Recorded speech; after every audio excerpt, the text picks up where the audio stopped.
Testing. In Europe, more than half of all women who die from heart disease. More than half. Find out more at haveaheartsaveaheart.org.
Cardiovascular disease is the leading cause of maternal death, and Black women are nearly 3 times more likely to die from it. It shouldn't be this way.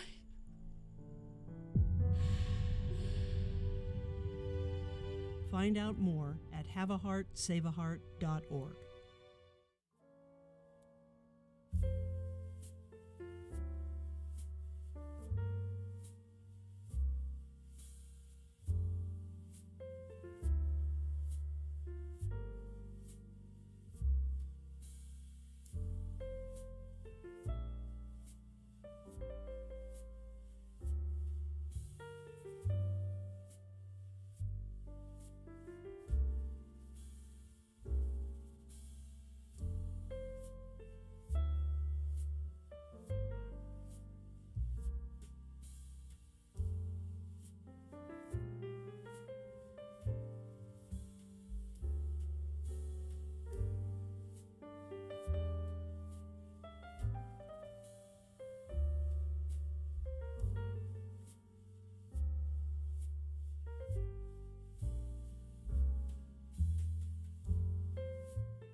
You're going to.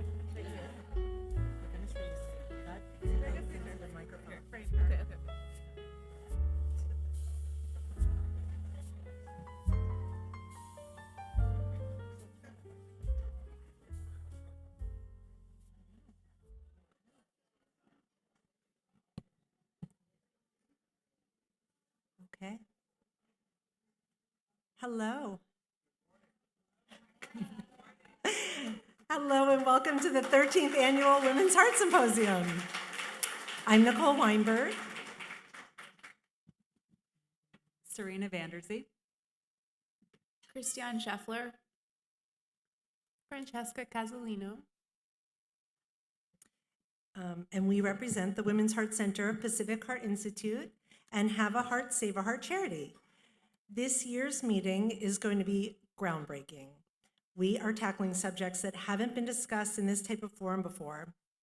In the face of the fires last year, we realized that shedding a light on how environmental toxins affect our everyday life was critical. It is a loose end in our understanding of risks and something that many people prophesize about, but most know nothing about. We have been spending a lot of hours reading and researching, almost making it difficult to put all the information we have for you in a one-day meeting. To lead this revolutionary meeting, we scoured the globe for the world's leading expert, and we found him. Today, you will get sound, concrete information on the mysteries of toxic chemicals. We sustained tragedies last year that deeply affected us all. How can we turn that disaster into something positive? That's what we're going to learn about today. Every year, we document this meeting through video so that it can be watched back for educational purposes. Our YouTube channel gets hits all year long, and we feel so lucky to be creating this catalog of resources for the community. We are continuing that hybrid format for this meeting, along with our wonderful AV team.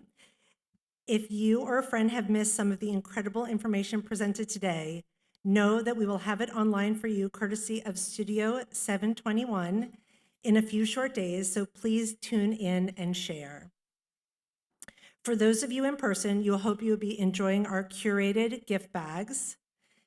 In an effort to decrease plastic and other toxic chemicals, you've been gifted with non-plastic treats this year. They're actually very hard to come by in this world. And we are making up for years of throwaway plastic items with a more eco-friendly mindset. We're also thrilled to get copies of a book recommended by our keynote speaker, by the world-renowned Tatiana Schlossberg. We know you'll all read this masterpiece cover to cover. Additionally, we have so many raffle prizes, a silent auction, an annual raffle retreat, so don't worry if you joined us virtually. We'll have a lot of fun in store for you today. Also, we have the amazing lawn to engage you through the chat function on the live stream, so ask your questions there and don't forget to post pictures and videos on your social media and tag us at Have a Heart, Save a Heart. We owe everything to our community who have supported us for over a decade. Pacific Heart Institute and our incredible staff have quite literally been the best in the world. There is nothing toxic about them. What you all might not know is that we count on them for the creativity in making this meeting, for the raffle items, and for all the wonderful energy you see today. Additionally, the St. John's Hospital Foundation has been a wonderful ally, and we've all grown together. What started as a way to get our joint message out has grown into the Heart and Vascular Institute, Cardiac Rehab, Heart Week, and the Heart Health Wellness Festival, involving many leaders that are here today.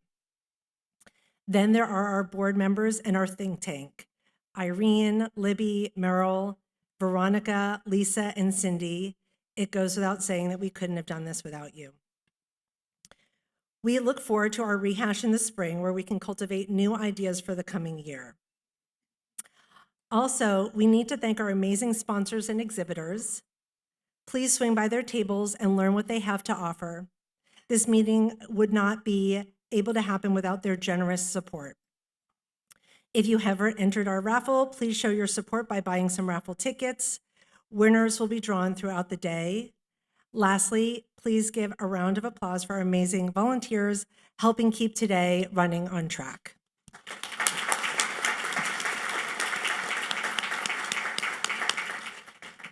You may already be familiar with our annual Heart and Soul Wellness Retreat Raffle. Join us for a unique experience rooted in self-care and community.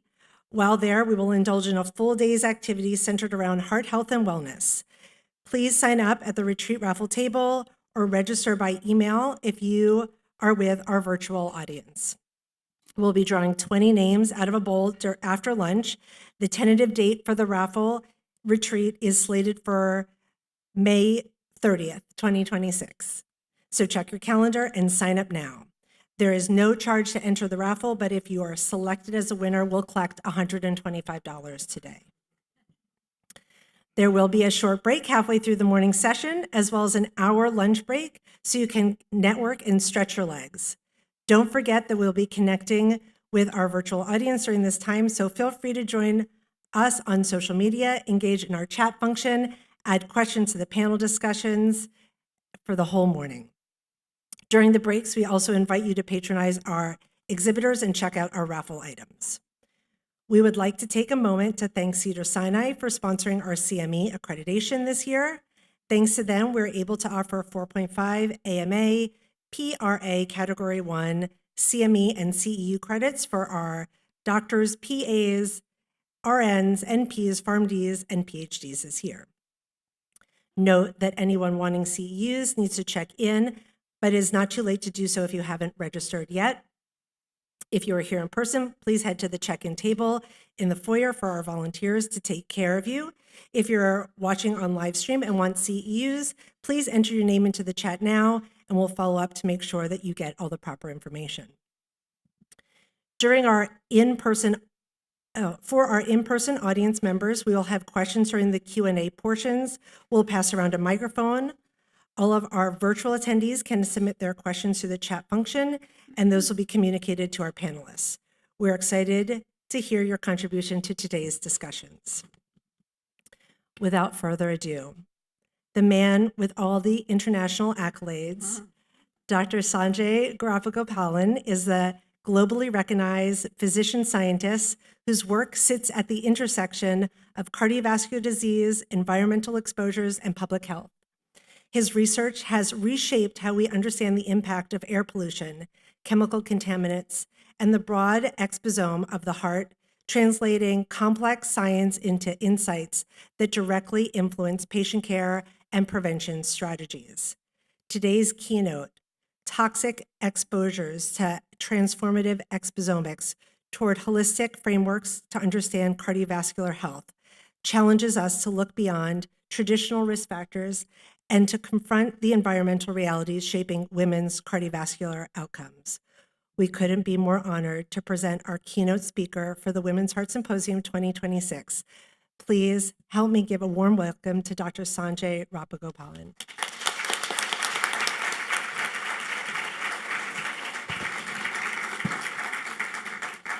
Thank you. Excuse me. Thank you, Nicole.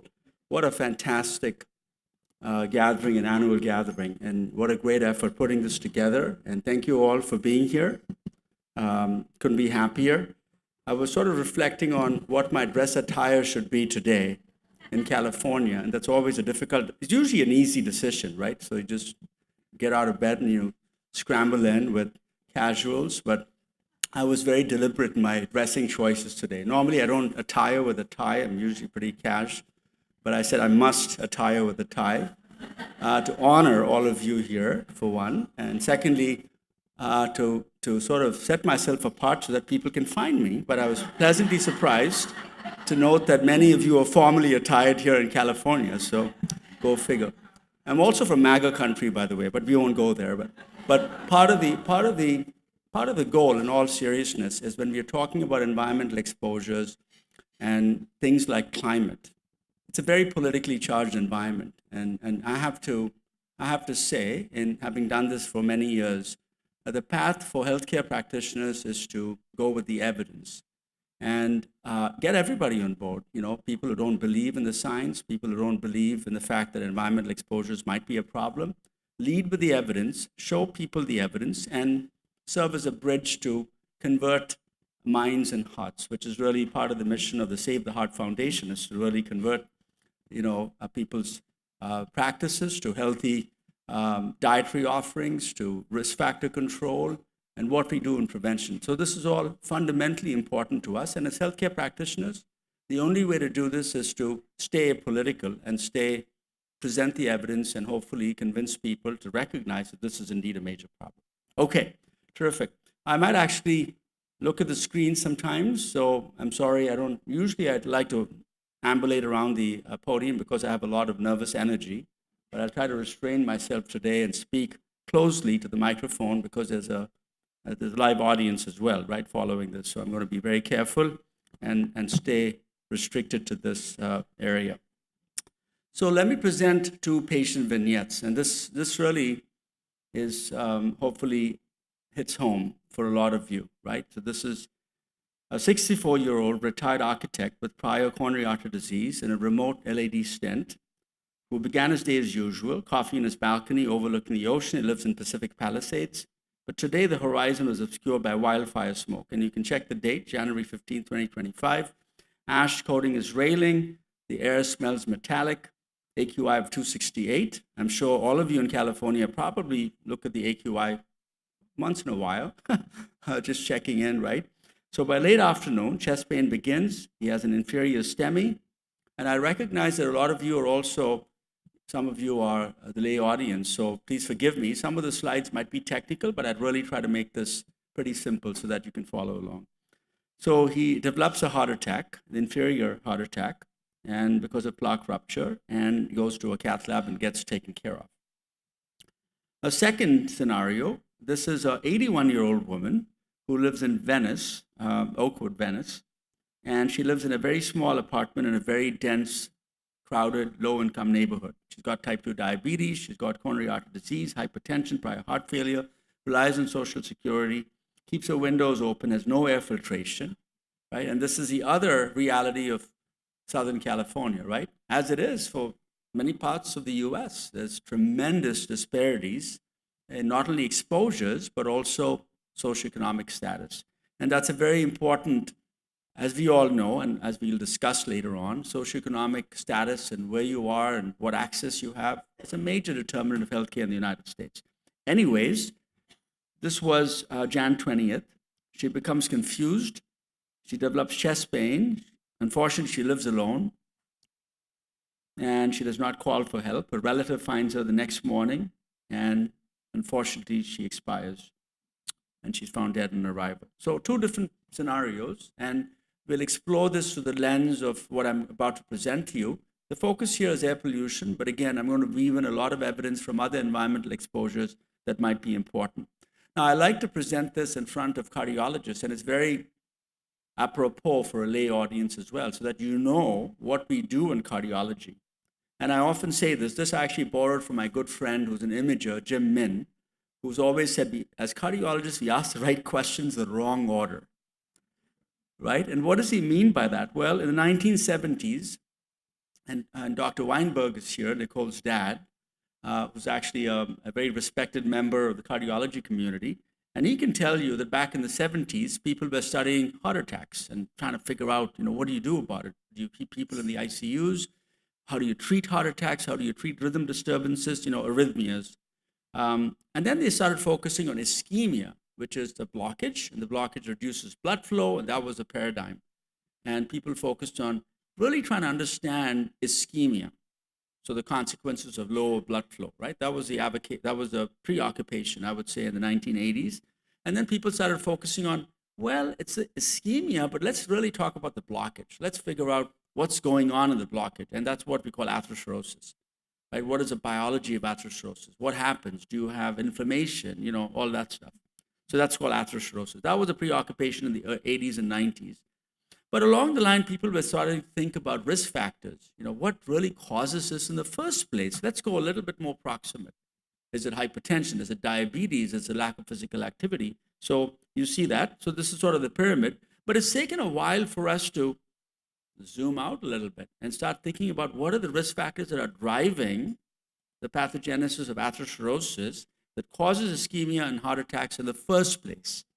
And logical arguments, logical reasoning would predicate that you would sort of look at the proximate risk factors because that's probably a much more effective way of dealing with the problem in the first place, not downstream when the person's already had the heart attack, right? But now we're focusing on things like lifespan. How do you keep people alive longer? And we've, in fact, migrated from just thinking about chronology and thinking about how long to keep people alive, because keeping people alive in a nursing home till you're 95, it makes no sense, right? So let's talk about health span. How do you keep people functionally active and healthy, right? And that's a preoccupation in California. A lot of longevity clinics, as it is in many parts of the US, actually, people are focusing on treatments that might increase healthy longevity, right? So unfortunately, we have a medical system that rewards the wrong behaviors. You know, these are called perverse incentives.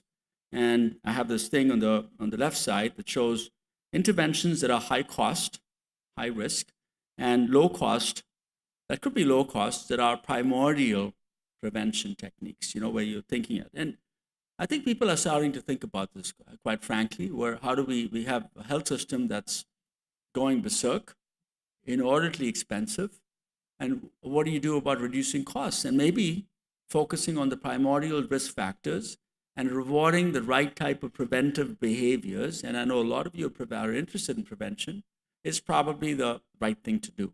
It costs less, it saves money, and is a more primordial, proximate argument for preventing health. So we've taken the view that maybe, and I certainly like to think, that we are starting to really enter a new era in preventive cardiology, where we are examining health and health span from a wide-angle lens, where we're starting to look at larger factors, primordial risk factors, and the environment is a big part of it. You see this. You have the national environment, the personal environment, the social environment, and things like toxic exposures that might predispose you to things like stroke, heart attacks, etc. So here's a footprint of pollution in what I'd like to call, and this is a terminology that was coined many years ago by a Nobel Prize-winning scientist called Anthropocene era, which refers to all types of exposures that are the consequence of human activities, right? So a conservative estimate of this is that environmental toxic exposures in particular result in 8.1 million deaths. It's the second leading cause of mortality globally, and it's really an underestimate. Some people say 12 million, but as I'll show you, environmental exposures are often hidden, and it's very hard to quantify what is an environmental exposure. And as I'll show you, many of these exposures take decades, right? Years to manifest. And clearly, when somebody has a heart attack, you don't have something on their forehead that says this is because of environmental exposures. It's very hard to attribute an event due to an environmental exposure. And that's what we call an attribution problem, where you can't really say for certain that certain events are related to toxic exposures. And this long delay or latency period is a big part of it, because it takes literally decades for this to happen. So how do you figure this out? It's an emerging science. And what you're seeing here is likely environmental exposure is probably the leading cause of global mortality and morbidity, but what we have is an underestimate. And this is a very closely interconnected set of drivers, as you can see here, because it all starts with fossil fuels. Now, fossil fuels are there for a reason too. They've made modern civilization possible in many ways, right? But we're also in an era of transformation, where there are other alternatives that are possible that could be better, that could lower the use of fossil fuel usage that drives a lot of these things. So air pollution being one of them, but related to it is water pollution, soil pollution, synthetic fertilizers. We talked about plastics, a lot of the chemicals that come out of these petrochemicals. So this is a massive driver of exposures. And we'll talk about that in just a second. And it turns out that the vast majority of health events, be it strokes, heart attacks, hospitalizations, relate to cardiovascular events. the primary reason people die of air pollution is not lung cancer, it's not asthma, it's heart attacks, strokes, and deaths related to heart problems, right? So that we know for a fact. So the vast majority of deaths, and that's also true for other environmental exposures. It turns out that many of the exposures work along very common pathways that lead to an excess of cardiovascular events. And it turns out that cardiovascular events are the leading cause of global mortality. People die more often because of heart attacks or strokes than they do because of cancer. Not that cancers are not important, clearly, but as if you count numbers, they numerically pose a larger problem than cancers do. Now, when we talk about air pollution, and going back to our patient vignettes, we are talking about particles that are less than 2.5 microns. These are called PM 2.5 particles. There are also smaller particles or ultrafine particles that can penetrate the lungs, enter the circulation, enter your brain, and cause a lot of problems. Of all of the components, now air pollution is a very complex mixture of chemicals, lots of different things, and it also changes in chemistry as it reacts with other components, with sunlight, a lot of things that happen. You're familiar with ozone. But of all of the things that you could say, if you ask me what is one thing in air pollution that causes health problems, it's PM 2.5. And it's a very simply calculated component. You don't need sophisticated equipment. You can have a purple air monitor or a monitor in your home. It'll give you a readout of what your PM 2.5 levels are. So it becomes very easy to deploy. It's recognizable, something that you can measure very easily and consistently associated with epidemiology. Now, this has been something, wildfires have sort of emerged as a problem within the last 10 years, and nobody could have predicted this, right? Before 2017, if you said to me or anybody, people studying this area, that wildfires could be a problem, I would have said, I don't know what you're talking about. But since 2017, there's been a huge surge in the number of wildfires in the United States, but also in the rest of the world. It's a massive global problem. And this slide depicts a paper in Nature that came out in 2020, I think 2023, so it's been a while. So what they did was they tracked all of the states within the continental United States to look at which states are actually showing increases in air pollution. And you see that very complex slide there. But what this is showing you is typically, thanks to air pollution regulation, and California has been at the forefront of air pollution regulation. So congrats to all of you that live here, because you've made substantial contributions to changing the climate and the heat, no pun intended, and the politics of air pollution. You said California stands apart. So it's been at the forefront. But thanks to air pollution regulation in this country since the 1970s, air pollution levels have dramatically lowered, right? So it's been, we have pretty clean blue skies and clean air in most of the country, most of the country, in California included. But since 2017, there's been a shift. There have been states, and you can see this, where wildfires have influenced stagnation, which means that air pollution levels, as opposed to progressive decline, are now stagnant, okay? And there are some states in purple, you can see on the right side, where wildfires have actually increased air pollution levels, right? So what you're seeing is a reversal of a trend where air pollution levels were dramatically declining and continuing to decline. And since 2017, there's been a shift thanks to wildfires. Nobody could have predicted this, several years ago. And as I said to you, this is just not a US phenomenon, it's a global phenomenon. Now, globally now, wildfires within the last 10 years kill as much as malaria and HIV globally, right? 1.53 million lives every year. And you can see this, you can't read the text at the bottom, but I wanted to show that because the vast majority of these deaths globally are because of cardiovascular reasons. Okay, now what do we know about the biology and the mechanisms by which pollution causes heart attacks? And this is just a cartoon here. And just to drive home the fact that these exposures, there is an acute phenomenon, and I showed you those patient vignettes where there's a sudden spike in air pollution, and it often tends to affect individuals or patients who have prior disease. And those are the two vignettes. You had one individual very wealthy, but nonetheless was living in a wealthy part of California, but had risk factors. And the other spectrum was an infirm, older individual with prior risk factors, including diabetes, a lot of other problems. So there's certainly that.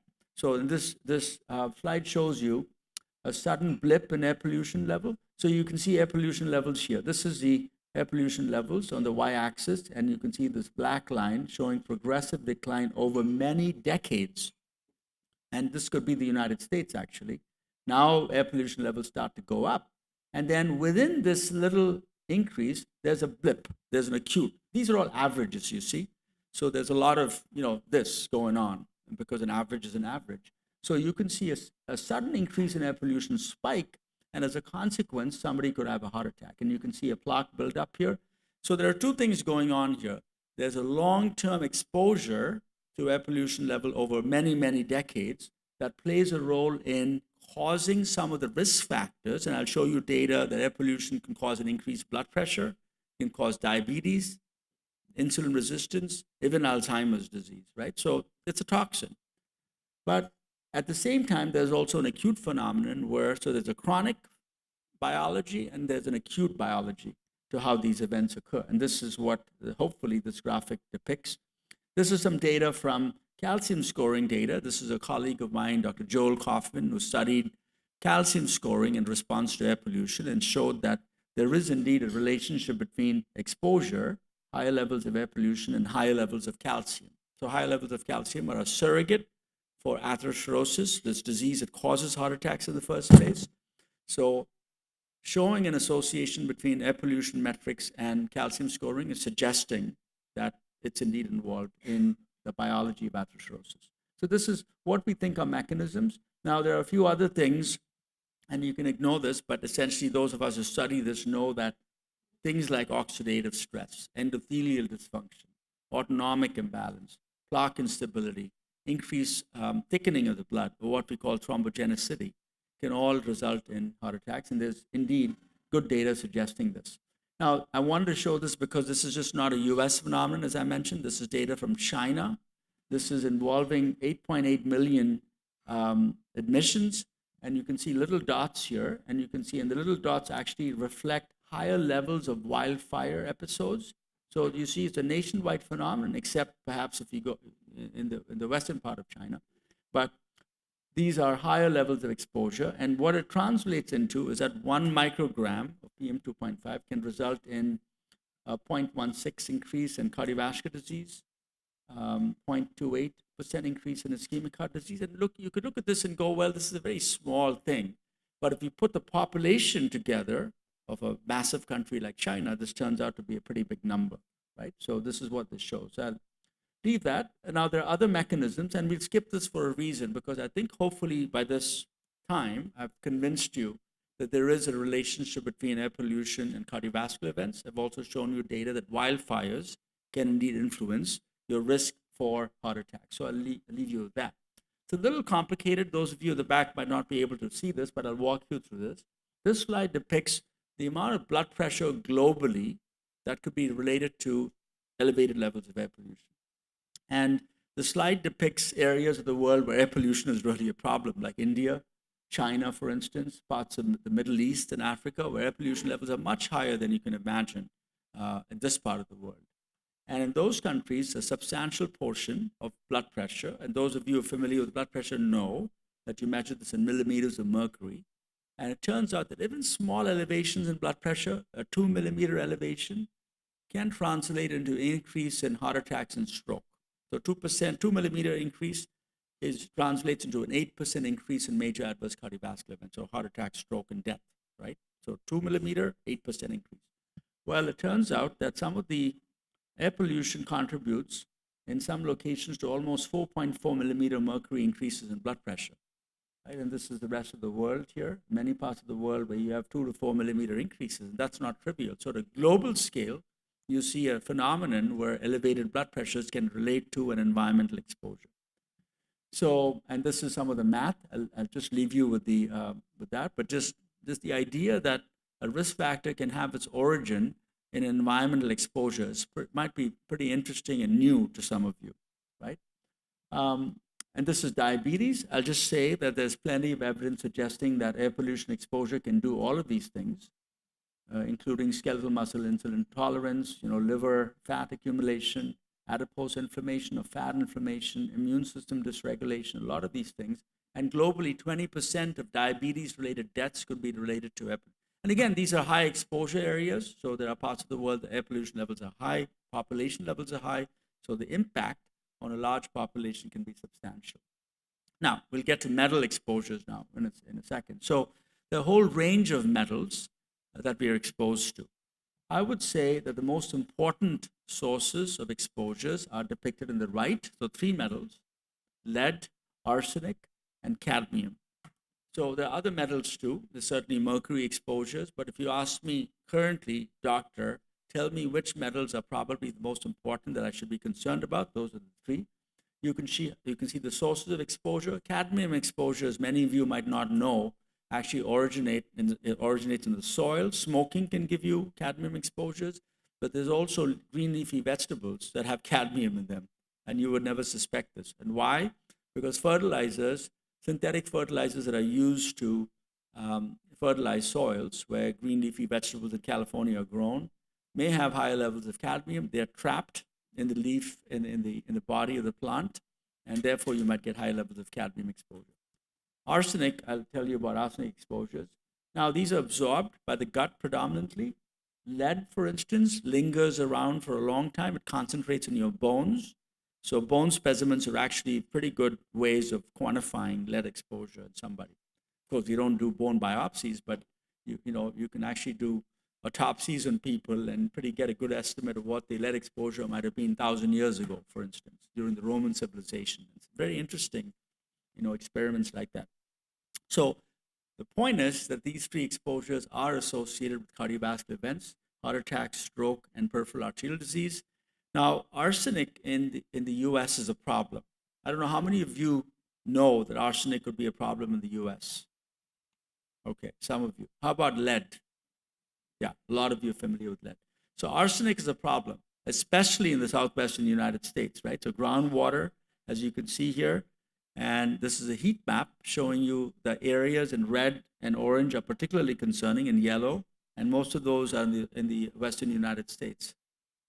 Right? And there are many parts of the U.S. that rely on groundwater, so it's probably a good idea to check whether you're being exposed continually at high levels of arsenic. Community water systems also have high levels, and this you can again see the mid part of the United States and the western part of the U.S. are high levels of arsenic exposure.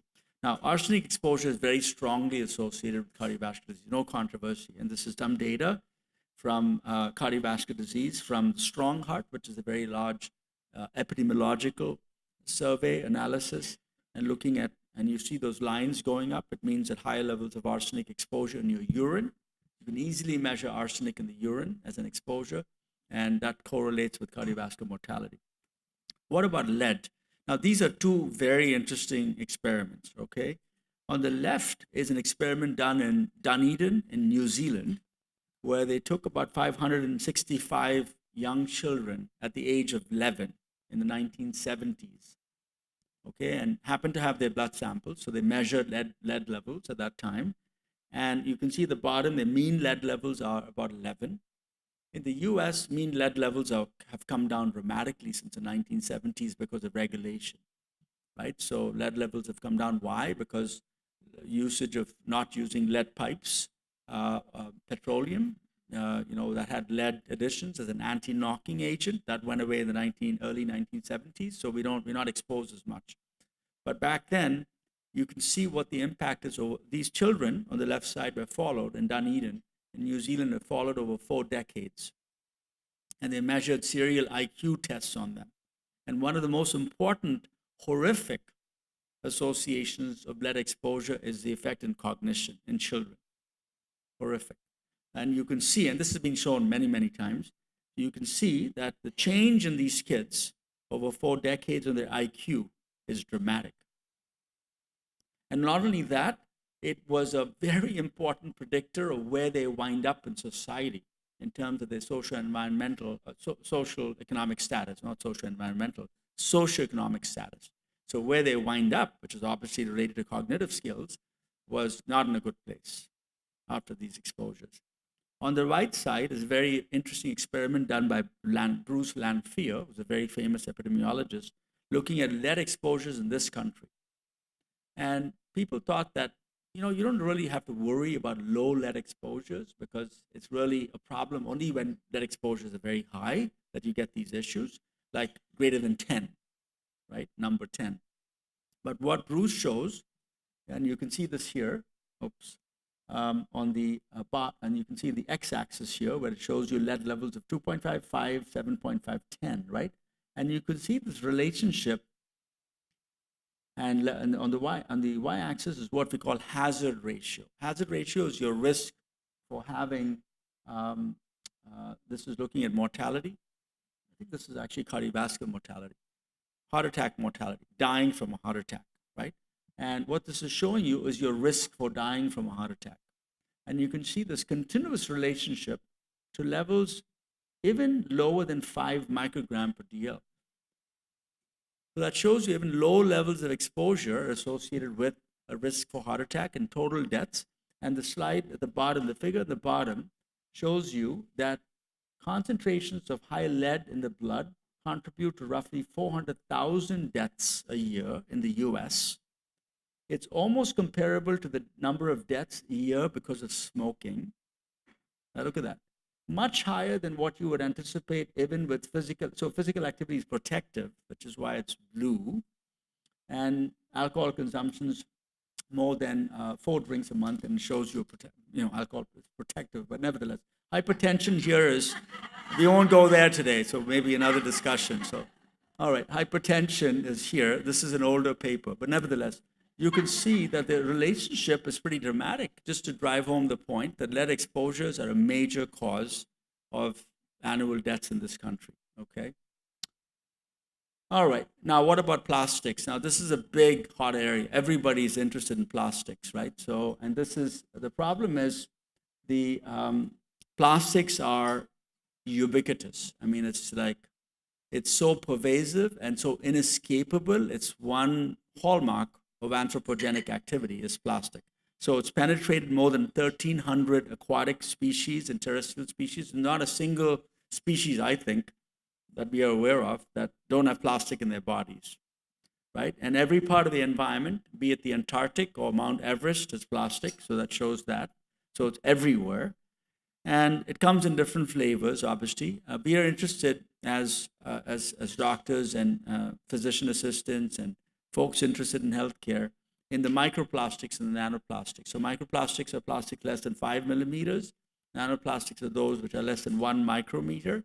And why are we interested in size? Because those are they penetrate your human body easily. They absorb, they travel, et cetera, et cetera.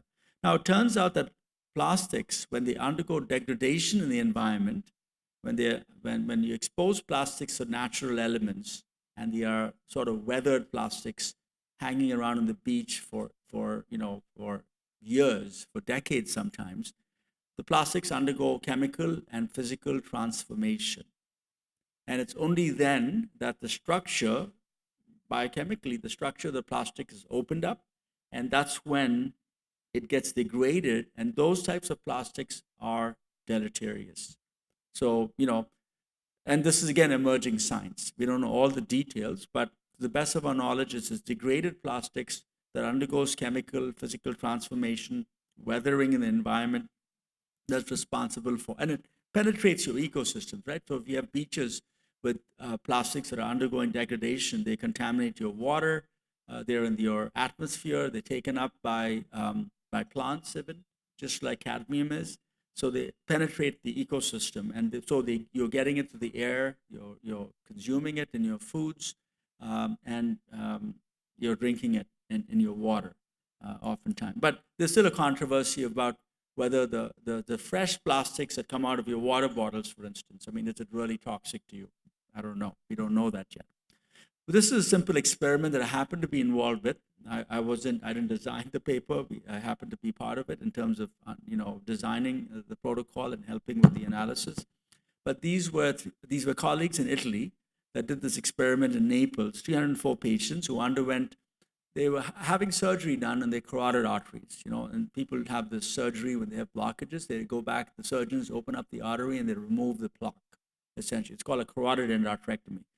And they did the surgery, and they used this as a clever experiment to figure out whether the plaque actually contains microplastics.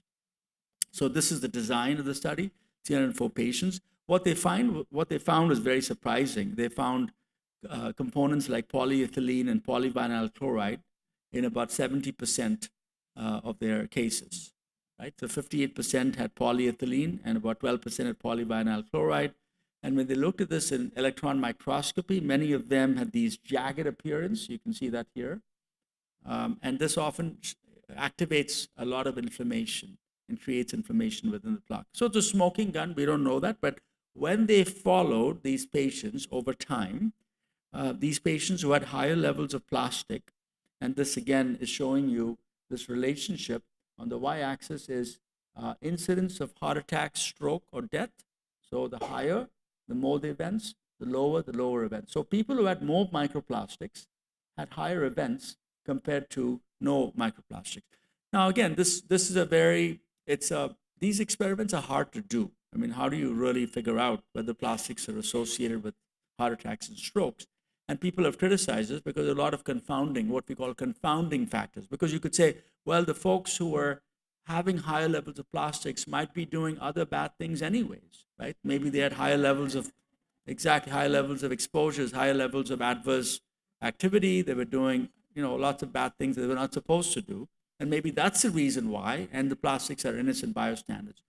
But my argument is quite simple, right? My argument is if plastics are hanging around in parts of your body and you think they're innocent, I mean, that doesn't make sense to me. It doesn't follow the sniff test of, this doesn't seem right to me, right? And then you have these jagged microparticles, you're associated with inflammation. So it's more than a smoking gun. But I will tell you that the science in this area needs to evolve. There's not an organ in the body that I'm aware of where they haven't found microplastics. There are studies showing in brains, obviously, high concentrations, in liver tissue, in the heart, so many parts in the embryo, in the reproductive organs, everywhere.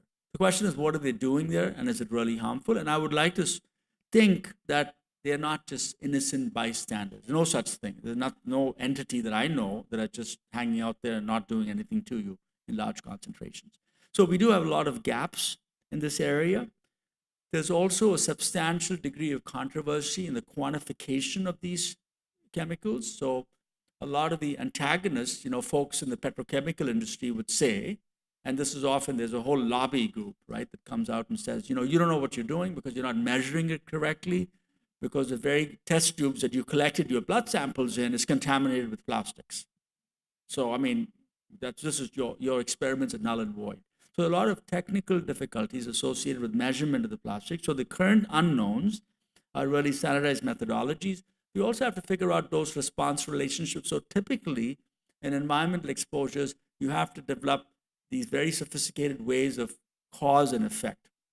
And that involves doing animal experiments, human epidemiology, putting all the evidence together. These are complex things. So it's not easy to kind of, I guess, peel the onion, shall we say. So there's a bridge, a chasm between causality and mechanisms, and certainly this has created problems for regulatory frameworks and policy because there's a big lobby group. It's a huge lobby group. I mean, think about it. It's the biggest oil manufacturers in the world, right? I mean, they're not just going to walk away and say, well, stop plastics.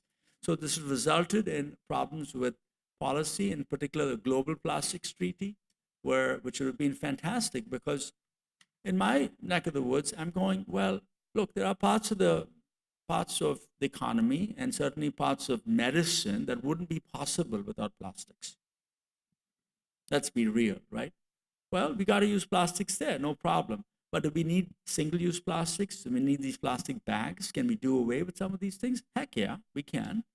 Right? So it's a very simple argument where use plastics where you need to and get away and come up with alternatives where you don't have to use plastics. And that would be great for health, fundamentally, centered around health, but also good for, for the economy in many ways, because it stimulates other ways of thinking about the environment, coming up with better ways, better technologies, what I like to call green technologies that are more health-centric. All right, enough on that. So now let's move to diet exposures. Okay, this is massive, right? I can't finish a talk on environmental exposures and toxic exposures without talking about diet, because this is fundamentally the most important lever to optimize human health and environmental contamination. It's massive. Now, I often, depending on the audience, I sort of do a little trick. Since I'm in California, I think I'm in friendly territory, so I can talk about climate and things like this. So usually when I'm in Ohio, I hide this slide and put this away. Because my goal is to build bridges. My goal is not to alienate, folks that don't believe in the science, but to lead with evidence. So this is actually a friendly audience, so I'm going to show you this.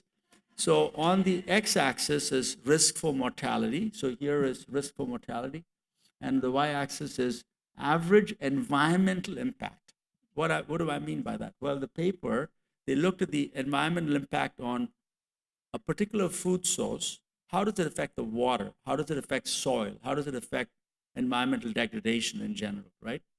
So what they did was to put together a group of foods, and they said anything on this side of 1 is good for you from a cardiovascular health perspective, actually from a mortality perspective. So, and anything, if you go higher in the scale, it means it's environmentally bad for you. In other words, it has more of an impact on the environment. So this side, this is where you want to be. This is the sweet spot, right here.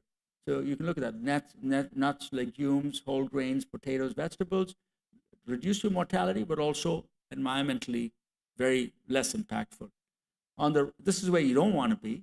High impact, environmental impact, bad for you, increases mortality. And unfortunately, this flies in the face of our current nutritional guidelines, unfortunately, which no comment on that. So you'll have to talk to me outside of the venue.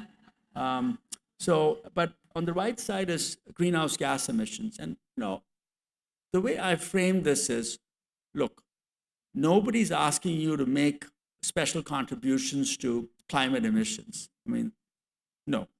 But do what's good for health. Do what's good for your cardiovascular health. What's good for cardiovascular health oftentimes has a lower environmental impact and lower emissions. Very easy. Eat less, walk more, try to avoid fossil fuel sources if you can. I mean, if you have to, in California and Los Angeles, you got to drive sometimes to get to work. There's no escaping that. So, of course, do that. But wherever possible, try to reduce your footprint. But it's also good for your heart.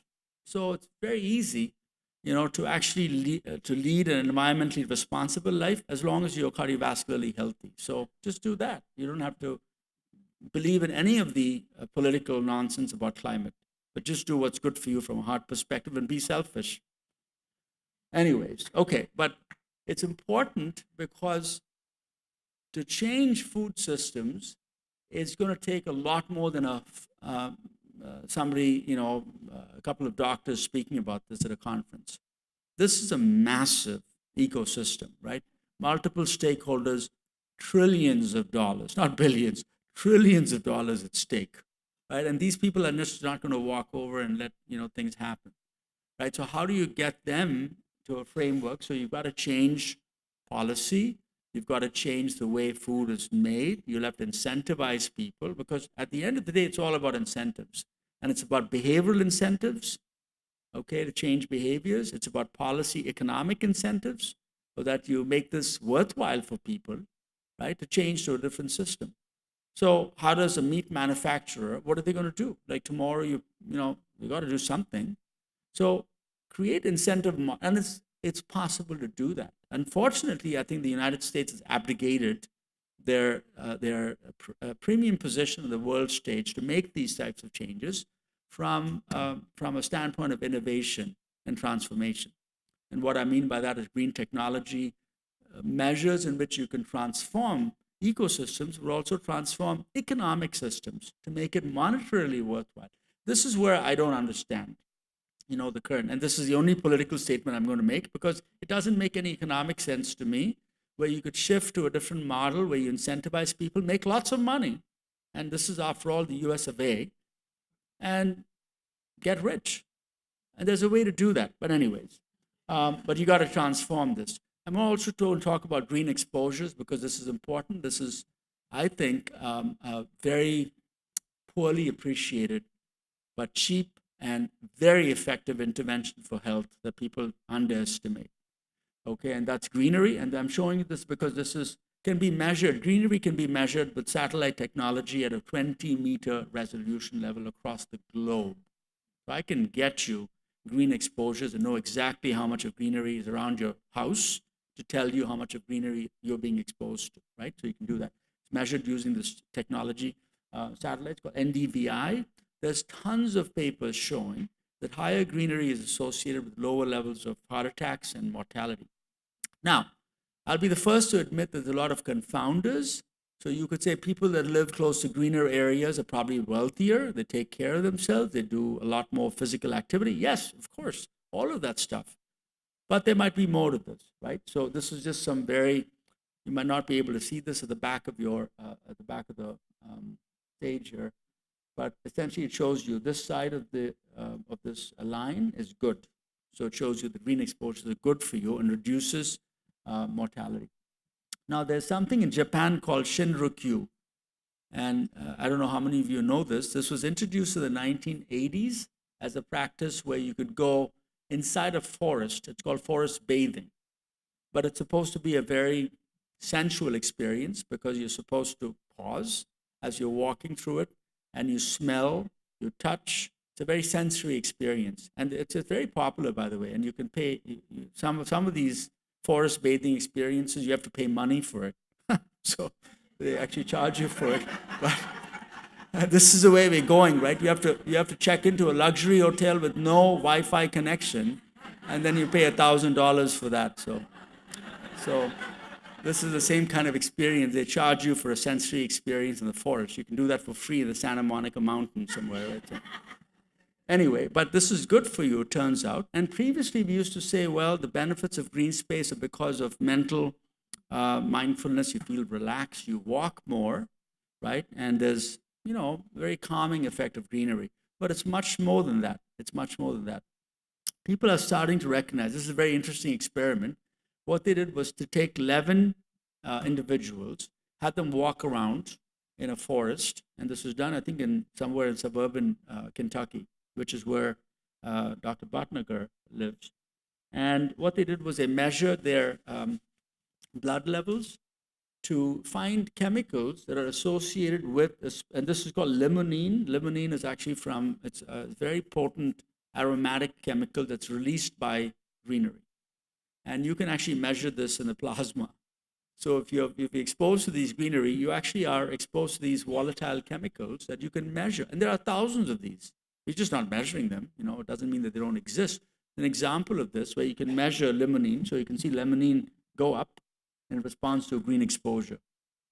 That's pretty darn interesting, right? So many of these chemicals could have very salutary effects in your brain, how you feel in general, and in your cardiovascular health. But more on this later, but this is an emerging area of science, of environmental exposures. Now, we now get to the point of what do we do all about this? And this is a question that I often have. It's like you're talking about all these, planetary scale exposures, and what the hell am I supposed to do? I'm just a single guy in a clinic seeing 50 patients, doctor, and you're telling me I'm supposed to discuss all these environmental exposures? So give me, what do I do? So this is a slide for those of you, to at least have a conversation with your patients about this. The first thing to appreciate and understand is that many of the chemical exposures and environmental exposures are not even known. So it's what I call to use, who's the guy who came up with the known knowns, unknown unknowns, and the known knowns? Don Rumsfeld, right? So remember Don Rumsfeld, right? So Don Rumsfeld, so zone 1 chemicals are the known knowns. And you can see many of these exposures, noise pollution, air pollution, things that we know. And then there's emerging science, emerging factors, or known unknowns. And then you have the unknown unknowns. So I'm just talking about zone 1 now, the known knowns. And what can you tell your patients about it? Well, what I do normally, because I do, have a busy clinic as well. So I start with traditional risk factors. You deal with what you know. At least do your job in terms of making sure that patients' blood pressures are controlled, the diabetes is controlled, they're on the right medications. Talk to them about what they can do about physical activities. Maybe, even discuss some of the emerging risk factors like Lp(a). There are things and a lot of science in these areas. So you talk about some of the emerging risk factors, and you can ignore everything else. This fine print you can ignore. So focus on the traditional risk factors. Think about emerging risk factors, optimize them, try to do your best in lowering them because that's your best bet. And then in the odd patient who comes in with, persistent cardiovascular risk or residual risk or people who are recurrent events, it might be worthwhile thinking about some of these environmental exposures, right? I think in the future, it might be much more easy through the use of artificial intelligence and machine learning where a patient fills out that we are developing, and I'll show you some of the tools that we're developing might do all the work for you. So I don't have to engage in doing a complicated environmental history, right? So AI and machine learning might solve some of the problems. So once you do that, in these patients, you would figure out whether they have additional conversation. In California, it might be worthwhile talking about where you live, whether it's close to wildfire exposures, whether you live close to a highway, and those types of things might be important. If you happen to live in the southwestern United States, a conversation about arsenic and lead might be appropriate. Midwest, I talk about lead in especially some of the communities in Cleveland. And then employ environmental risk mitigation strategies with things that you know to do and where there's science. What do I mean by that? One is, in this part of the country, if you happen to have risk factors, going back to our patient vignettes, patient with risk factors for heart disease, might be worthwhile to talk about protective equipment.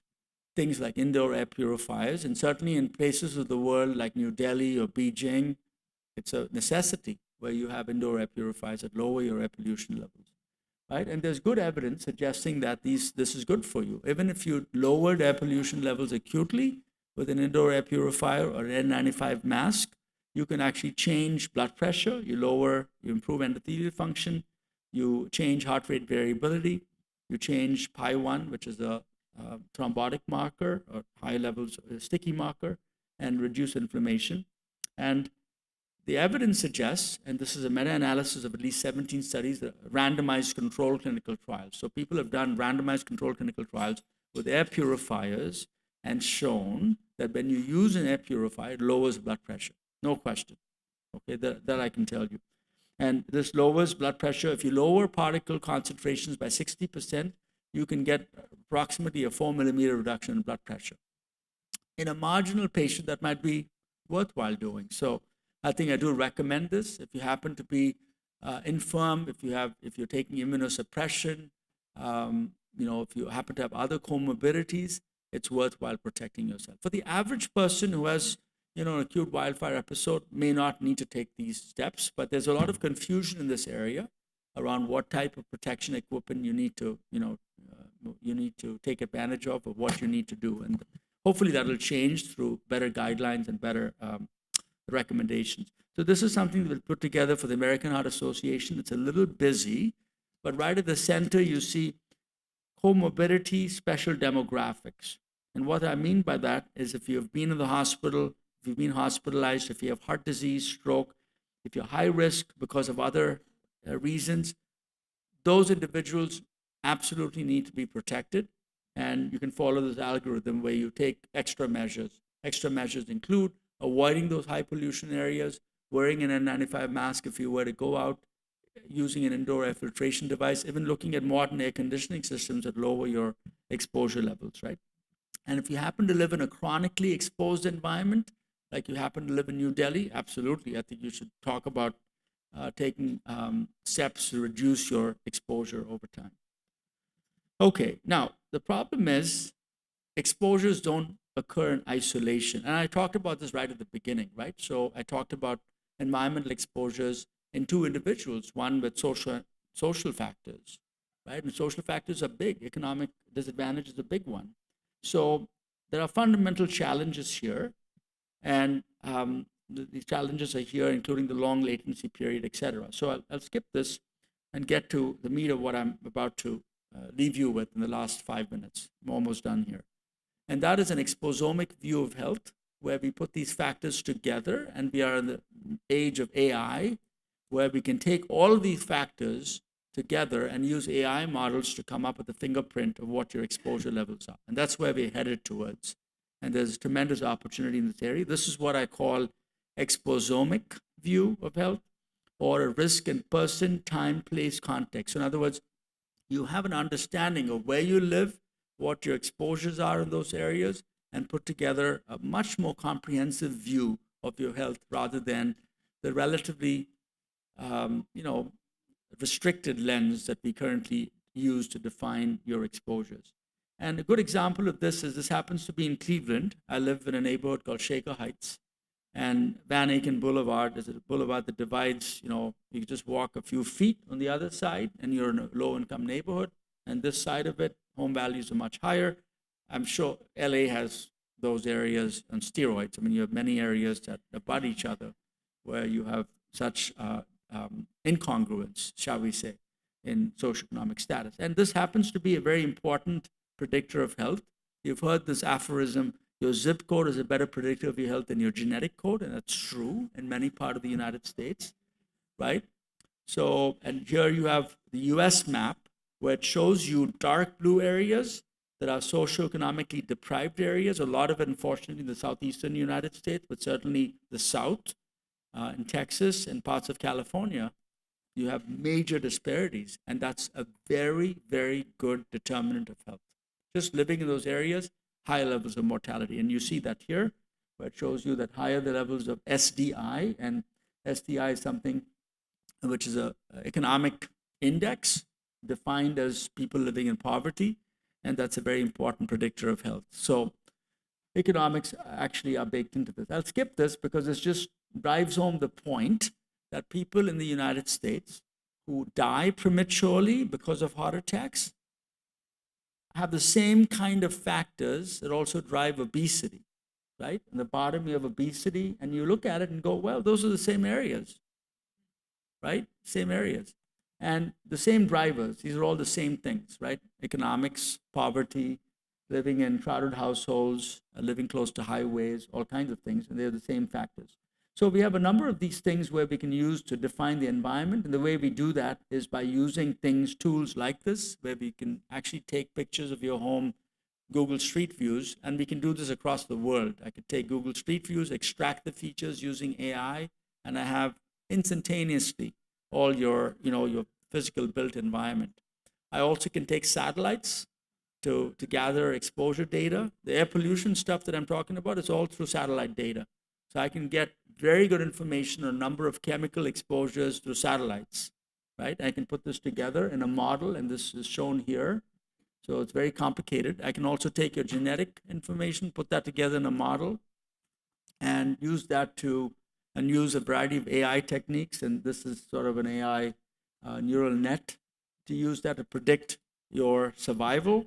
Prognostic meaning, is it going to be good for you, bad for you? Diagnostic, and finally, what was the other one? Prediction.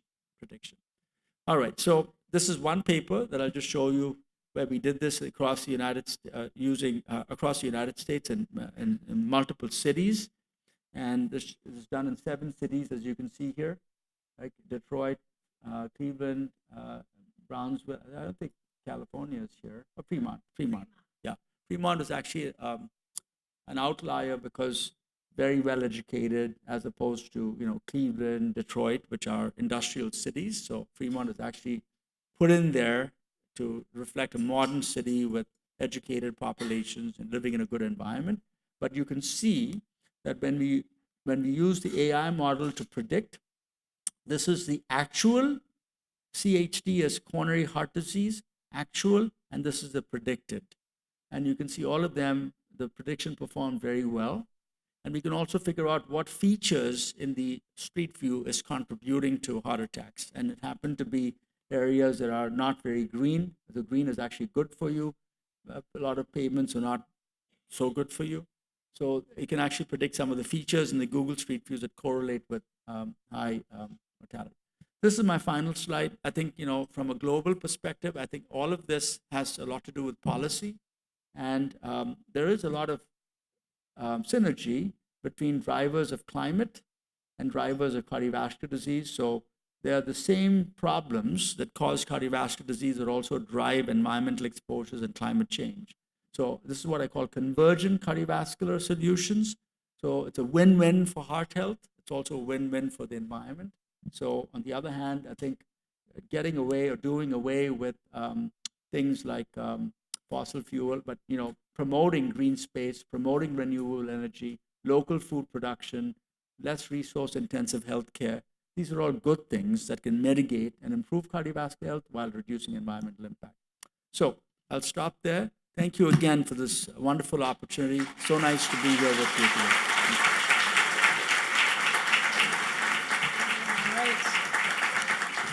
Thank you so much. Your expertise and perspectives are invaluable from all of us. We thank you for everything you do for global cardiovascular health, and we'd like to present you with our Keynote Speaker Award today. Thank you.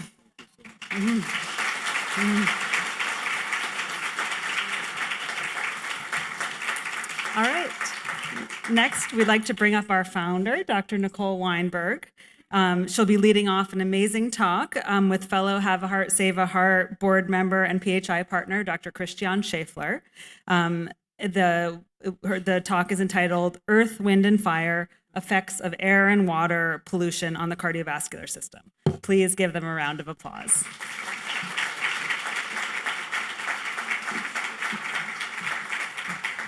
Okay. Hello, everybody. I don't know why I'm following such a fabulous keynote speaker address, so I have to think about that for next year. But anyway, thank you all for coming. You can tune in as much to my talk or as little as you'd like. There might be a little bit of overlap. Okay, I'm ready.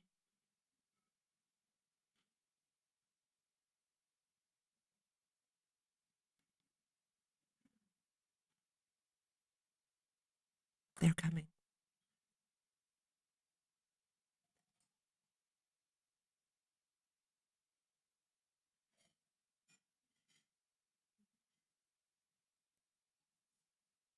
Anybody have any jokes?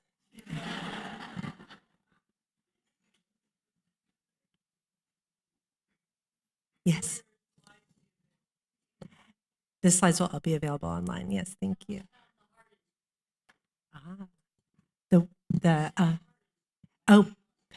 Pacific Heart Institute. Pacific Heart Institute is a cardiology group in Santa Monica. We're, I think, 21 doctors now, which is pretty large if you think about groups of all cardiologists together. We have all different parts within the perspective of cardiology. We have interventional cardiologists, we have electrophysiologists, we have non-invasive doctors, imaging, echo, stress testing. We have experts in heart failure, amyloid, preventative heart disease. We have 3 offices now in Santa Monica, Beverly Hills, and Marina del Rey. We have doctors that go to Providence St. John's and Cedars. And when the new Marina Hospital opens, we'll be there as well. And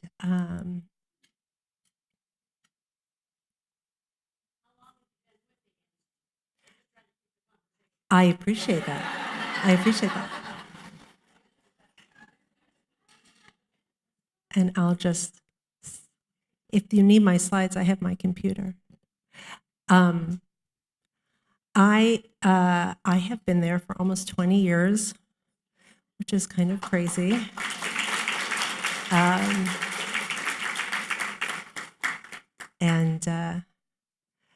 Yes, I started when I was 3. And so, yeah, it's been wonderful. I think when I started, there were 8 of us, and now there's 1 million. George could maybe tell you the years that everybody started. Do you need my talk? Okay. And hold on one second.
Is it okay?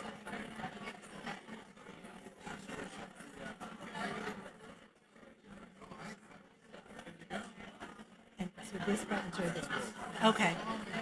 And we're back. Sorry about that. Okay. Well, now you can see our cool slide. Earth, wind, and fire.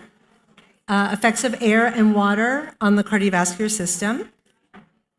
So I'm going to touch on air pollution today. So air pollution, why is it important? Well, we all breathe air. And so it's very important to understand how our air affects our bodies. I think in the past, we've always understood that air affects our lungs. So we have lung issues and asthma associated with that, but it affects other organ systems as well, and particularly the heart. It affects for heart attacks, which we've talked about, strokes, different arrhythmias, congestive heart failure, and a multitude more. And it's kind of obvious that, it's everywhere. There's pollution throughout our universe. There's natural pollution from wildfires. There's cities with industry and factories. There's airplanes and car pollution. And so it's really throughout, and it's only getting worse. The statistics, I think mine are maybe a little bit more dated, but I found statistics that said that 7 million people are prematurely affected by air pollution, and about half of those are affecting the heart. So 3.5 million people suffer from cardiovascular disease that they wouldn't otherwise have if there wasn't this degree of air pollution. It is a World Health Organization epidemic. 25% of deaths are from heart disease, and another 24% from stroke. So one of the early studies that I was able to find is kind of interesting. It's from 2005, if you can believe that was one of the earlier studies, but it's linking the freeway pollution in Los Angeles by zip code with cardiovascular disease. And so this looked at residents in Los Angeles that were over age 40, and it showed that when they had high levels of this particulate matter, 2.5, that you had increased deposits of plaquing in your arteries. And so this one looked at our carotid arteries as a marker of disease, but the association existed despite gender differences, age, and being on lipid-lowering therapies. So they found that there was quite a connection between the air pollution surrounding our freeways and our risks of disease. So just to give you a framework, because it's in a lot of the research studies that I'm going to talk about, these arteries up here are your, These are your carotid arteries. This is the normal innermost lining of your carotid artery, and the subtlety of the plumping of the lining is there. And just to give you a frame of reference, this is what plaque looks like as it deposits in our arteries. And so what we're talking about is kind of real early plaquing. And it's really easy to come by because you can just put an ultrasound probe on the carotid artery and look to see if there are deposits there. So if we dial back to the key pollutants, we're looking at these different pollutants in terms of particulate matter and gases, so solids and gases. And the PM 2.5 is that really fine particulate matter that Dr. Rajagopalan had talked about already, and that is the stuff that's most strongly linked with cardiovascular disease. The larger particles are still important. Those are things that are in pollen and dust. And then there's the gases, there's the nitrogen dioxide, ozone, and sulfur dioxide, as well as carbon monoxide that can contribute to different disease states. So the mechanism of action of this is really kind of interesting because it hits through three different pathways. There's your inflammatory response. So once the irritant gets into the system, there we go. It causes a cascade of different pathogens to be irritating. It can cause the blood vessels to constrict. It can cause some irritation in the endothelial linings, and you can cause a lot of different variabilities in terms of blood pressures. You can also have this neuroendocrine dysfunction, which activates stress hormones. So those things can raise your blood pressure and your heart rate and can contribute to different arrhythmias. And then there's this interesting pathway, the pollutant translocation, where your body actually absorbs some of these chemicals directly, and it induces a vascular injury. So just hearkening back, we know that the PM 2.5 are very, very damaging, but the way that they come into the system is very unique. And so we see that there are the normal pathways that we're familiar with, where this is lung tissue taking in the particulate matter compounds, and it goes across the membranes into the capillaries through inflammatory markers. That's a little bit more of what we're used to. But the understanding that a particle could perhaps get through the lining of the lung into the capillary directly is this translocation pathway, and it's somewhat unique. And we have seen it, this is on a microscopic view to look at the particulate matter just going right into the blood vessels in the capillaries directly. So it can cause that immediate interaction in the body. Well, this process is something that we know in cardiovascular disease, because this is what we see with atherosclerosis. You have particulate matter come in, the body starts to see it deposit within the blood vessel. Over time, you form a much more substantial narrowing or blockage within the artery. And then these other inflammatory agents come along and over time can cause disruption and can cause that fibrous cap to break off, and that is where we see heart attacks.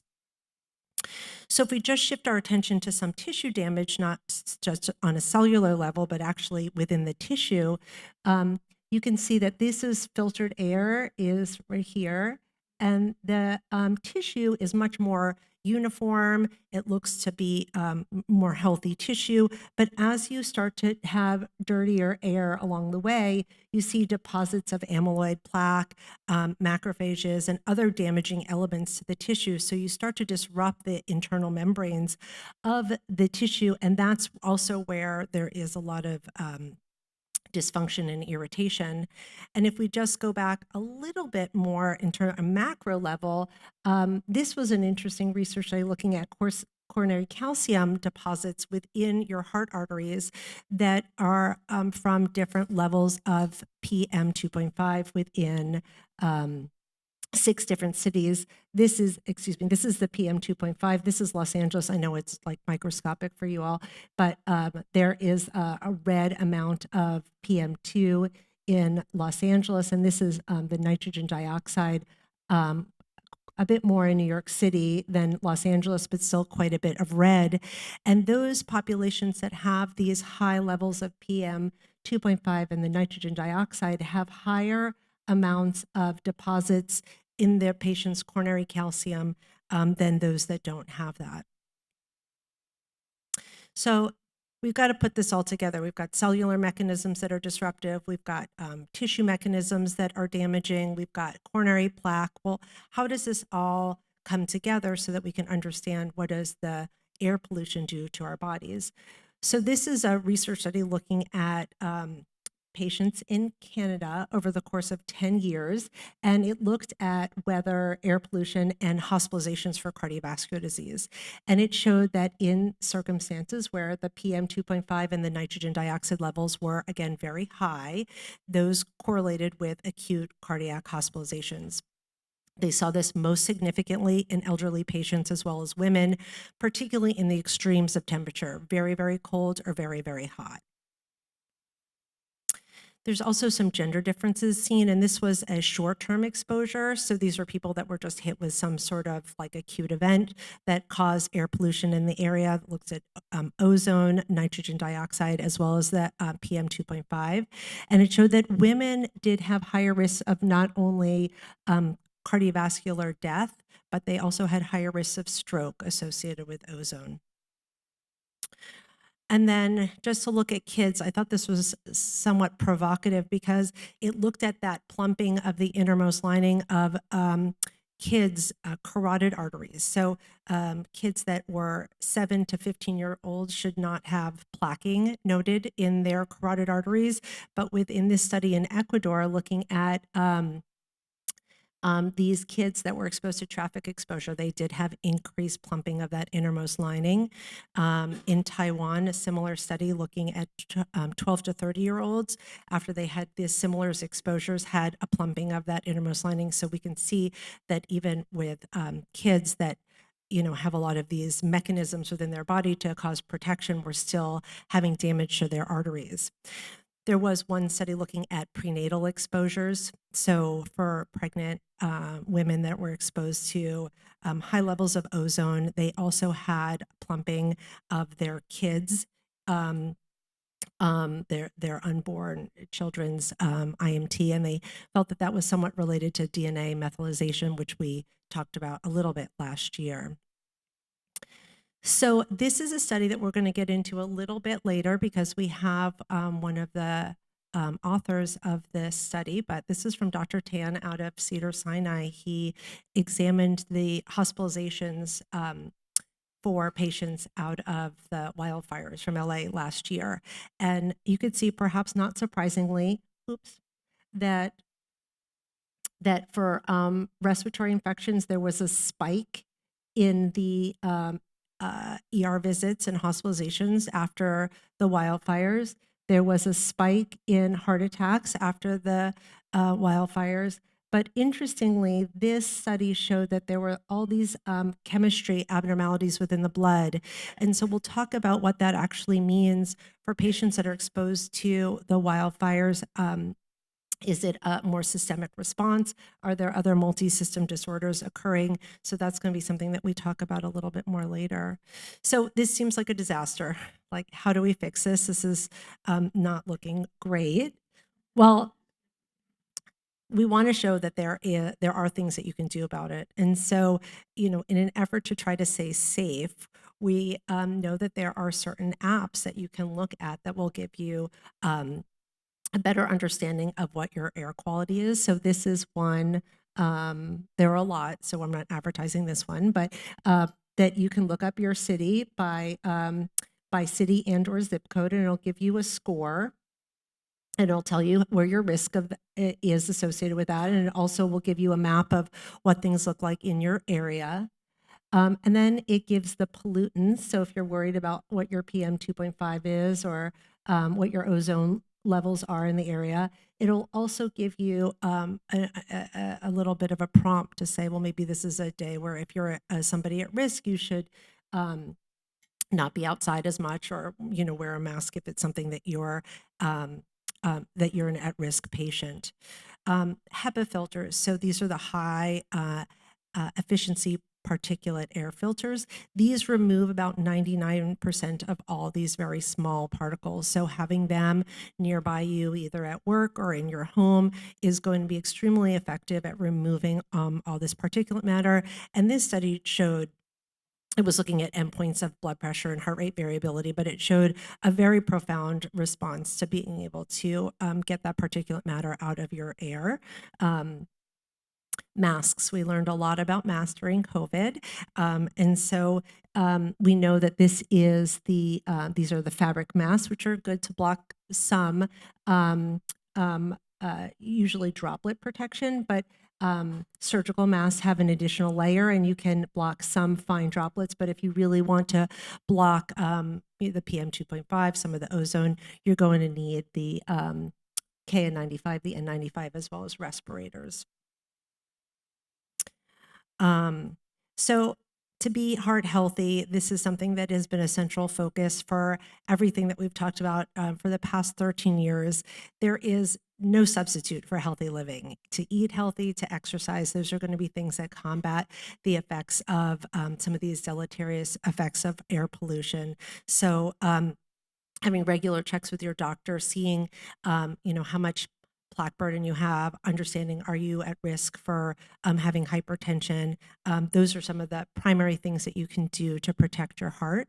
And it really does make a huge difference. There were some research studies in China looking at 13,000 patients that were of risk for cardiovascular disease, and it looked at these different risk factors: smoking, drinking, amount of sleep, what your BMI was, what your physical activity is, and as well as, how do you cook your food with electricity versus coal.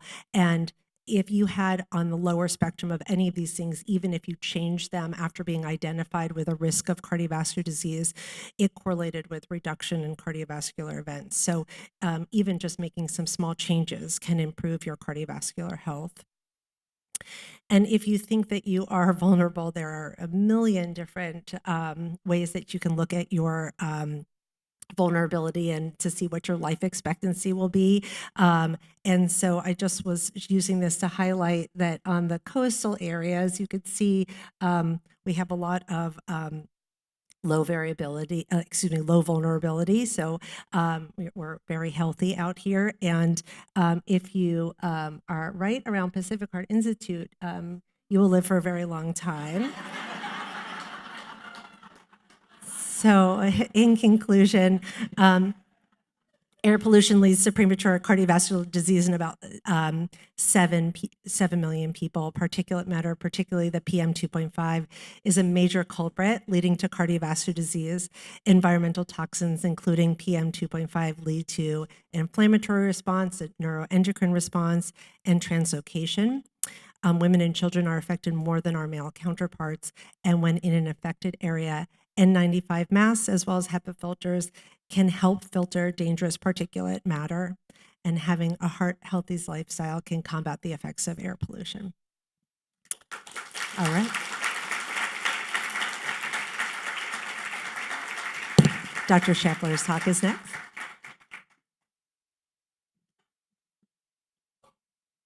Thank you for a great talk, Dr. Weinberg.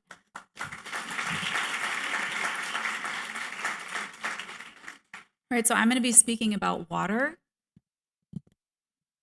So this is a map that looks at water scores from different countries. So scores of sanitation and clean water. So the darker colors have higher scores, and the lighter colors have lower scores. So you can see a vast majority of our planet actually needs safer water. So 2.2 billion people lack access to safely managed water. 3.4 billion lack safely managed sanitation, which is what impacts water the vast majority of the time. And 1.7 billion lack basic hygiene services just at home. So the UN has come up with 17 sustainable development goals. Clean water is one of those, number 6. But you can see that from listening to our prior talks, many other goals directly impact whether you're going to have clean water. So poverty, good health and well-being, quality education, affordable energy, your infrastructure, sustainable energy, responsible consumption, et cetera, et cetera. And many deaths are related to chemical pollution, as we've heard. Air pollution is key. Water pollution's right after that. Bottom right, you can actually see how many deaths are attributed to water pollution. So in Angola, India, Kenya, Ghana, Indonesia, these areas have a lot of water pollution impacting morbidity and also mortality. So toxins in water. I'm charged with talking about these 3 toxins, which I actually knew nothing about. I was like, why can't I talk about cholesterol or blood pressure or valve disease or heart failure? But I'm actually grateful that I learned about this. So first we're going to talk about PFAS. So this is going back to one of my favorite organic chemistry classes. They're per- and polyfluoroalkyl substances, sometimes known as forever chemicals. So there are 5,000 different PFAS, and they're basically a carbon or alkyl backbone surrounded by fluorine atoms. How can I be exposed? This is what we're all wondering when we come to this talk. Like, where am I going to get the PFAS from? So various foods, so marine kind of animals that are exposed to PFAS, or food packaging, when you think about the grease liner in your food packaging that you're getting or to-go box, in your drinking water. So typical water treatment doesn't necessarily remove PFAS, but some home filters can remove it. And then dust exposure. So some of the carpets or textiles in your home may be shedding some PFAS that you're ingesting really, really small amounts or inhaling small amounts. So what are the products? Here are several different products. There's clothing and textiles, carpeting and flooring, nonstick cookware, The water-resistant clothing that you wear may have PFAS. So a lot of different areas may actually be exposing you unknowingly. So you can actually look up where PFAS contamination is really important in your neighborhood. So the light blue is drinking water above the proposed limit for PFAS, and then the dark blue is drinking water below the proposed limit. So you can type in your address. I typed in Pacific Heart. We will live forever at Pacific Heart if we get a water filter, I think, because our drinking water is apparently slightly above the proposed limit, interestingly. But this is again from 2025, so hopefully we are now in better shape. And there are many different organic pollutants out there. One of them is PFAS, and one of the various mechanisms that can lead to coronary disease, peripheral arterial disease, are things like oxidative stress, systemic inflammation, and endocrine disruption. You can see our distinguished speaker, Dr. Rajagopalan, is one of the authors of this. So I've borrowed several figures from some of his papers for this talk. And human studies suggest that we can be exposed to PFAS, and it can actually affect many different organ systems: the thyroid, fertility in women, lower infant birth weight, et cetera, et cetera. One proposed mechanism is by altering the way platelets function and can increase arterial thrombosis, and the way that we're responding to these can, over time, kind of gradual insults, increase our risk for atherosclerosis as well. So moving to microplastics, we already heard there's not a completely agreed upon scientific definition, but essentially it's a plastic particle less than 5 millimeters. There's even nanoparticles less than 1 micron or 1 micrometer. And how do they get into your water? So wastewater is one way. It can also get in through sewer overflows, atmospheric deposition, surface runoff, even plastic waste, and maybe your plastic bottles and caps. This is an interesting study looking at BPA exposed mice, and they actually saw that they were developing lipids, kind of the fat accumulation in their liver. And that altered lipid metabolism, the way that the lipids were working, glucose homeostasis, how they process glucose, and over time increased obesity in those mice. So how do the risks from microplastics stack up against other risks? So microbial pathogens are actually a really important risk factor for water pollution. About 500,000 diarrheal deaths were attributed to microbial pathogens, so fecally contaminated water. And you might say, you know what, that doesn't really apply to us here in the US, and we're just focusing on ourselves here, but actually 15% of the US, or 43 million people, rely on private wells. And within these private wells, including areas of California, have microorganisms. So Campylobacter, Shigella, Yersinia, E. coli, et cetera, which can lead to norovirus, rotavirus, a lot of these diarrheal illnesses, among other chemicals. So some of the other chemicals can be metals, pesticides, et cetera. So moving on, then I'm going to go to metals now. So we heard about arsenic, lead, and cadmium. This is also from a paper that Dr. Rajagopalan wrote about environmental pollution and cardiovascular disease. So you see these are some of the different metallic pollutants. And then over time, you can inhale them, ingest them, kind of many different ways that you can take them in. And then they can lead to these processes we've been talking about, like systemic inflammation, disruption of the lining of your blood vessels, and then lead to things like apoptosis, which is cell death, and then finally can affect these outcomes. So if you see the red, yellow, and green, that's cardiovascular disease, coronary disease, and stroke. And then 1 is kind of the reference here on relative risk. And whenever you see that bar going to the right, that increases your risk. So you can see how risk is going up in every single one of those areas almost with exposure to various metals. And then this shows you that really it's many different mechanisms working in parallel. So it's things like the alteration in lipid metabolism I talked about, but also oxidative stress, cell damage, kind of all working in concert. And then finally, this is another interesting slide showing that you could have multiple exposures. So you can be exposed to lead and metals, but also to pesticides. And these different pathways are quite complex, but working together to ultimately disrupt the regulatory systems that your body relies on. So here's a slide kind of showing over time all these different exposures and initiating mechanisms, pathways that then lead to plaque, and then ultimately, heart attack, stroke, etc. Interestingly, some of these metallic pollutants disproportionately affect women. This is something I didn't have an appreciation of, but during certain times in a woman's life, there is more lead in the bloodstream. So we talked about how the bone is a main repository for lead. And so during menopause and in pregnancy, there's more bone resorption and metabolism. So if women are exposed to additional lead in their environment during those times, they're actually at very increased risk for high blood pressure, and even for preeclampsia, which is a very important cause of maternal mortality in our country. So when you're looking at, we always talk about risk assessment here and bringing it back to the topics I'm very comfortable with, like hypertension and cholesterol. So when I'm talking to people about their risk factors, I'm looking at those traditional risk factors, as well as in the middle column, the pregnancy-related risk factors like preeclampsia, gestational hypertension, diabetes, and then other female-specific factors, and then incorporating now environmental toxins. And so really, if you think about it, these pollutants can affect every organ system. They can go from head to toe, essentially your skin, your intestine, your lungs, and so on and so forth. So we know there are many harmful exposures like air pollution, noise pollution is another one, climate change, chemical pollution. Their pathways overlap and then can lead to issues as a result. So what can you do about it? It's not all doom and gloom. So we can test our water at home. If you think you might be living in a home that was built before 1986, for example, you might have lead piping, and that might be leaching into your water supply. So you might want to get it tested. Definitely, if you rely on a private well, you might want to get that water tested. So there are a lot of different situations where it might be helpful to look at your own water supply. And this is something I found on the EPA website that you can access.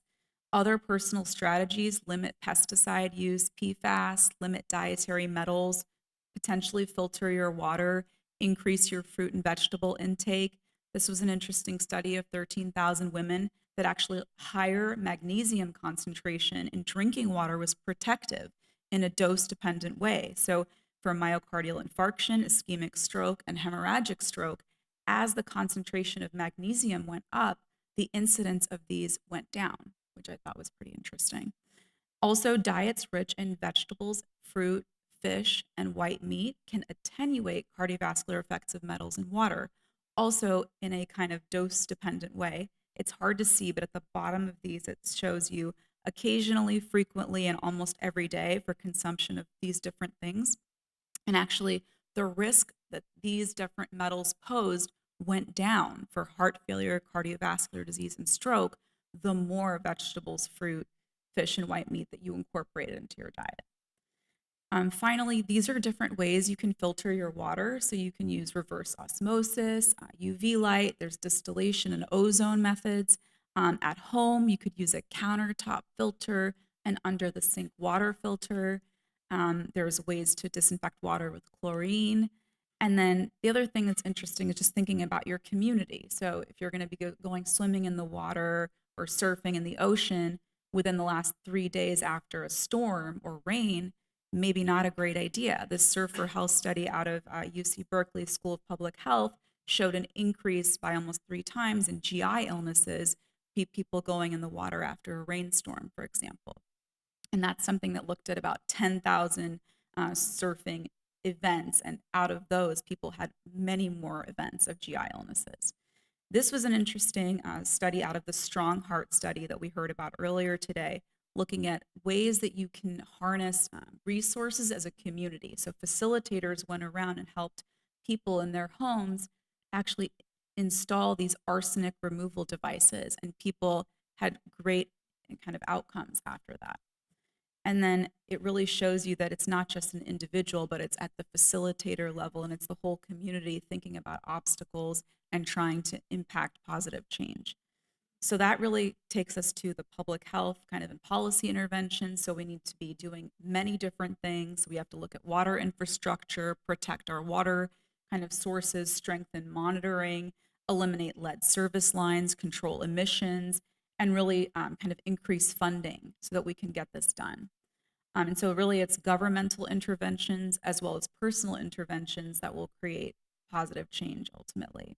And so if we can kind of add the urban spatial planning to our supply side innovations like green energy, kind of using more electric, et cetera, then reduce our own exposures, which will then decrease the number of times you're getting these intermediary pathways that are damaging. Ultimately, we'll have fewer adverse cardiometabolic outcomes. And so this was actually an interesting video game I learned about called City Skylines, where if you're able to design your own city. I don't know if anybody's played this game before. Yeah, we have a few people. Okay. So you actually, it depends on, so you plan out your city, and if you put things like a water source next to an industrial plant or a sewage plant, your city is not going to prosper. So I thought it was pretty interesting that we're introducing this concept of how we lay out our cities really impacts like the kind of water supply you're going to have long term. And so in conclusion, 2.2 billion people lack access to safely managed drinking water. PFAS, microplastics, and metals are contaminants we know can down the line impact cardiovascular disease risk. Mechanisms are inflammation, oxidation, dysregulation, epigenetic changes, and we can make interventions at a personal level, a community, and a government level. That's it. Thank you.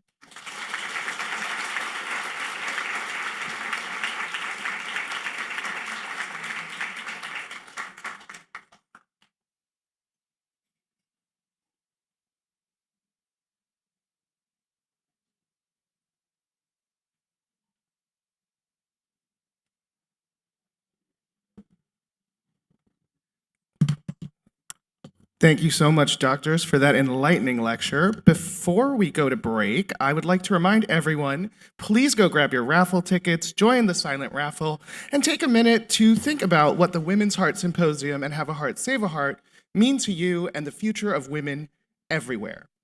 For those of you who are yet to meet me, I'm Jonathan Joseph, our executive director here at Have a Heart, Save a Heart. And this past year of my leadership has been an absolute joy. I want to thank each and every one of you for playing such an important role in building this community. We launched our first ever PSA campaign. Those of you who were around for breakfast, you've heard these 33% pledge PSAs. We have actually really thought of them as more than an annual fund. It's a call to action through this series of PSAs generously funded by our own board member, Cindy Johnson, and her husband, Neville. They've been shown at events across the country. I like that. Round of applause. Thank you so much. Yes. This would be impossible without you. Cindy and Neville, thank you so much. These PSAs have already generated over $20,000 in donations from outside California at events in Connecticut and New York. And they are helping us create educational resources like our Women's Heart Health Journal and Crash Course, which will be debuting later this year. You'll see them again looping during lunch, and I hope you will consider making your own contribution and joining us as a monthly donor. That being said, let's get to our first round of raffle items. First up, we have a Barry's Bootcamp 10 class package valued at $320. The winning raffle ticket number is 1773411. Check those tickets. You want 1773411.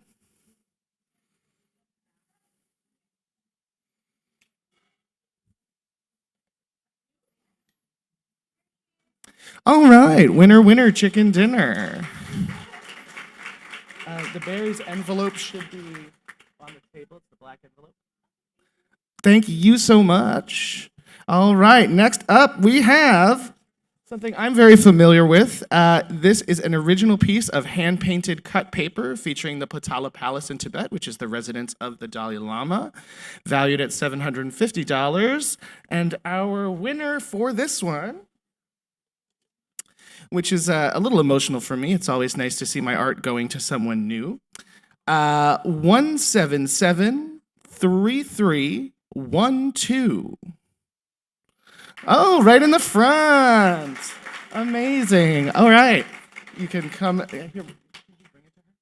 All right. Congratulations. And now, for the soccer fans in the room, I hope you dropped your tickets in for this one. We have an amazing package from our friends at Angel City Football Club, valued at $316, featuring 4 tickets for a 2026 match and some fan swag. Our winner for that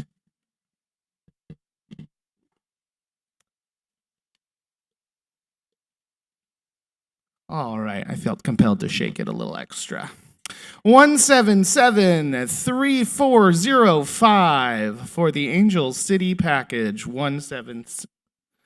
Oh, great. Congratulations. And I will follow up with an email to email you your tickets and information, thanks to Angel City. And this is the perfect time to mention that you should absolutely make time to go bid on our 3 silent auction items: an original oil painting by California artist Lisa Gunn, valued at $2,000, which is the small framed piece in black; an original mixed media piece by J. Joseph Studio, also known as Yours Truly, valued at $4,000; and my personal favorite, an off-grid weekend getaway at a rustic Aurora Borealis viewing cabin in Fairbanks, Alaska. What better way to escape environmental toxins than an off-grid cabin in the middle of Alaska? It is including, for 2, a chef-prepared meal during your stay, 2 ski passes for the nearby mountain, a guided tour of the 100-acre property on snowshoe, and a basket of Welcome to Alaska goodies. What better way to unplug? I should also say, having stayed at this cabin, the wood-fired cedar hot tub is quite lovely. So do go and join that silent auction. And our last raffle before the break is a family photo shoot session by Studio 721. And our lucky winner is 177-3477. 177-3477. I heard a squeak in the corner. I feel... All right. And with that being said, we will be on break for the next 15 minutes. Stretch your legs, bid on a silent auction item, make a donation to the 33% pledge, or just enjoy some coffee.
choreography is.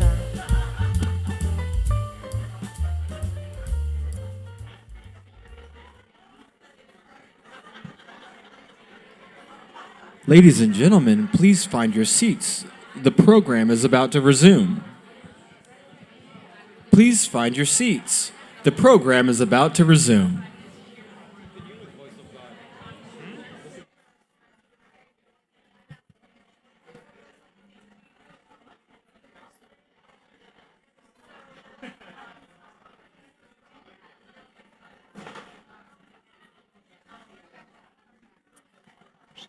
Francesca.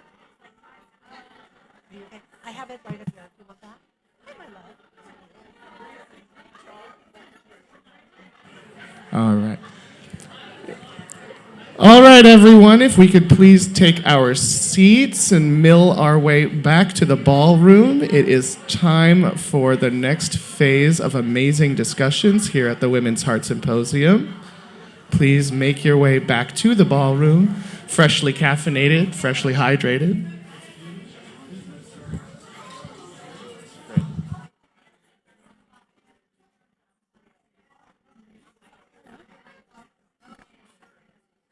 All right, welcome back, everybody. We're going to continue our discussions here. So I'm thrilled to introduce and welcome our next special guest from the Pacific Heart family, Dr. Rigvig Tadwalker and Dr. Serena Vanderzee, who are going to be diving into the world of food and plastics and the best heart-healthy consumer as relates to everyday toxins we come across. Welcome.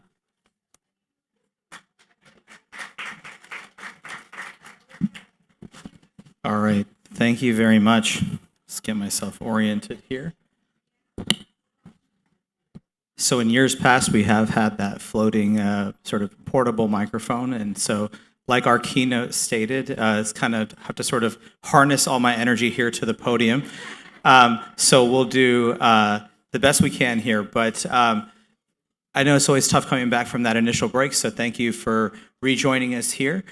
So we're going to jump into talking about diet because it's a major exposure source. So we'll spend some time discussing this. Of course, we got this very amazing high-level overview with Dr. Rajagopalan. And I do also want to briefly, before I get started, thank Dr. Weinberg for again putting on a fantastic conference. We should all give her a big round of applause. And also for the invitation here to speak and to be a part of it. So this is kind of funny because we kind of all know what food is. What is food though really, right? So we think of it in the sense of sugar and salt and fat and calories, and we think about this all the time, right? If you're somewhat conscious about what you're putting into your body, you're thinking about this all the time. But we don't think about it as a daily environmental exposure. And that's important to remember. That's really the key as to why we need to shift our attention, not just cardiometabolic, but environmental exposure as well. And what we buy and ingest often leads to invisible as well as cumulative exposure over decades and a lifetime. So just to speak to the initial part, obviously cardiometabolic signals are linked to food exposure specifically. We have known associations with dyslipidemia, insulin resistance, hypertension, even systemic inflammation. This is where things like the anti-inflammatory diet come in, and that is the basis behind that. But you heard a lot about the exposome today and how the exposome relates to daily life, how environmental exposure shape cardiovascular risk over time. This is a fantastic diagram from one of Dr. Rajagopalan's papers, looking at all these complex mechanisms and how they interact.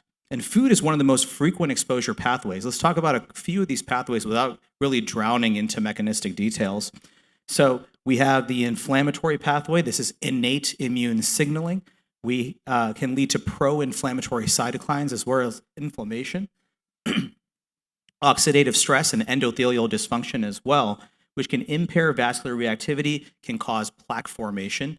And then, of course, we have this pathway that is metabolic and neurohormonal, can lead to stress and insulin-related pathways, which can then amplify cardiometabolic risk. So you can see how this can be problematic. Now, importantly, today, what I'm talking about is food exposure, not necessarily food preparation. And in fact, we're talking about everything that happens upstream before food gets to your home. So this includes the processing and packaging, but also the environmental contamination that occurs in the process. So later, my colleague, Dr. Vanderzee, is going to discuss storage and preparation and how that's different. So think about this as everything before it gets to your kitchen. Now, why do food-related exposures matter for heart health? Well, we know that the cardiovascular system is exquisitely sensitive to pathways of inflammation, metabolic disruption, endothelial injury, and many food-related exposures have shared pathways, and this is incremental increase in risk that can be especially problematic for vulnerable populations as well. And microplastics, in fact, are in the food supply. They're detected in seafood, like our marine animals, because of the high plastic concentration. Table salt, because of environmental contaminants. Bottled water, for obvious reasons, is packaged in plastic. And fruits and vegetables, in many cases, because of how they may be farmed or because of how they may be farmed. And diet is if not the major exposure route, probably aside from drinking water. And other potential exposure routes include inhalation of airborne microplastics, dermal contact with consumer products as well. Now, in this figure to the left, you'll actually see this is from the World Health Organization of global plastic production over time since 1950. And you can see that as the decades go onward, we see this steep, almost logarithmic style curve. And you can see how problematic this is becoming. So this is really timely for us to discuss now, but in reality, we probably should have been discussing this even 10 years ago. So this is increasingly going to become a part of cardiovascular risk assessment and part of cardiology as we continue to practice as healthcare professionals. Now, you heard a few references to this paper, so I won't go into great depth, but this is this landmark New England Journal paper from 2024 that showed evidence of micro and nanoplastics detected in carotid artery plaques. So these were detected in 58% of carotid plaques analyzed over a median follow-up of just under 3 years. And the presence of these is associated with a 4.5 times higher risk of composite outcome of myocardial infarction, stroke, death. So this is the first human study to link microplastics directly to some form of cardiovascular outcome.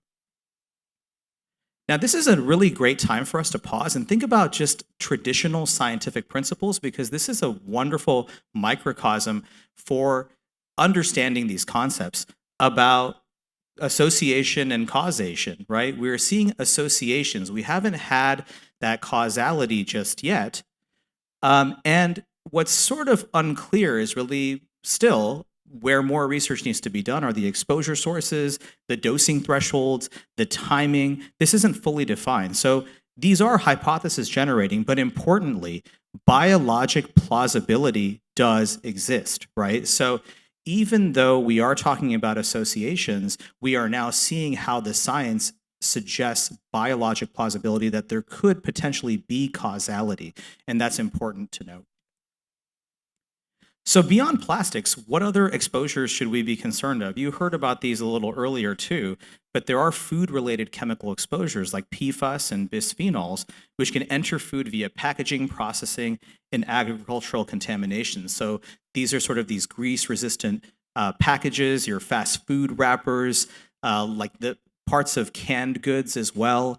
The food processing itself, all of those things contribute to this. And these compounds not only persist, but they also accumulate. So think about that in terms of a long-term exposure. And epidemiologic studies do, in fact, link higher exposure to that risk. I wanted to take a quick aside to talk a little bit about pesticides. And we always talk about organic food versus conventional or non-organic food, or however you'd like to say it. And while it's true that organic foods generally have lower pesticide residues, they are not pesticide-free. There's basically certain methods that are less sort of pesticide-heavy, but they can be pesticides that are involved in organic farming. So for example, in organic farming, you can actually use these copper-based fungicides. So actually, organic food can still have high metal content. So it doesn't really say much about the metal content. So this is really an important thing to remember. Another thing that I love telling my patients, which they hate to hear, is that organic junk food is the same as regular junk food. Just because it says junk food, or just because it says organic on the label doesn't mean that it can't be junk food. So please be careful about what you're eating as a snack. Now, not all foods carry the same exposure burden, and some conventional foods contribute disproportionately to pesticide exposure. I'm actually going to jump into something that you might have seen or at least heard about in recent years. And this is where it becomes important. Practical prioritization is really what makes a difference over perfection. We are not trying to be perfect. No one's going to remember all these different aspects of farming or the way that your food is prepared, but we have to try to do our best to be reasonable consumers. So this is actually from the Environmental Working Group. You can actually find this online. It's a shopper's guide that they publish annually, and this one's for 2025, talking about the Clean 15 and also the Dirty Dozen. So the Clean 15, these are the foods that happen to, in this past year, be sort of the least pesticide heavy. And you can see some of these on the list: pineapples, sweet corn, papaya, avocado, onion, so on and so forth. So these are ones where you may want to consider even purchasing them as conventional items as opposed to getting them organic. Whereas the Dirty Dozen, which people tend to focus on more, are the ones that are more pesticide heavy. So these include potatoes, blueberries, blackberries, apples, pears. Again, this is not to say that these fruits are not nutritious or vegetables are not nutritious. It's basically to say that these are pesticide heavy, so you may want to consider buying organic and being a little bit more thoughtful about the source of where they are coming from. Also, if you live in California, you may have seen this label, Proposition 65. If you're a consumer that's kind of going around these businesses looking at labels, you may see this Prop 65 label. And what California Proposition 65 is sort of requires disclosure of certain chemicals and exposures. These warnings reflect potential exposures. They are not proven harm, and that's important to remember.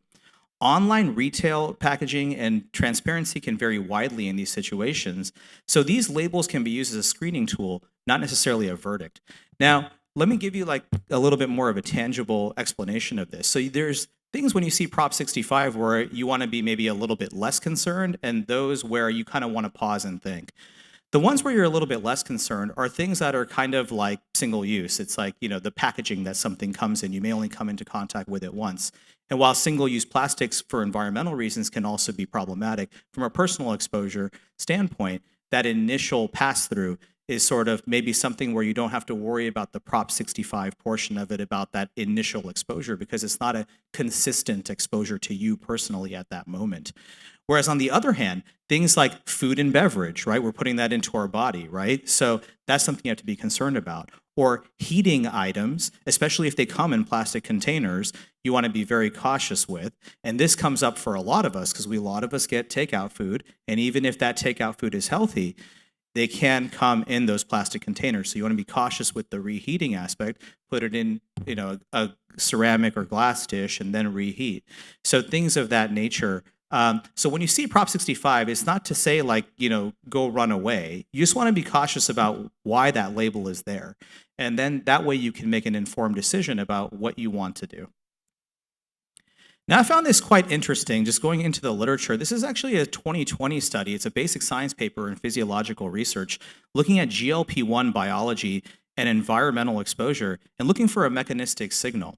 We often think about, okay, well, in fact, throughout the day today, we've talked about these different environmental exposures and what they can do to the human body. So then the question becomes, well, how do we combat this beyond just usual lifestyle measures, as we like to say? And while there's a lot there, we often think about the pharmacotherapeutic aspect as well. But the idea is this, is that environmental chemicals like phthalates, DEHP, promote pro-atherogenic vascular changes. Now, in this study, in these in vitro cellular models, they found that GLP-1 receptor agonism actually attenuated these effects on human vascular smooth muscle cells. So this suggests that there is a mechanistic metabolic and incretin pathways that might intersect with these toxin-mediated vascular injuries. So this is, in fact, hypothesis generating, of course, But it is of interest because now we can add to the armamentarium of pharmacotherapeutic strategies to mitigate cardiovascular risk. We already know about statins and inflammatory reduction. We know about ACEs and ARBs and how they can affect vasoreactivity, and even metformin, which can affect insulin sensitivity and inflammation as well. So this looks at the fact that, yes, environmental toxin-mediated damage might in fact be mitigated to some degree by drugs that we already have available and are using. So of course, this is a women's heart conference. Why is this a women's heart health issue? Because we could be talking about anybody right now, but it's because hormonal signaling interacts with many exposures that involve a woman's life cycle. Pregnancy, midlife, menopause, these are vulnerable windows. Heightened metabolic and vascular sensitivity during these windows. You've already heard a little bit about this. So this is particularly unique for women and makes it that much more important. And these cardiometabolic effects compound over the traditional risk factors that all of us are exposed to and that we discuss all the time. This is quite interesting as well. This is actually a food map. You can actually go to this USDA page to look at food maps, to look for where there are food deserts. These are places where there's limited access to healthy food and instead a reliance on ultra-processed food. So I actually pulled up a map of greater Los Angeles and beyond to take a look at this, and you can see how that within our own communities, there are significant disparities. And if there has in fact been a theme throughout today, looking at maps, you can see significant disparities side by side. So you can actually go to this site and toggle a number of different options to determine how far you or someone you know might be from having access to appropriate foods. So this goes to say that access is in fact structural in a lot of instances and not individual. Now, what's fantastic is that a lot of what we can do to combat environmental effects does involve personal agency, right? Our ability to go out there and exercise and trying to sleep and things of that nature. But there's clearly a structural issue that needs to be overcome. And we don't want to forget about this, which is why it's so important that we're working on the policy level and not just the individual level to combat these issues. Now, of course, as physicians, what are we being asked? Right? A lot of patients come to us about these issues. Is this real? Is this something I should avoid, right? We're talking about a specific, environmental chemical or a specific exposure.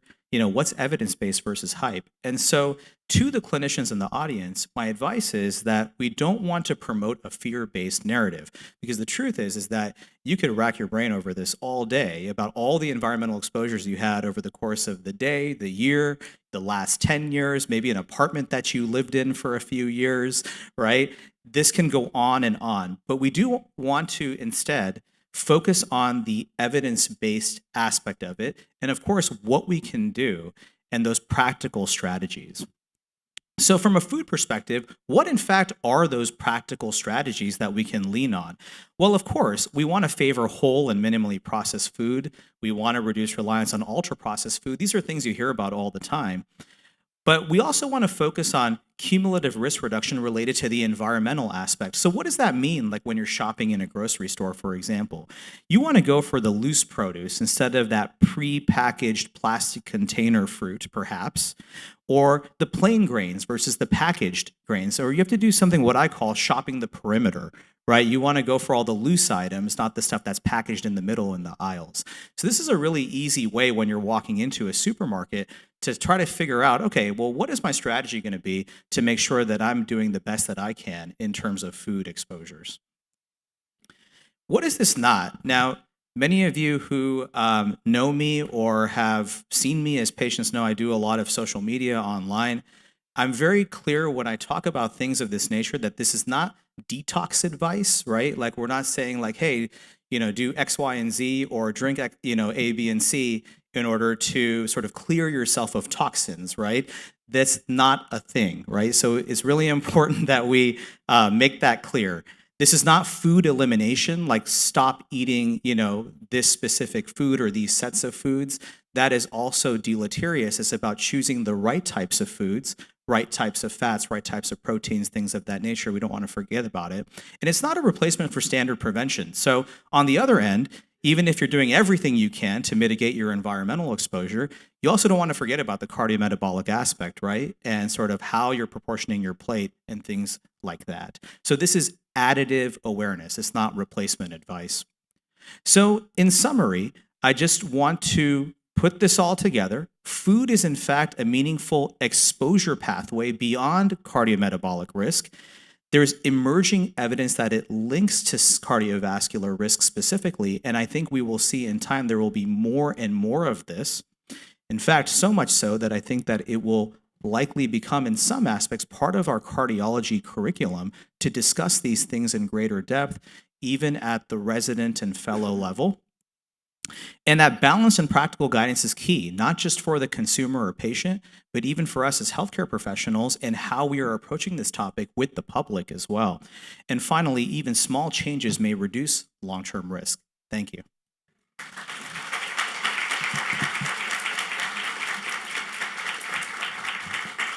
And then just briefly, I'd like to introduce my colleague, Dr. Van der Zee, who's going to pick up on everything that happens after the grocery store, okay? So, so listen up.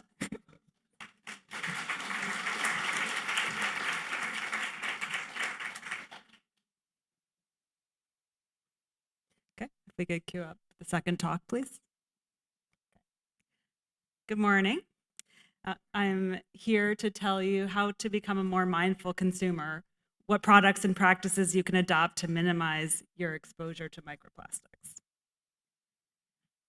We've heard this morning about where microplastics come from. Where do they go?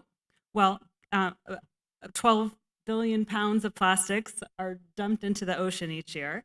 And when you look at the composition of that plastic, the majority by number of pieces and 10% of the total mass are microplastics.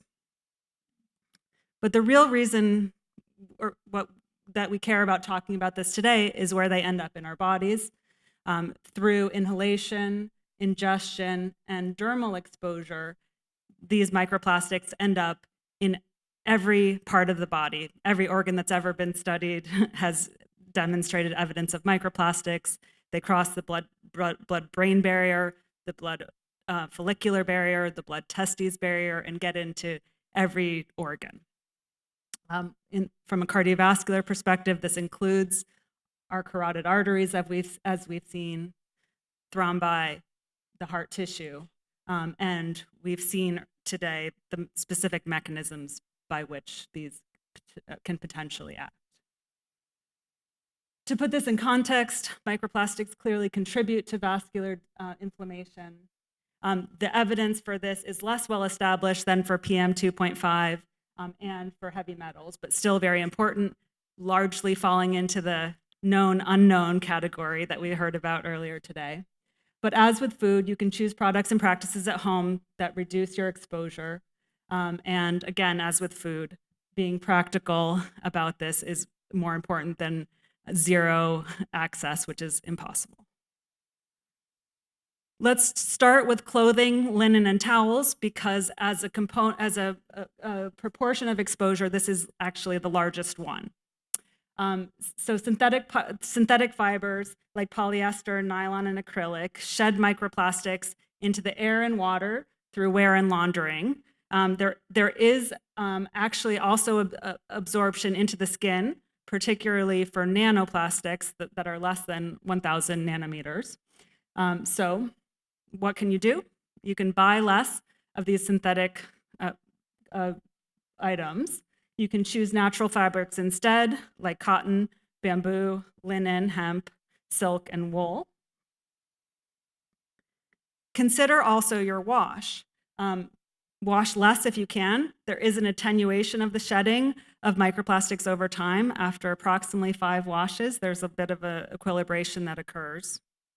In addition, microfiber filters are available for your washing machine. These are on the more expensive side, $150 to $250, but on the lower end of the price range, you can buy certain laundry bags. Guppy Friend is one example of these that actually filter out the microplastics from your wash. Food preparation is a very important topic. The major principle here is that heat accelerates the leaching of plastics into food, and promotes the oxidation of the plastic particles. Again, we heard about the processing of these, especially tiny particles, is problematic. So a very important principle is avoid heating food in plastic containers, especially in the microwave. The mechanism of plastic transfer from the microwave compared to stove and other heating technologies is significant. Beware the phrase microwave safe. All that means is it isn't going to melt in your microwave. It doesn't mean that it's not going to shed microplastics into your food.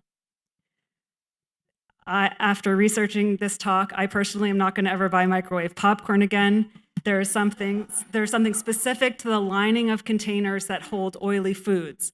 So soup cans, microwave bags that are particularly rich in microplastics, and because you're heating those foods, they're particularly prone to shedding.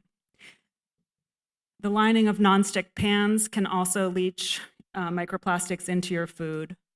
So as a principle, choose your vessel carefully. If you have the option for metal, glass, ceramic, or cast iron, choose that instead. Another term to be careful of is BPA-free. Now, BPA was banned from baby bottles in 2012 because it was clearly shown to be an endocrine disruptor that led to developmental harm in infants. However, we haven't had similar legislation for adults. The BPA leaches into liquids, particularly when heated. Again, heat being a very important principle of the transfer. But the reason that you need to be careful is that you can replace bisphenol A with bisphenol S, for example, or another similar compound that can cause similar endocrine disruptions. BPS may be more heat stable, but it also may be more potent. So be careful with your labels, but BPA-free is not a bad place to start. Disposable cups. This was very interesting to me. Disposable cups, whether they're made of plastic or whether they're paper cups, often have a lining of microplastics. That's to prevent leaks. The lids, of course, are often made of plastic as well. And as with food preparation at home, heat causes the lining to break down and leaching microplastics into the beverage. And this is a very significant effect. The order of magnitude can be more than 50-fold. So when you have a choice, choose a ceramic cup or a travel mug instead, especially for your coffee, tea, or other hot liquids.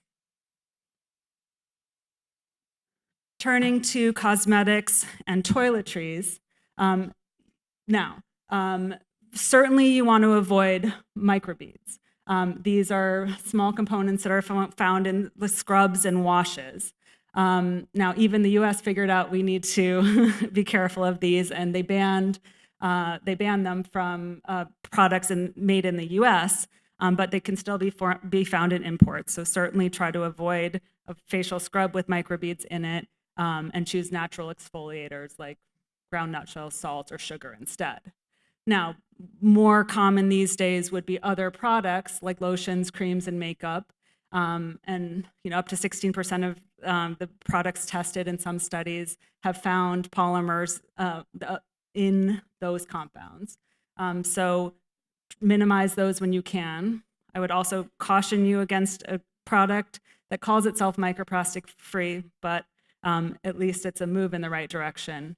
And there are some alternatives out there. I actually tried these in preparation for the talk. There's tooth tablets that you can use instead of toothpaste that comes in plastic tubes. Actually it tastes great. I've actually converting, especially for travel, it's great. And then bar soap, bar shampoo, etc. A final word, thermal receipts often contain BPA. It's used as a color developer, so the receipts that are generated at the point of service in the machines in a lot of our stores contain BPA. Transfer is enhanced if you have hand sanitizer or if you have lotion on your hands. So when you have a choice, decline the receipt or choose an electronic version. And you might notice that some people who are handling these often or wear gloves, and nitrile has a better effect on the chemically than latex gloves. So my take-home messages to you are that as a consumer, you have simple, low-cost options for minimizing your exposure. This is especially important for the females in the audience because of the endocrine disrupting effects and because of the reproductive health implications. And even small changes can reduce your own personal cardiovascular risk and, as we'll get into more in the afternoon, elevate your global citizenship. Thank you.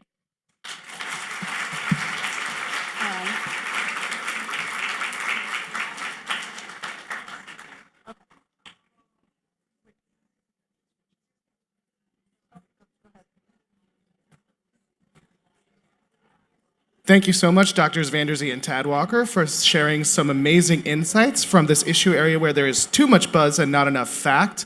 Empowering decision-making regarding what and how we consume is critical to heart-healthy living.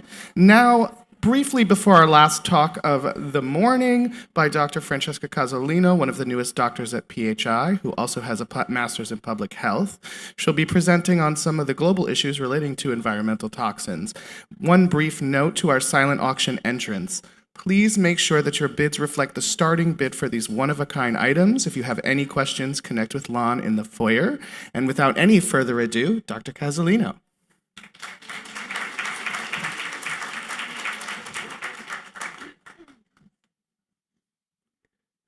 Hello, everyone. So I'm Francesca Casalino. I am new to Pacific Heart, and this is my first Women's Health Symposium.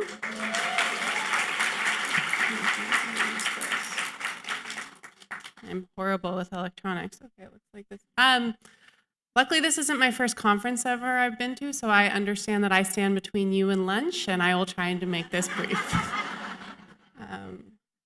So you guys have already heard a lot about this, how all these environmental factors, pollutants, plastics, et cetera, interact with your cardiovascular health. I'm not going to belabor the point. And I think stepping back, I want to think about how your exposure really is dictated by where you are physically, who you are. And this has been a theme as well, but who you interact with, where you live, what your culture is, where you work, where you travel, is going to dictate what you put in your body, what you bring into your home, what you are exposed to. And so that's true whether you live in Santa Monica, South Central LA, Beijing, Dubai, anywhere in the world is going to dictate how you interact with these various exposures. So this is a map looking at sort of how excess mortality is affected by the PM 2.5 particles that we've heard so much about. And as you can see, while we're all exposed to varying levels of this, there's excess mortality in certain areas of the world. And a lot of that is dictated by, yes, the exposure that they have, but densely populated areas are more likely to be exposed and more affected. So looking at this map particularly, you see India, China, sort of Southeast Asia, and Africa are more affected by these than, say, if we look over in America, where we're sort of white and we have less white on the map, and we have less excess mortality. And this is a map sort of giving you a reference point of how much exposure we have globally based on where you live. But focusing a little more on the United States, this, I think you guys will be sort of drawn to California, where we have some of the most particle concentration exposure. And this is all sort of in the Central Valley, the San Joaquin Valley, where we have a high amount of agriculture and oil production and house and industry there. And they actually, for the past 25 years, have been out of compliance with the EPA. And it's given the sort of unpopular term of sort of the worst environmental impact in the world, or at least in the country. So just something that I was not aware of. So, but that beyond the particle matter, we really need to think about your environmental burden is dictated by all the things we've talked about today. So your air pollution, but also how close you are to hazardous waste sites or toxic chemicals or factories, your built environment.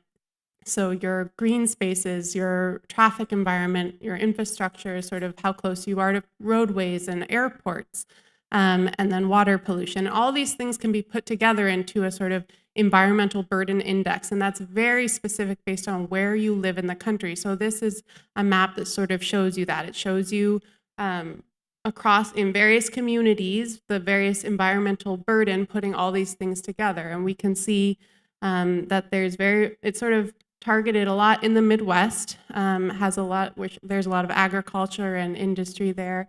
And then also California has some of that as well. And it's also very urban areas. And so you can see this distribution. When we look in the study, when they looked at how that environmental burden interacts with cardiovascular health, something we've talked about already, but these areas where there's a higher environmental burden also have higher prevalence of cardiovascular disease, so hypertension, diabetes, obesity, coronary artery disease, and stroke risk. But interestingly, there's also in these areas, or maybe not so interestingly, not surprisingly, I guess, there's higher risks of poverty, people who are uninsured, racial and ethnic minorities are more concentrated in areas that have a higher environmental burden risk. And so this is a heat map looking at that poverty burden in our country and how that's distributed. And if you look at this next map, you might notice that there's which looks at sort of the adult coronary artery disease distribution. You might notice a sort of similar color pattern. Oh, how do I go back? There we go. Where, yes, where you live is very important, and it interacts very closely with your socioeconomic status and how that impacts your cardiovascular health, which is a complicated interaction. So Dr. Rajagopalan already talked about this social vulnerability index. This is not only your sort of socioeconomic status, but your racial and ethnic minority status, your household characteristics, how well you speak English in your house, your disability, and then your housing status, sort of where you live, quarters, apartment, a mobile home, and how all these things can sort of be put together into an aggregate score to determine how vulnerable you are. And when we look at sort of your environmental burden, and then how that, and when you stratify your environmental burden and the association with cardiovascular disease, when we stratify based on your social vulnerability index, you can see the association between your environmental burden and your cardiovascular disease is a stronger association when you're more vulnerable. So that's these sort of top lines in each of these categories. You can see that there's a stronger association. And so this sort of highlights that while environmental burden impacts all of us, there's a great disparity based on your social vulnerability across our country. And when we look specifically, not only are those who are socially vulnerable and in having higher environmental burden, there's an association there. It's also found that in areas where there's a when people are more socially vulnerable, they're in areas of higher mental burden, and there's a distinction within those areas. So if you're in an area where there's a higher, where you're more socially vulnerable, you're more likely to be in an area where there's higher air pollution, and then there's higher proximity to toxic waste plants or factories. And this is from sort of many factors, as I'm sure we're aware, sort of systemic redlining and systemic racism that has put, and zoning that has put certain populations in areas that are allowed to live closer to sort of these facilities, where if we look at populations that are less socially vulnerable, their sort of environmental burden is more associated with their built environment. So I think that this is sort of well established in this risk calculator. So this is something as cardiologists that we use to determine your sort of cardiovascular risk. It's looking at various traditional risk factors. As you can see, blood pressure, diabetes, hypertension, cholesterol. But interestingly, we also include your zip code, which is something we've already talked about is very important when determining your risk. So I wanted to focus more, sorry, I have so many maps. I wanted to focus more on Los Angeles, something that we all associate. What is sort of our environmental burden in Los Angeles and how does that interplay? And so I think we're all pretty familiar that in LA we have bad traffic and that impacts our pollution. And if you look closer, this sort of highlights LA County in the lower corner there, and you can see that our particle matter pollution is higher in this area as well. So I think when we look at the environmental burden of Los Angeles, think of air pollution, extreme temperatures, which is not something we've talked about as much today, and then our risk of wildfires.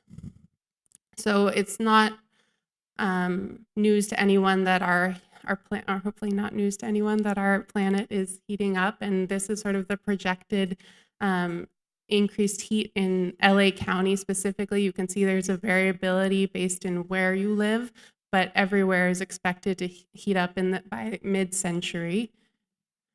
And why is this important to cardiovascular health? So there's an interplay here where, high heats result in dehydration.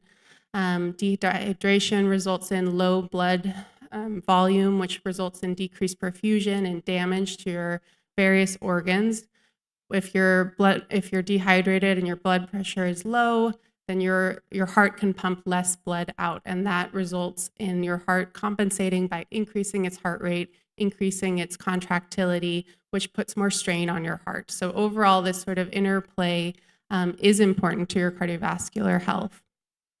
This was a study done in a very densely populated province in China, where they looked at the interaction between extreme heat and particle exposure and how it impacts specifically myocardial infarction. So this is a case crossover study where each person is their own case and control, and they looked over and sort of compare over time, and they picked out people who passed away from myocardial infarctions. And in this study, they found that there was a significant interaction between the high heat events and that exposure to particle matter, and how those two things resulted in increased mortality for myocardial infarction. Interestingly, women, bringing in the heart health for women, were more vulnerable to these heat waves. And so this has been talked about already, but it's not surprising from what we've already learned about how particle matter increases your thrombogenicity, your atherosclerosis burden, and your inflammatory response, that if you're also dehydrated and in a high heat environment, that these two things can interact to increase your cardiovascular health. Looking specifically at LA, so this is a map that looks at excess emergency room visits over the course of a sort of heat wave as a sort of marker for how heat impacted health in the area. And you can see there was a large discrepancy within the LA County area, where areas that are traditionally more disadvantaged experienced higher levels of emergency room visits during this period of time, and really highlights the difference in your exposure to green space, your predisposing factors, and your maybe in your socioeconomic status. So finally, I wanted to touch a little bit on wildfires, as I think that is globally an issue, but I think is something that a lot of us have been affected by in the Los Angeles area, and is unfortunately something that I think we all need to recognize is going to be something that we will continue to be affected by. This is a map that sort of projects the expected amount of wildfire burden that we're going to have by the mid-century. Most of it, as you can see, is sort of concentrated in the San Gabriel Mountains. There's expected to be, which is sort of a significant area, high-risk area, and it's expected to be a higher amount of wildfires in that area. And why is this important? So there's data that basically suggests that in sort of an acute wildfire setting, I've already talked to you some about this, there's higher risk of heart attack, stroke, arrhythmia or rhythm issues, high blood pressure that can cause an actual crisis or damage to your organs, or heart failure exacerbations. And then on a more long-term scale, which has already been talked about, there's higher risk of blood pressure or elevated blood pressure and atherosclerotic disease. Smoke from these wildfires can travel huge distances. So it's not just about living near a fire and sort of being exposed directly. It has a smoke in one area travels up to 300 miles. And so most people in California definitely over the past year were exposed to fires, and you can see all over the country, all over the world. But these impacts do affect people differently. If you think about those who are, for either their work requirement, et cetera, are required to work outside for economic reasons or social reasons, our sort of first responders are obviously the ones who were in the line. I think there was a lot of publicity about the lack of facial masks and protection that a lot of those workers had during the Palisades and Eaton fires. And so they have high exposure risk compared to people who are working in office buildings or who have the ability to leave the area if there is a wildfire. Furthermore, people who have pre-existing health conditions, which has already sort of been talked about, are at higher risk of having some sort of having worsening health effects from wildfire smoke. As sort of Dr. Rajagopalan's initial slide looking at the two cases, sort of your environment, your exposure, the one woman who lived in a low-income area, who didn't have air filtration, who had to keep her windows open, who maybe lived in a less secure home, those people are at higher risk when there's a wildfire exposure. And in those areas, usually older buildings that are not well maintained, landlords are less likely to make those improvements for those people.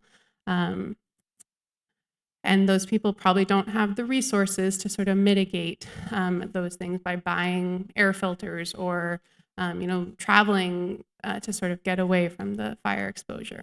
So I want to pause because I know that most people in this room were affected by the fires last year, and I don't want to, and I know it's probably not easy to hear there's going to be more fires, they're going to be more severe, that this is going to be an ongoing issue. And I don't want to say, and I understand that there's a whole devastation that comes with the personal experience of going through that. And it's totally different from the environmental burden that we all experience. But I think we do need to acknowledge that this is real, this is going to continue to happen, and we need to figure out, I think the whole purpose of this conference is to talk about how we can work within the environment and the exposures that we have. Finally, I wanted to end on a slightly more positive note, which has already been touched about, but the importance of green space, which I think in LA and California, we have amazing green spaces to take advantage of. And you really got to think about this. There's sort of the larger green spaces, going camping, going to the mountains, getting out of our urban environment. Then there's the urban environment green spaces, parks that we have, going to the beach, we're so lucky that we can drive a few miles to get into the mountains and go for amazing hikes. And then personal green spaces. So your garden, your house plants, everything like that has some impact and improves things for you. There's tons of data that suggests that sort of how dense your population is, the traffic safety, your recreational activities are tightly linked to your physical activity levels, your BMI. Places that have higher density traffic are less walkable, have more incident coronary artery disease, and areas that are more walkable are associated with decreased levels of type 2 diabetes, and overall increased vegetation is protective for your cardiovascular health. So there's, and again, as has already been commented on, there are a lot of confounding factors here. Places that are greener are likely more wealthy, and some of the studies I looked at did sort of show that some of these effects are slightly attenuated when stratifying for that. But generally, living closer to a green space is associated with lower all-cause mortality and cardiovascular mortality. And this sort of highlights that in more detail. So I thought this was sort of interesting that looking at people who had heart attacks, there was they basically had less injury from their heart attack if they lived in a more green area. And then actually the degree of narrowing was lower. That sort of suggests that maybe being in a green space lowers your or exposure to green space basically lowers your subclinical coronary atherosclerosis. And why is this? I mean, I think some of it you guys can sort of already assume. The social effects, the going out with people, walking, the physical activity, the stress burden that releases, having a safe environment to do those activities is important. But plants filter air pollution. They produce oxygen. They block noise. They block noise and light, which are things that we didn't talk as much about. And then we know that there are these human effects that we have from this. It lowers your blood pressure, it lowers your BMI, it increases your improves your cardiovascular health, and through various multiple mechanisms. And so I think if I could leave you with one sort of positive thing before we all go eat, I think that we can't control everything. A lot of the things that we need to do to change this are higher policy level changes that need to be made. And I mean, we can advocate and we should do everything we can personally and for our community. There are ways that you can go out and plant trees in areas in the LA area that have less access to green spaces. But I think that, as has already been talked about, engaging in your environment, getting out there, not being afraid of the air pollution but going and enjoying your green spaces, being active is one of the best things you can do for your cardiovascular health. There's data to support it. So I think with that, I'll stop, and I think we have some raffle and then we can eat. Thank you so much.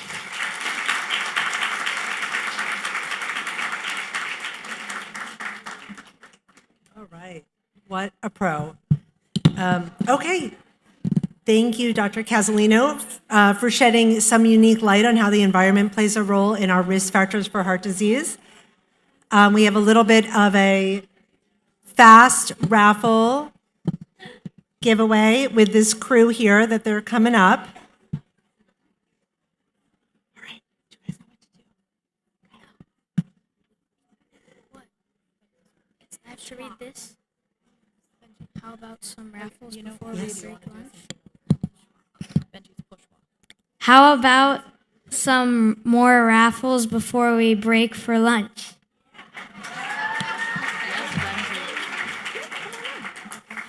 We have 2 antique French pochoirs prints from the 20s, pulled from private collection of a former fashion historian, valued at $350, and these will go to lucky ticket number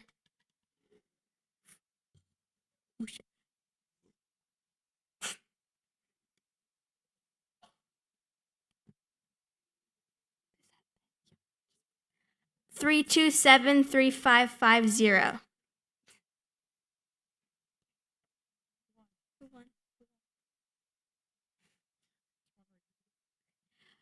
3273550.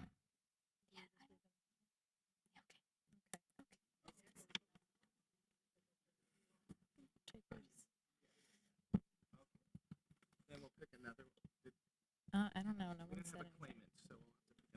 Okay.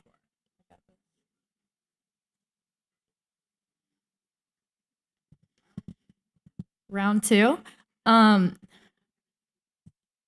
Ticket number 1773446. Anyone? No one? No? Okay.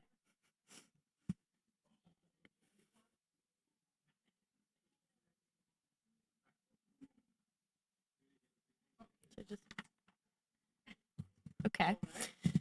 We'll go to the next one. Yeah. To the next one. We want to get food in your stomach. Yes.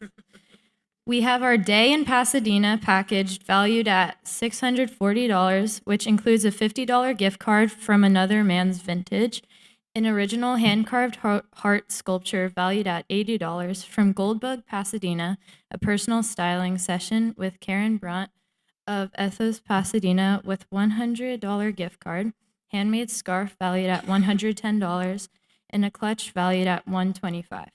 And for a tasty treat to fuel your day at a $75 gift card from Olala.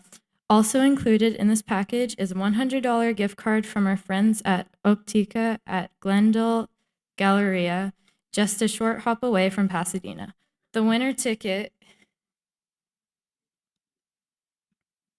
1773576. We have a winner.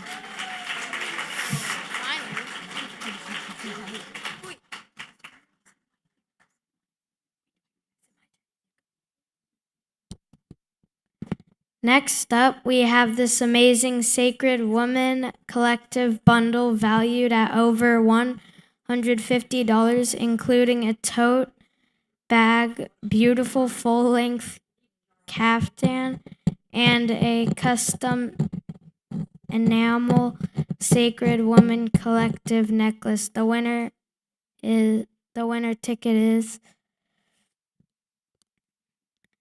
1773499.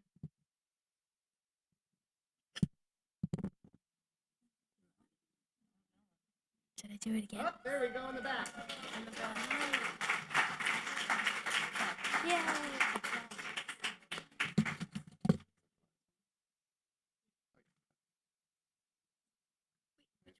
Feel free to come up and connect with your prize. I believe we have one other left. Last, we have two artisanal pieces of glass by husband and wife duo Joe Gaudiati and Austin Fields. Austin's gorgeous seafoam green vase valued at $550 goes to ticket.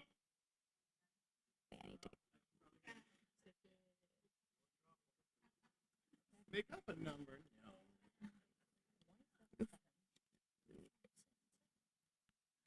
3273517.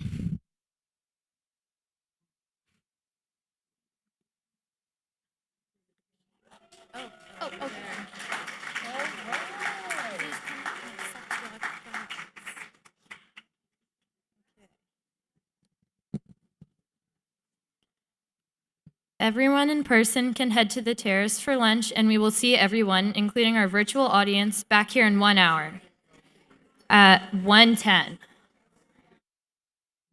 In Europe, more than half of all women who die from heart disease. More than half. Find out more at haveaheartsaveaheart.org.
Cardiovascular disease is the leading cause of maternal death, and Black women are nearly 3 times more likely to die from it. It shouldn't be this way.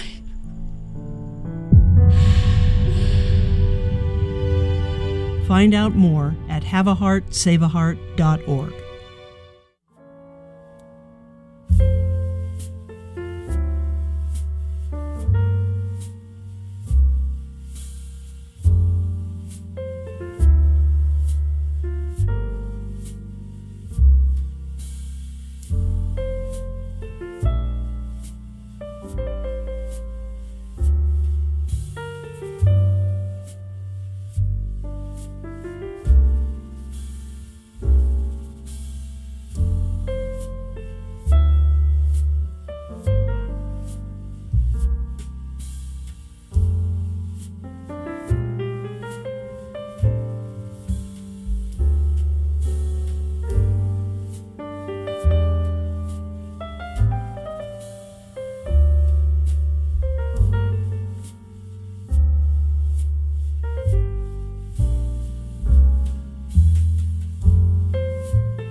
I'm just like so many women I know, working hard while taking care of everybody else.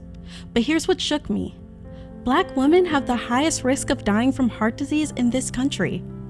We don't talk about it enough, and we're losing too many of us to preventable disease. That's why I give to the 33% pledge, because our hearts matter, and creating more resources for us is essential.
As a board member of Have a Heart, Save a Heart, I see the numbers every day. Heart disease kills more women each year than all forms of cancer combined. Through the 33% pledge, we're working to change that. Join the fight, donate today, because only education and action can save the women we love.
Hi, I'm cardiologist Dr. Nicole Weinberg. As a mother, I know the love we feel for our families, and I want every woman to be here for those moments that matter most. 1 in 3 women will lose her life to heart disease. Take the 33% pledge and let's protect our hearts and homes together.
She's my partner, my best friend. I thought heart disease was mostly a man's problem, but it actually takes more women's lives each year than all cancers combined. 1 in 3 gone too soon. That's why I support the 33% pledge, because protecting her heart is the most important gift I can give her.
We've been taught to fear breast cancer. But cardiovascular disease kills 3 times more women every year. Not 1 in 43, 1 on 3. Find out more at haveaheartsaveaheart.org.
In Europe, more than half of all women who die from heart disease.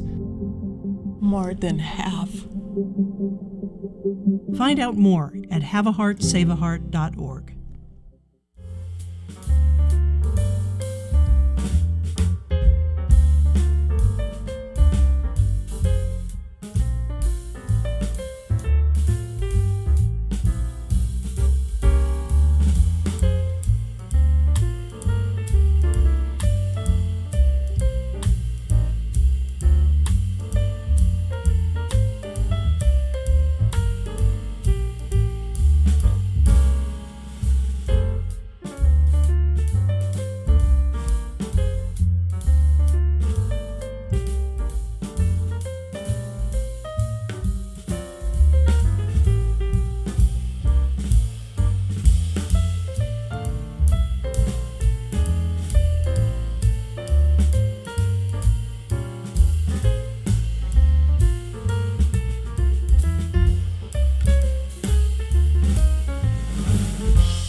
Cardiovascular disease is the leading cause of maternal death, and Black women are nearly 3 times more likely to die from it.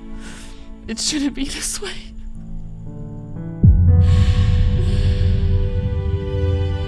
Find out more at haveaheartsaveaheart.org.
I'm just like so many women I know, working hard while taking care of everybody else.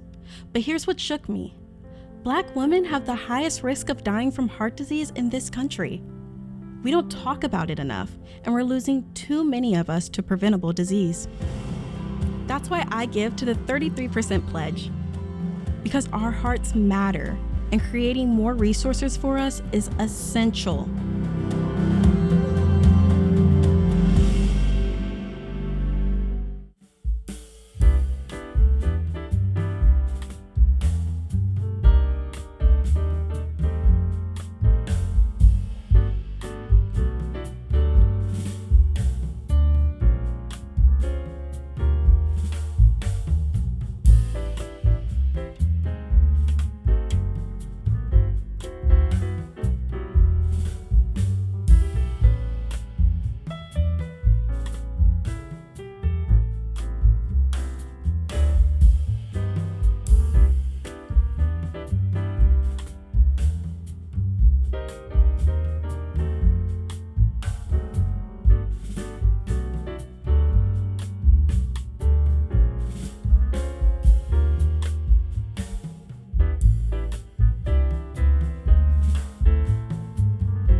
As a board member of Have a Heart, Save a Heart, I see the numbers every day.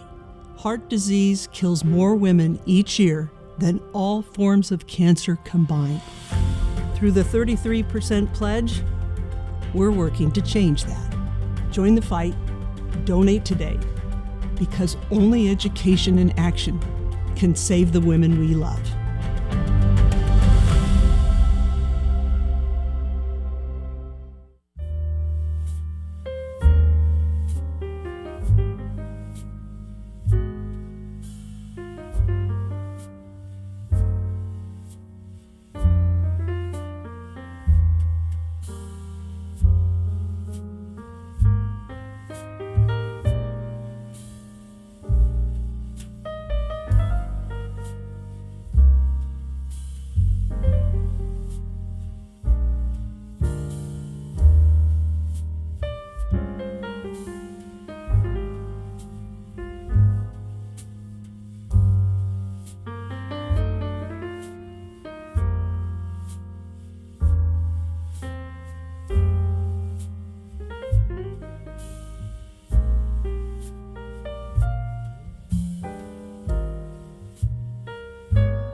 cardiologist, Dr. Nicole Weinberg.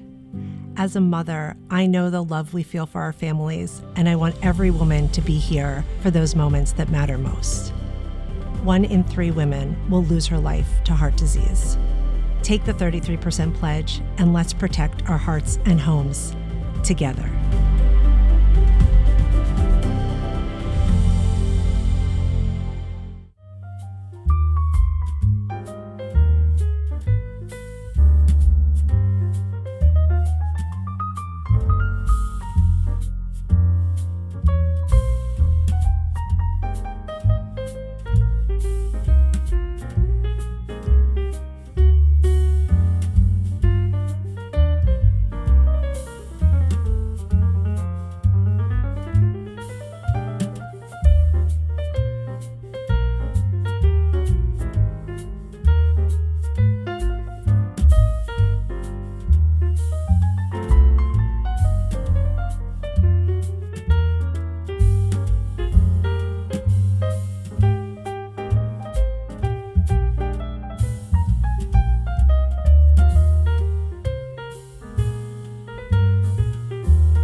She's my partner, my best friend. I thought heart disease was mostly a man's problem, but it actually takes more women's lives each year than all cancers combined. 1 in 3 gone too soon. That's why I support the 33% pledge, because protecting her heart is the most important gift I can give her.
We've been taught to fear breast cancer.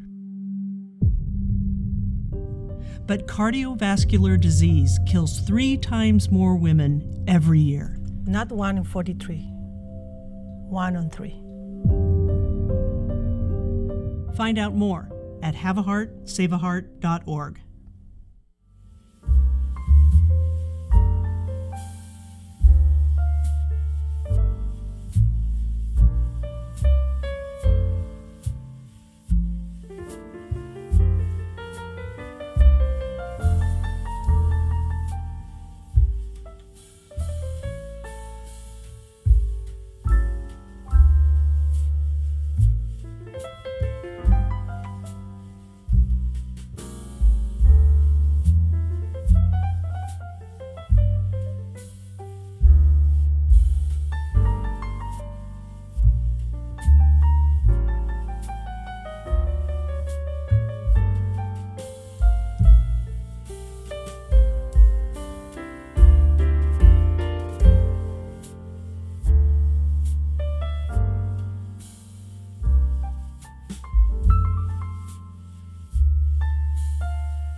In Europe, more than half of all women who die from heart disease. More than half. Find out more at haveaheartsaveaheart.org.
cardiovascular disease is the leading cause of maternal death, and Black women are nearly 3 times more likely to die from it. It shouldn't be this way.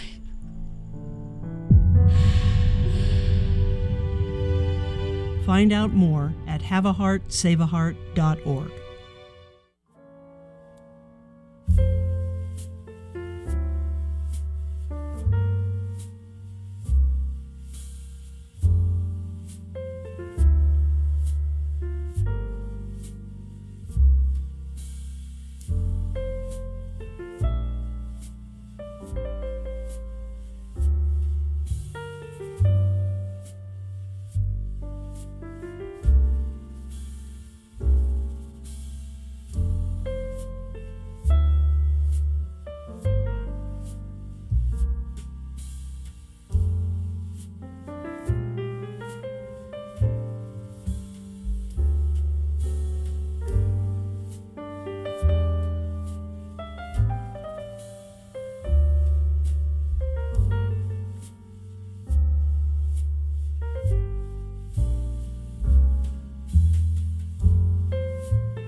I'm just like so many women I know, working hard while taking care of everybody else.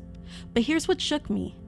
Black women have the highest risk of dying from heart disease in this country. We don't talk about it enough, and we're losing too many of us to preventable disease. That's why I give to the 33% pledge. Because our hearts matter, and creating more resources for us is essential.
As a board member of Have a Heart, Save a Heart, I see the numbers every day.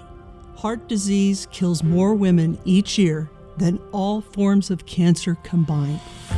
Through the 33% pledge, we're working to change that. Join the fight, donate today, because only education and action can save the women we love.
Hi, I'm cardiologist Dr. Nicole Weinberg.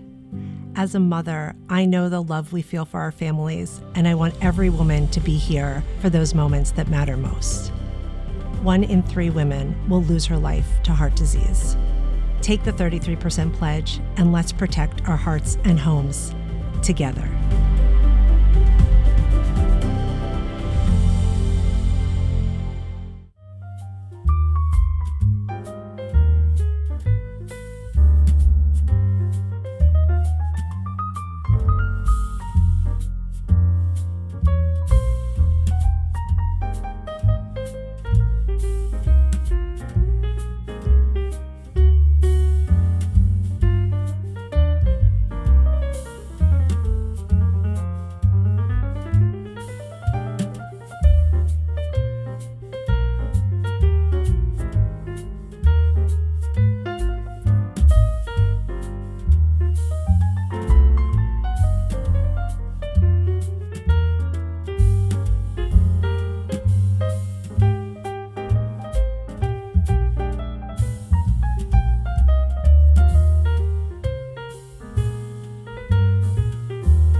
She's my partner, my best friend.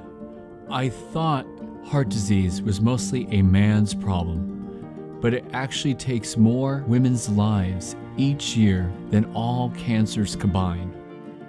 1 in 3 gone too soon. That's why I support the 33% pledge, because protecting her heart is the most important gift I can give her.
We've been taught to fear breast cancer.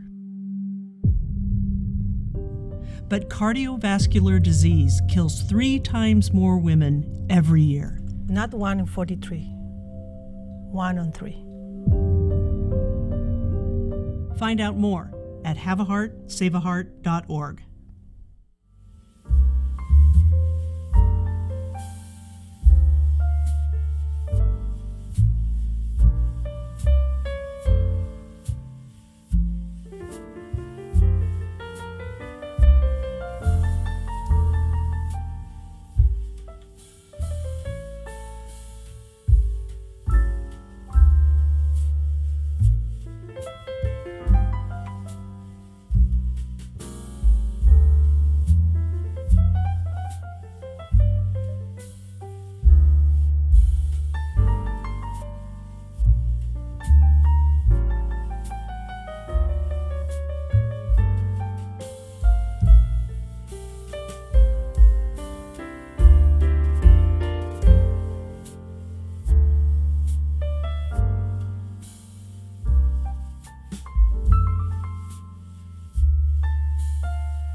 In Europe, more than half of all women who die from heart disease.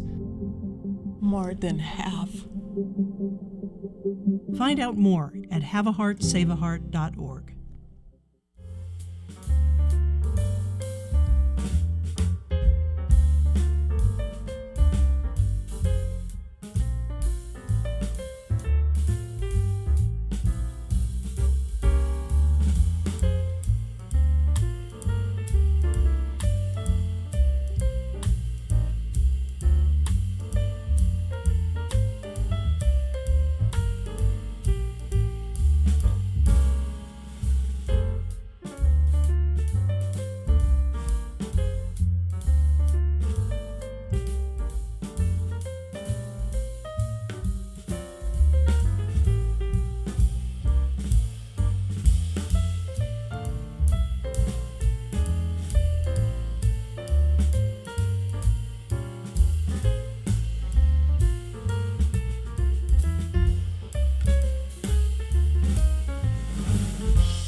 Cardiovascular disease is the leading cause of maternal death, and Black women are nearly 3 times more likely to die from it.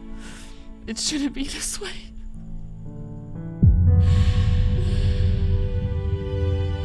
Find out more at haveaheartsaveaheart.org.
I'm just like so many women I know, working hard while taking care of everybody else. But here's what shook me. Black women have the highest risk of dying from heart disease in this country. We don't talk about it enough, and we're losing too many of us to preventable disease. That's why I give to the 33% pledge. Because our hearts matter, and creating more resources for us is essential.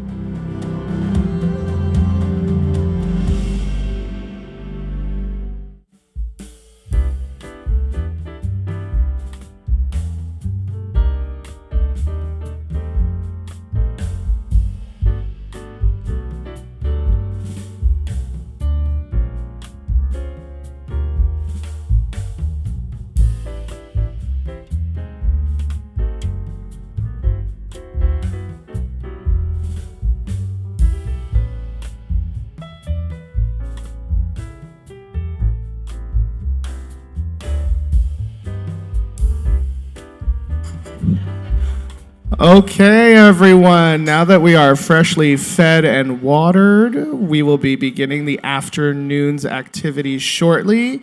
If you could please make your way to the ballroom, would be greatly appreciated so that we can begin the panel section of the day.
So I'm going all the way to Yeah, and then you'll call us up on stage. for the panel.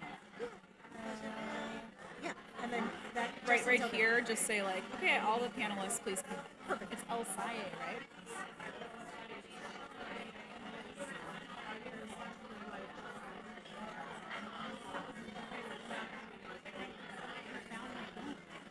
And then you. I already got an earful about the ticket.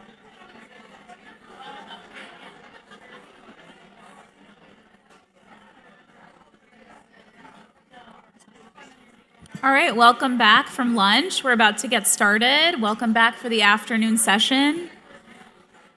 We wanted to take a brief moment to talk about one of our projects that's near and dear to our hearts. Over the last year, we've worked with an amazing group of women under the leadership of Stacy Levine, inspired by the energy and ethos behind our last Heart and Soul retreat. The Sacred Women Collective became our first national partnership, which is focused on our shared message of heart-centered living.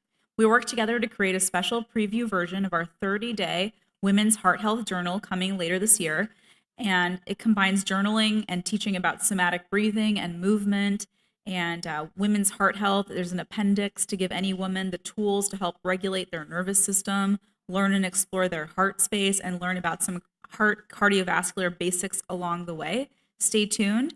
We're going to make that a free 7-day journal available next week. And we're so excited to bring these next 2 segments focused on exploring local and global perspectives on toxic mitigation. As wildfires become a recurring reality across California and beyond, our community is facing urgent questions about how to protect their health during and after exposure.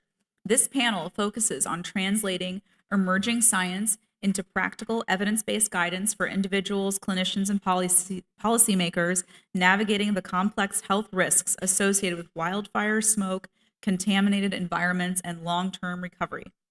We will explore real-world concerns from the effectiveness of masks and air filtration to risks related to lead, water contamination, and lingering toxins in homes and soil long after visible smoke has cleared. Our second panel explores toxins through a global lens, and the discussion will examine how environmental toxins interact with traditional risk factors, the mechanisms driving cardiovascular injury and inflammation, the challenges of defining safe exposure thresholds in a rapidly changing world. And panelists will also explore practical questions that patients and clinicians face daily, from product safety. So without further ado, it's our privilege to welcome our post-wildfire contamination panel, local perspectives panel, Dr. Ashraf Elsaye, Dr. Zaldi Tan, and Have a Heart, Save a Heart's own Dr. Nicole Weinberg. Dr. Elsaye is a board-certified pulmonologist who has been involved in many research protocols targeting post-fire intervention and toxic mediation, as well as starting a wildfire relief clinic at St. John's. Dr. Tan is a board-certified gerontologist who recently published a paper in the Journal of the American College of Cardiology titled Emergency Encounters During and After the Los Angeles Wildfires that has been making headlines nationwide. Panelists, please come to the stage.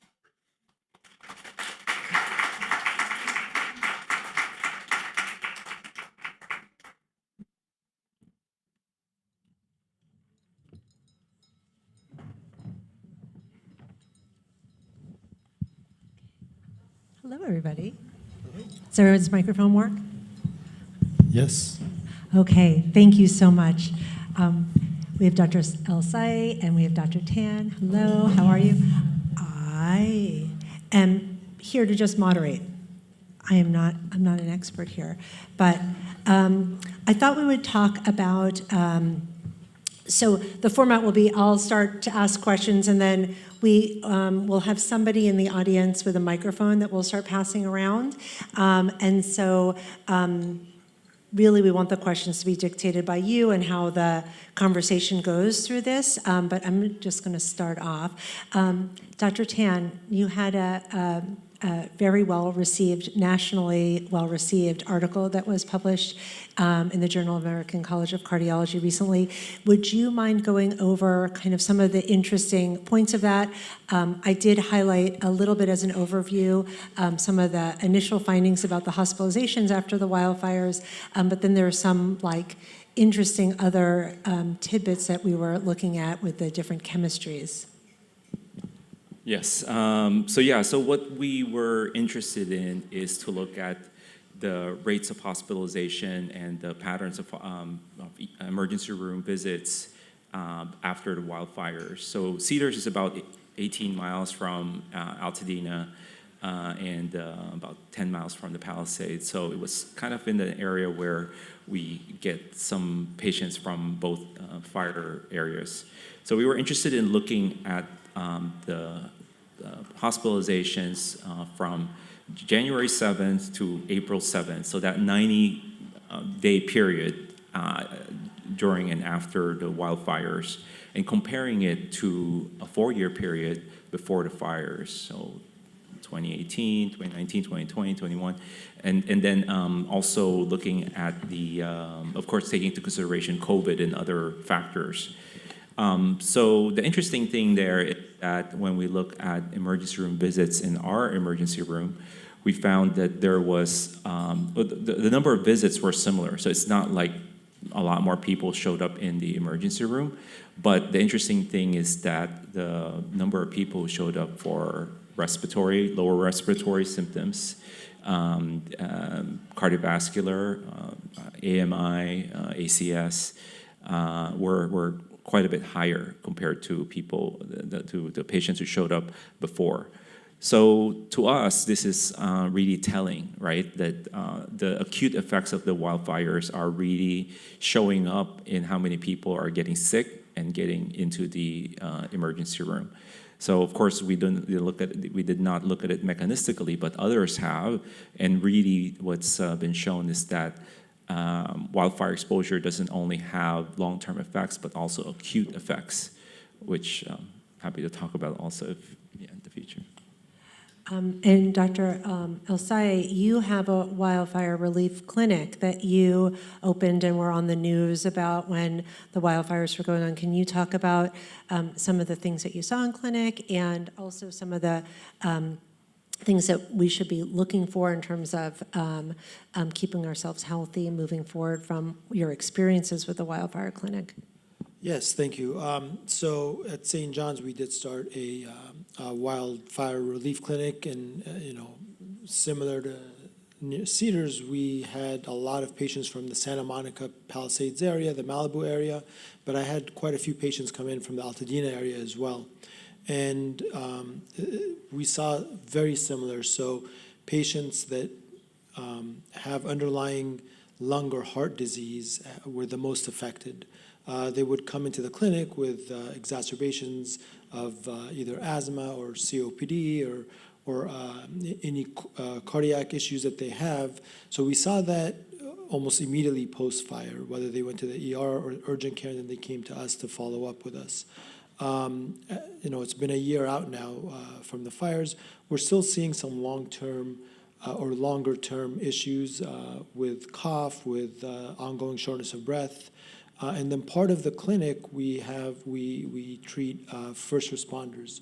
So, the firefighters, the LAPD and CHP that were all deployed to the three areas, Malibu, Palisades, and Altadena. We're still seeing, effects with them, and I'm still seeing quite a few patients with them.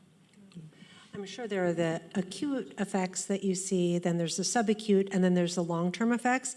Could you kind of stratify out for us what maybe some of the differences or some of the things that, I'm sure some people are moving back to their homes, so then there's maybe different things that come up, or some people, the seasons change and then people are outside, or the rains come and then there's different things that kind of crop up. So this is a crazy time. So, first of all, it's a massive fire. It's the largest urban fire in the history of the United States. But at the same time, there's a big wildfire component. So the wildfire component is where we saw a lot of the immediate problems. Patients that will come in with exacerbations, as I mentioned, patients that have, very high allergies will come in with problems with that, patients that have asthma, a lot of patients that have asthma, children to, the elderly, That was probably the biggest number of patients that we have. As time goes on and these exacerbations are treated and the patients feel better, the problem now is a little bit different. So it's not so much the smoke that they initially inhaled or the fires that were burning. It's more of what we call the VOCs, the volatile organic compounds that are left over after the urban part, after the homes burn down, after the cars burn down. The best example that we have of that, at least in the United States, is the World Trade Center.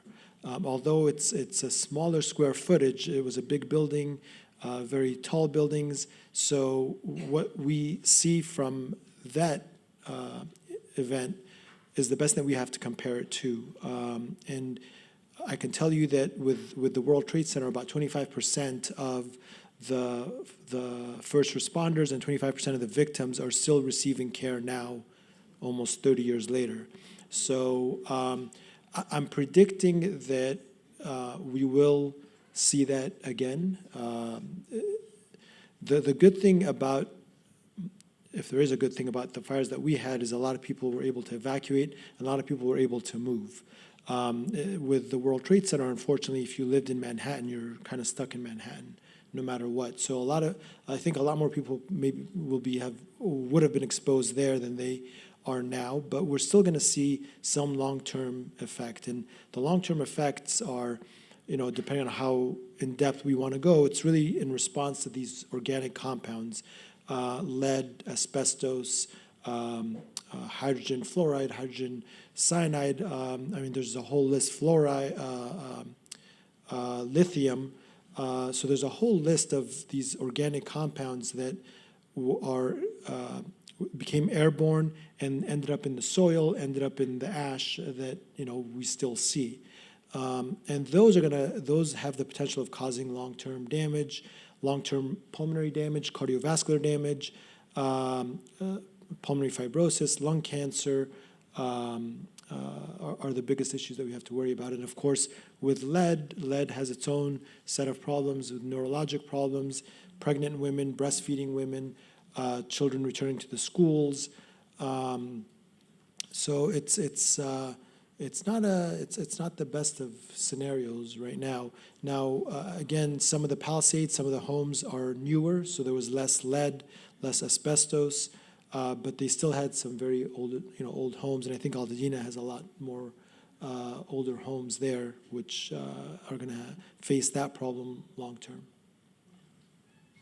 I just want to add that, in addition to what Dr. Al-Saig said, when you think about what I said about emergency room visits, right? So the respiratory, I think it's pretty understandable. Obviously, if you have hypersensitivity, you have asthma, COPD, but AMI, right? Why would you have more heart attacks because of this? Well, if you look at the literature, you'll see that exposure to wildfires, PM 2.5, increases oxidation, it increases inflammation, it activates the inflammatory system, it activates the platelets, it destabilizes plaques. So not just the stress of being exposed to a wildfire or potentially evacuating, it actually has effects on your physiology. So people in the acute phase, it's the people who are vulnerable, right? Who have clinical or subclinical coronary artery disease, or people who have respiratory issues, older people, children, pregnant women. So those are the ones who are most vulnerable in the acute phase. But the long phase, all of us are vulnerable, right? Because these exposure to wildfire has been shown to increase metabolic syndrome, hypertension, exacerbate congestive heart failure, cancer. So all of that is a long-term effect, but it really has the acute phase and then the chronic phase. So right now we kind of have an idea of what happened to the acute phase, and it's probably most of it has dissipated, but the chronic phase is the one that's unknown, right? Because wildfires are so episodic. Most of the studies on exposures and disease are done in polluted countries, right? Or looking at, ambient pollution, which is not the same as a massive dose of pollution. because at some point it will disappear in your blood, so it's not detectable anymore. But what long-term effect does it have? So that's an area that we're actively investigating. Well, thank you all very much. I just want to commend the organizer on an excellent conference. I'm Hazem Al-Maligi. I'm a surgeon, vascular surgeon. I was talking to Nicole early that initially I felt it is not the classic way of submitting the participating, because it's a ticket and trophies and stuff like that. But it came extremely a good conference. The focus is not only good for women. Actually, this whole presentation is appropriately applicable to men. And I want to say that we all know how bad the pollution is and the fire is. You are the governor of California, or you are the chairman of the American Medical Association. What do you want us to do?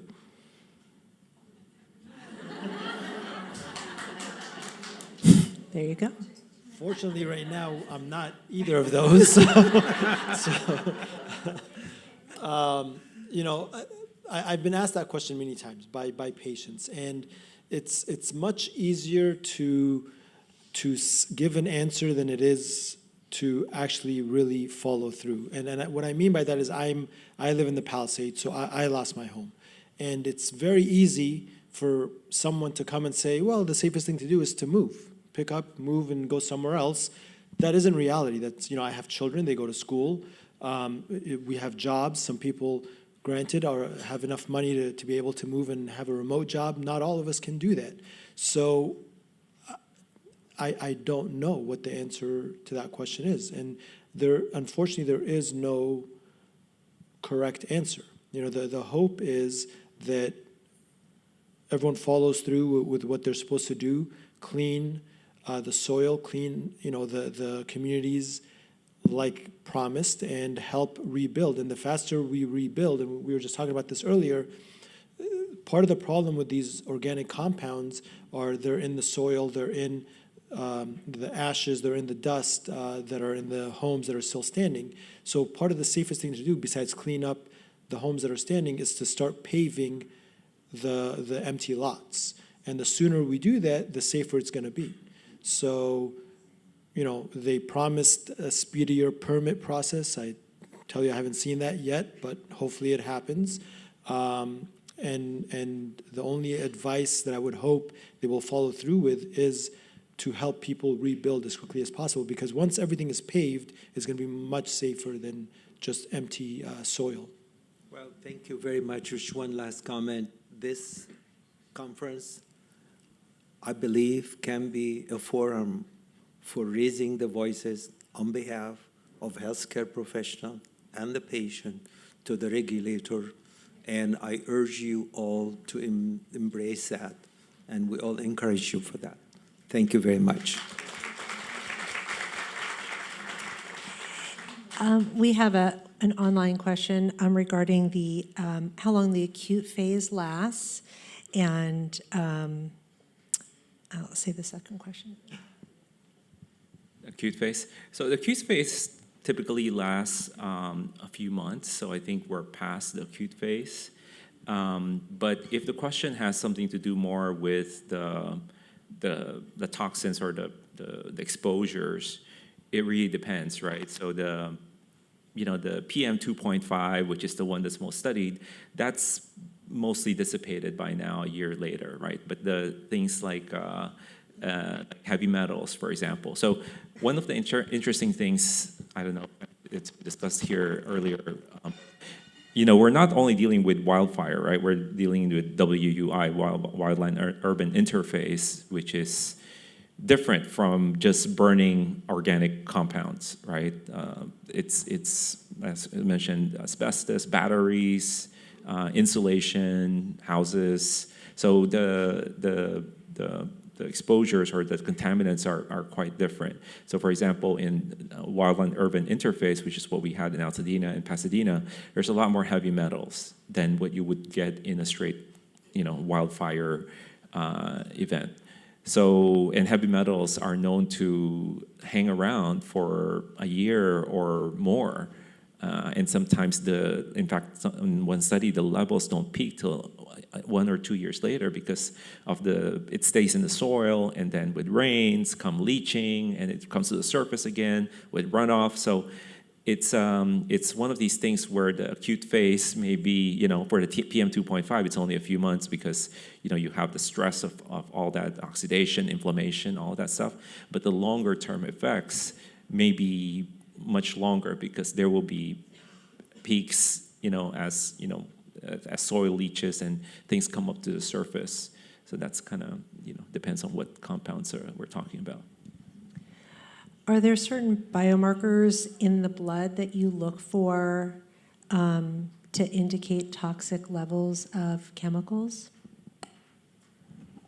So we have a partnership with the fire department. At Cedars, we have a research and a clinical pathway for our first responders.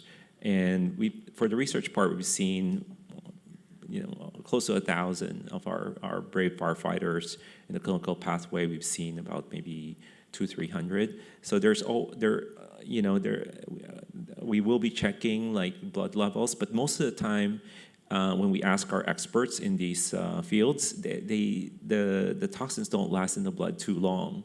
So the best thing is if you have pre-exposure and post-exposure, immediate post-exposure blood. We have that for the general population because we have another large cohort called EMBARK, which are LA residents that we started during COVID. So we have pre-exposure and post-exposure blood, but typically they don't rise very high for very long.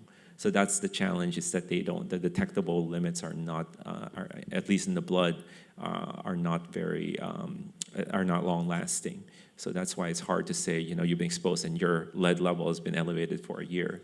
In the environment, it might be, but not so much in the blood, unless you have a really massive exposure. You answered my question, but Cindy Johnson, are there any studies being conducted though, even at these different levels? Because what we're hearing in the news, and I'm not in the medical profession, so I'm sorry if this sounds very simple, but what we're hearing is, oh, there are particulates in the air. Oh, you're breathing it all the time. So if we're constantly breathing it, and this is constantly being put into our system and our blood, then is there even an effective way of testing? And is there anything in process to do so? What you're saying is correct, but I think the media is not very accurate when they're explaining this. So all of these things, lead, chromium, whatever, nickel, all of these we have all the time everywhere. But in a certain form where they're covered with metal, they're safe. So they're all over your house, but they're at safe levels where you will not, yes, you may be exposed to it, but it's not harming you. Once it burns, and once the outer coating burns on whatever the handles of your cabinets, I mean, it's silly where all these things are, in the foam of your couches, in your mattresses, in your cars. Once it burns and that coat goes away and it becomes airborne, that's a whole different ballgame. So yes, we are exposed to it all the time. We're exposed to it in this room right now, but it's not at dangerous levels where any of us have to worry that we're inhaling it right now. And again, if we're talking about a one home burning down in Santa Monica, it's not a big deal. This is a completely different, unprecedented situation where 3 entire cities burned down. So these are thousands of homes and buildings and cars. So all of this being airborne now becomes a problem. It's not so much, yes, we are always exposed to it, but not to what we're exposed to in post-fires. I had a question for anyone on the panel.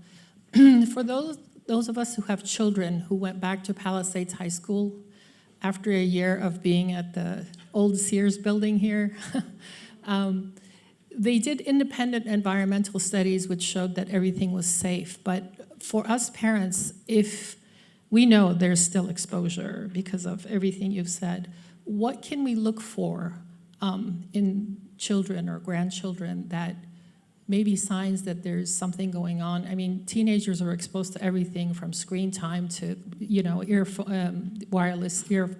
They're exposed to so many things, microplastics. How can we differentiate the environmental fire as well? Because this is right in our backyard here. So if there's any signs, symptoms us as parents should be looking for, it would be good to know. Thank you.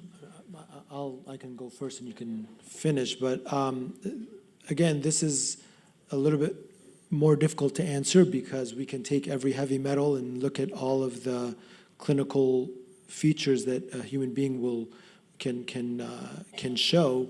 With every single heavy metal, it's going to be something different. But honestly, the big ones are something that we've mentioned over and over. If your child has asthma and they're having more exacerbations than usual, God forbid if any of your kids have any kind of genetic heart issues and you're seeing more problems from that than usual. The big one really that people are worried about is lead. Lead is another one because there's a lot of older homes that had lead. Lead toxicity, you have to be exposed to it for a long period of time, and it's got to be a high level of lead that you're exposed to for at least, what the published papers and books say is at least 30 days. And when you're exposed to it, and if your lead levels are high enough, it's really neurologic issues. It's confusion, inability to focus in school, which for a teenage kid is not a very smart answer, but neuropathies, things like that are what you see with lead. I urge, with lead as well, we have to be careful in pregnant women and in breastfeeding women because it can go through the breast milk, and in pregnant women it can be very dangerous for the growing fetus. Those are the metal or heavy metal things that you have to think about. Now, again, you can literally look up any heavy metal and see what those warning signs are, but it's almost impossible to narrow it to a few features.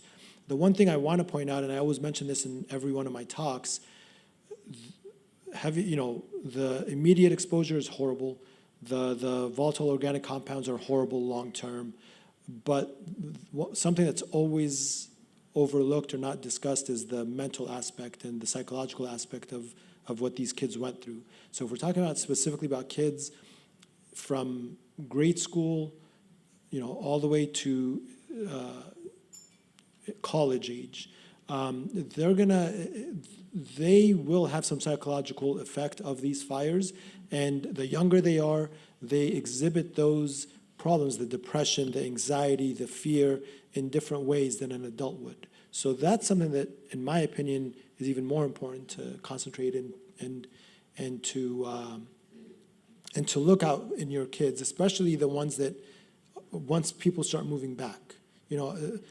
A simple question that my son asked me, which makes logical sense, is, well, if we move back, what's going to stop this from happening again?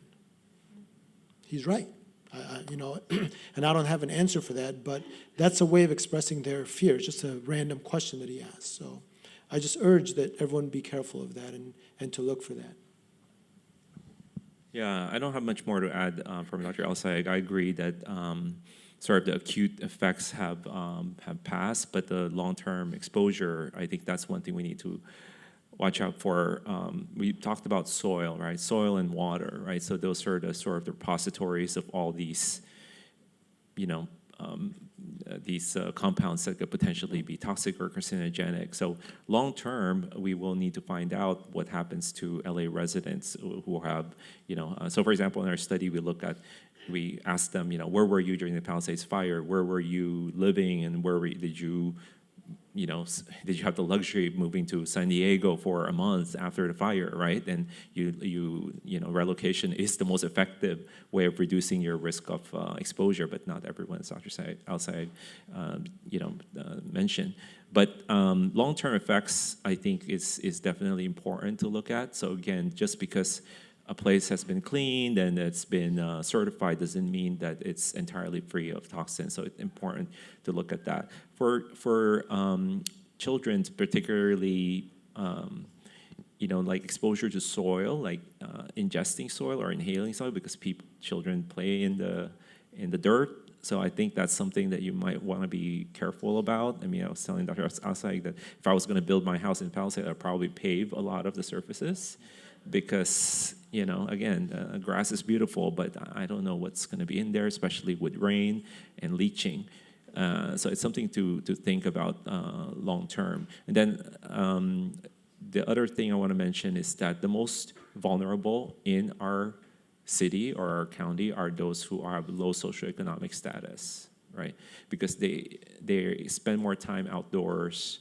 They don't have access to N95. So, sir, like if I was the governor, I'll be like, make sure that everyone has access to N95s, because if you're in construction or if you work outdoors and you have no access to these things, I can tell you a lot of workers use bandanas whenever these happen. That's nothing, So having more access to PPEs, I think, is really important, especially for people who don't have the luxury of staying indoors with an air filter on, and educating people. There are also a lot of cultures where there are countries where they burn rubbish as part of normal day-to-day life. So some people are like, what's the big deal? We do that all the time in my country. We burn garbage all the time, right? But we know that that's not healthy at all. But, so there's a false sense of security sometimes with these kinds of things. Do you empower your patients to get HEPA filters in their house or to use the apps, or are there certain things that you validate as good things to get or things that you think are just excessive and unnecessary? Definitely air purifiers are a good idea. And air purifiers are measured by something called MERV. And the MERV, the higher the number, the more it will stop particles. And smaller particles, the higher the number. So we recommend a MERV of 13 or higher. And those are not very expensive, and they're sold pretty much everywhere. But it's very important to get, you don't have to get the highest number available, but anything higher than 13 is good. Water filters is not a bad idea in Los Angeles anyway. Whether or not you have the fires, I think it's good to filter the water that we're drinking. Again, hopefully, we're kind of out of the acute phase, something that I used to tell patients, and when I speak with cleaning the ash, if you're going to clean the ash and the particles in your house, they have these HEPA vacuums, specialized vacuums for ash. I would use that, not just regular vacuums. What else? If you're, again, this probably hopefully is not any of you guys, but again, we're fortunate, hopefully enough, to be able to hire people to do this. But if you're going to clean outside, it's best to wet the dirt so that it doesn't kick up in your face.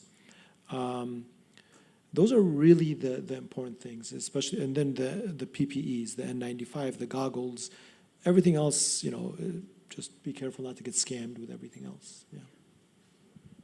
I have a question. How about the hair dyes that people use and nail polish that they use in hair salons and all the sprays? Are people supposed to wear a mask when they're having, all these things happen? Also, people who live under high polar voltage, power lines, what are they? I mean, those are pretty bad, right?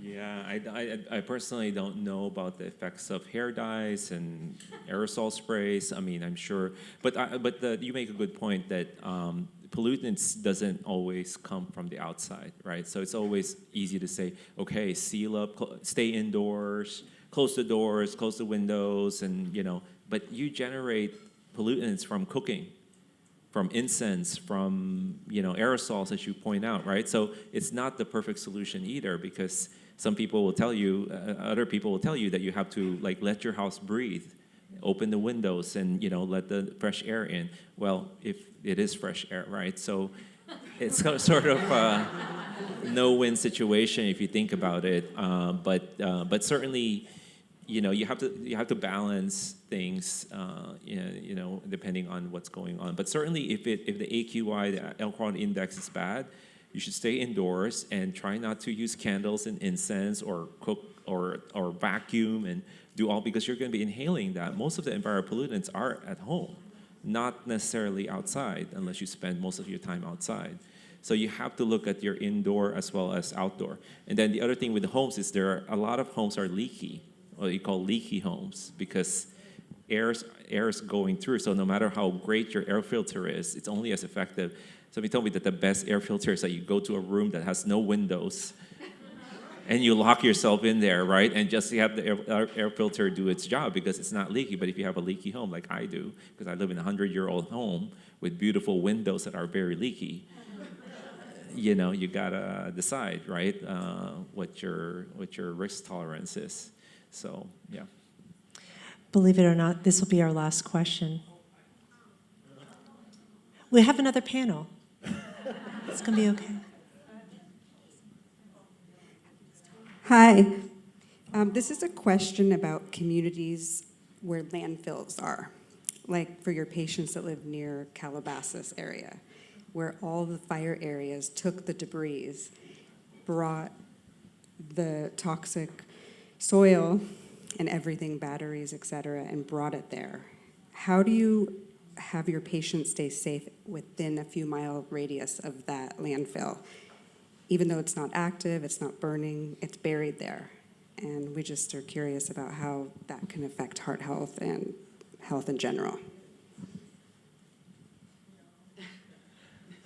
Again, you guys are asking very tough questions, and I wish there were easy answers. There's the unrealistic answer, which is it's best to move out of the area, and then the realistic answer, which is, if there's dust and ash coming from these areas, it's safest to wear N95 masks around them. Are we going to live in a world where we're always wearing a N95 mask? The answer is no, and that's why there is no easy answer to your question. But you're right. I mean, just the trucks driving up Sunset to go to the 405, and I was watching them because I had to, go meet with my contractor a few times, and there's dust and ash everywhere as they're driving. So yes, we are all going to be exposed, and like Dr. Tan said, it's just a matter of waiting to see what comes out of all of this in the future, unfortunately. Just want to provide a quick add-on. So it depends on susceptibility and dose, right? So if you're a firefighter, unfortunately, it's a very big dose. So no matter whether you're susceptible or not, you're going to likely see some health effects. But if you're susceptible, then that's a personal choice you have to make. Does it really, like people with a congestive heart failure, for example, or a really sensitive lung condition, I don't know if it's wise to stay in an area. I don't know about landfills. I'm not an expert, certainly, but the question is, does it go to the groundwater? I don't know that. I don't know what the science is if you have a landfill, because that's a concern, is that if it gets into the groundwater, then that's going to affect your water supply. Yeah, I did have what I think is an important point I'd like to make. Robert Murs, cardiologist here. I think evidence-based is important. And unfortunately, a lot of what I'm hearing from you guys is fear-inducing. And so a question I would have is, what evidence do we have that there is heavy metal exposure in our population? For example, I worked outside in my home, which did not burn but had a lot of damage. I got a lead level. It was not detectable. I know I've discussed that with Nicole, not detectable. I know there's been media reports in firefighters of arsenic and other things, but in terms of the patients that you're seeing, are you measuring these heavy metals that keep coming up as something to be frightened about? Are we seeing this or are we not seeing it? That's kind of my question. And then also, to what extent can we reassure people that need to go on with life? I can start. So you're absolutely right that the evidence is lacking. And that's why I think we have this forum, right, to activate people, because to accept things on the surface, like it's low, therefore we don't have to worry about it, I think is not the right way to do it. I'm also not saying that we should all be fearful and move out of LA. I don't think that's what we're saying here, right? I think what we're saying is that be vigilant, and as healthcare professionals, for those of you who are practicing, it's our responsibility to monitor people's health, and if you're seeing a pattern, to report it, because that's really the only way. So at least our CEDARs, our small contribution is that we do have these study, the EMBARK study, where we're going to be looking at people long-term, right? These are LA residents who we have pre-exposure blood, post-exposure blood. We have information on what zip code they were in, where they were when the fires start. So unfortunately, that evidence is going to be years in the making. But hopefully, you know, years from now, maybe when I'm retired, you know, we'll find out what really these effects are, and that will change policy. Research is what drives policy and change. Right now, we're kind of flying blind a bit, but this is an opportunity. By the way, what I was going to say is that World Trade Center, as referenced by Dr. Al-Saeg, do you know when they started studying the World Trade Center exposure? 10 years after 9/11. That is, I think, shameful that we didn't take that opportunity. Otherwise, we would have had a lot more information now that we've been exposed, right? But there was no study that was at least not a big study that followed the first responders from 9/11 until 2011, 2012. So that's one thing we're trying to change, is to get the first responders, the LA residents, study them and see what's going to happen to the exposures. And then hopefully our children and our children's children will be better off than we are. Okay, Drs. Tan and El-Saeg, thank you so much. It's a difficult subject to cover, and we are very, very grateful. Thank you for your time. Thank you.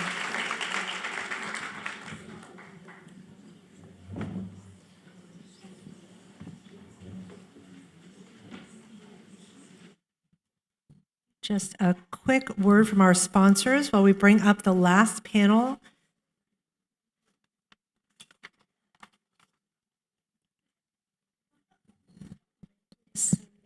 Some of you did a quiz during lunch, and we have 5 winners from the quiz.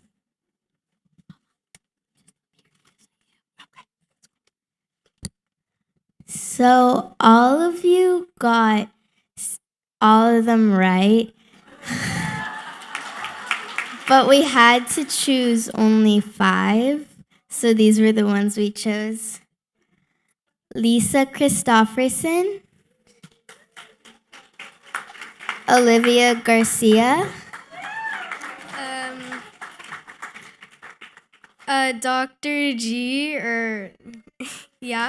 and Gail, Erica, and Jardians. And lastly, Lan.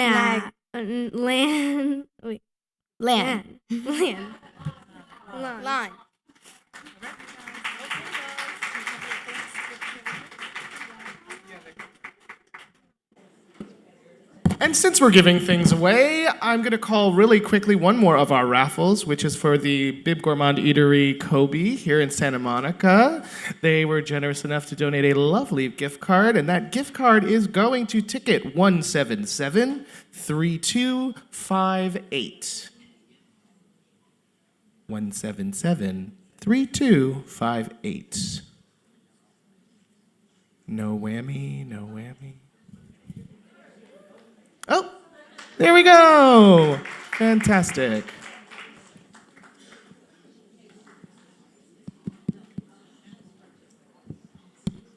All right. right, everybody. So for our last panel discussion, we're going to cover global approaches to toxins in our cardiology panel. We have Dr. Serena Vanderzee, Dr. Sanjay Rajagopalan, and Dr. Francesca Casalino. You guys could come to the stage. Same format as before. Dr. Vanderzee is our moderator. And if you have any questions, we'll pass around the microphone. There'll be online questions.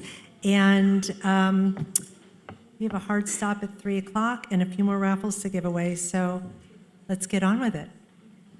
Okay, great. Thanks, everyone. Let me start with a few practical questions that came up.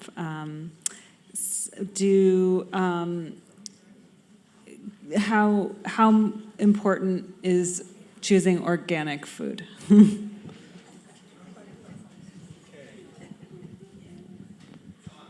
do I turn this on? Can you hear me? Okay. First, I think we have to sort of understand. I presume all of you are experts in organic produce, but just so that for a start, so that we understand we're speaking the same language, organic is a production method, right? So principally it refers to addition of pesticides, usage of antibiotics and animal feed, and various other chemicals not being added. So these things are not being done to the food. So it's a production type approach. From a cardiometabolic perspective, I would say the most important thing is the macronutrient and micronutrient quality of food, right? So let's put that out. That's the first decision point. So organic, to me, at least, factors in when you are talking about reducing your pesticide exposures, when you're trying to reduce antibiotic, non-GMO or GMO ingredients, and other things that you do to food. And specifically for me, the decision point is where do I want to avoid those exposures? So if you want to avoid pesticide exposures, we talked about the dirty dozen today. And pesticide exposures might be particularly important in certain groups of individuals, pregnancy, children, rapid growth phases. You really want to avoid those types of exposures. I think it's less important for older individuals, not that that's not important, but from a pricing perspective, you have to balance nutritional quality with pricing and get the best bang for the buck. So to me, I would say the first decision point is don't compromise on nutritional quality. Always focus on fruits, vegetables, whole grains, nuts, those types of things are important foods, right? Whole foods are important, right? On the other hand, if you want to make a decision point on whether it's worthwhile purchasing organic foods, you might want to choose, if you happen to be in one of these categories, or if you happen to be an individual that consumes a lot of meats, for instance, and you're in a rapid growth phase, it might be best to avoid non-organic foods because you get a lot of ingredients and you're consuming a lot of it. So I look at that as two important decision points. First is don't compromise on whole foods. And again, avoid ultra-processed foods. Whole foods is important. Secondly, organic becomes important in certain subgroups of individuals where these types of decisions can have big consequences in terms of health. Does that make sense? So that's the way I think about it. I don't know what you... I mean, I don't have much to add to that. I would say sort of going off of that for me, I don't think I've bought as much organic food as in the past 2 years since I've had a 2-year-old baby. So, and babies eat a lot of berries and that's in the dirty dozen. So that's something that I am spending way more money than I normally would on. And I think that that's a priority and an important thing for me. And so I think organic is more expensive, as he alluded to, and I think trying to figure out a way to balance that in your life is important. And then beyond that, I mean, I have a lot of patients, I ask every day what they eat in clinic, what their diet is. And a lot of people start off, well, I go to the farmer's market, I got a lot of organic, which is great, but I think it's also very important beyond that, sticking to sort of the traditional Mediterranean diet and what we eat from a cardiovascular standpoint is also really important in balancing all of that. I like to say, I think a blueberry is still better than an organic cookie. Yeah. Hopefully that puts things in perspective, Yeah, right? exactly. I have a question regarding the olive oil. I saw on one of your scales, olive oil was on the good side of the food. So considering that olive oil is a big part of Mediterranean diet, good for cardiovascular health, olive oil was on the middle with the yellow dot. That kind of bothered me right away. Do you have any explanation about that?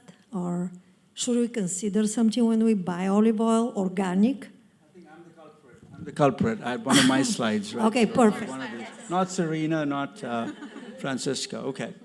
I don't know if I recall seeing a yellow dot, but maybe it was on the graphic that shows you environmental impact versus nutritional impact, right? So you're basically treading the balance between what's good for you from a health perspective and what's likely to be least environmentally. So I guess that's the balance we're talking about. Look, olive oil is good for you. In general, I think the cardiometabolic effects of monounsaturated fats are good. They're preferable to using something like polyunsaturated fatty acids, right? There's no question. There's good randomized control evidence to suggest that foods that are rich in monounsaturated fatty acids are good for you. But I think I'm not an expert in olive farming, quite frankly, so I don't know what the environmental consequences are, and maybe they consume a lot of water, I don't know, and they're typically grown in areas, right? You're from the area? Okay, yeah. So that might be it, but it's good for you from a cardiometabolic perspective. Agreed? Serena, you agree? Okay, Francis. Okay. When you travel, should you research the water, buy bottled water, or travel with a filter?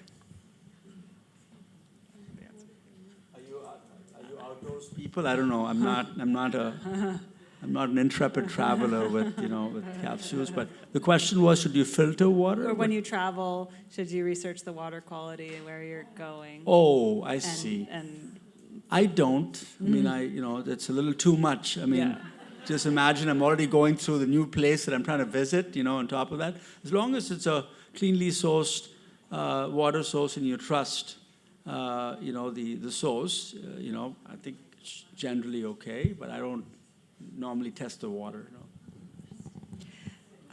How are we doing in terms of transparency and reporting in this country?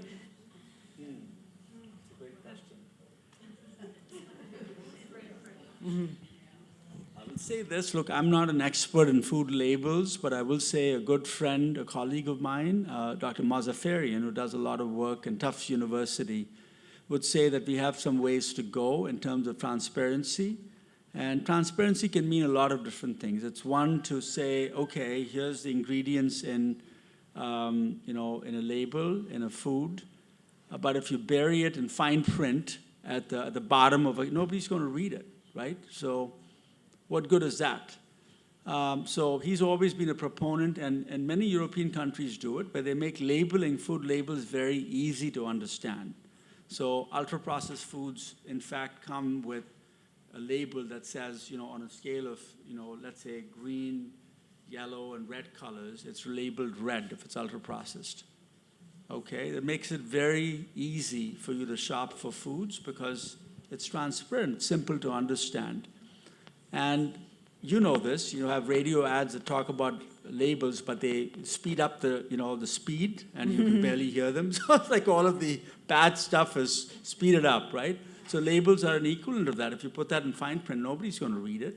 So I agree with Dr. Mozaffarian in terms of the FDA, and there's been recent changes in FDA, if you haven't followed the news lately, but the FDA is always, in charge of these types of, labeling, and it should be one of the, I guess it doesn't fall under the FDA, but the proponent is they should probably take much more of an active role in terms of food labels because it has health consequences.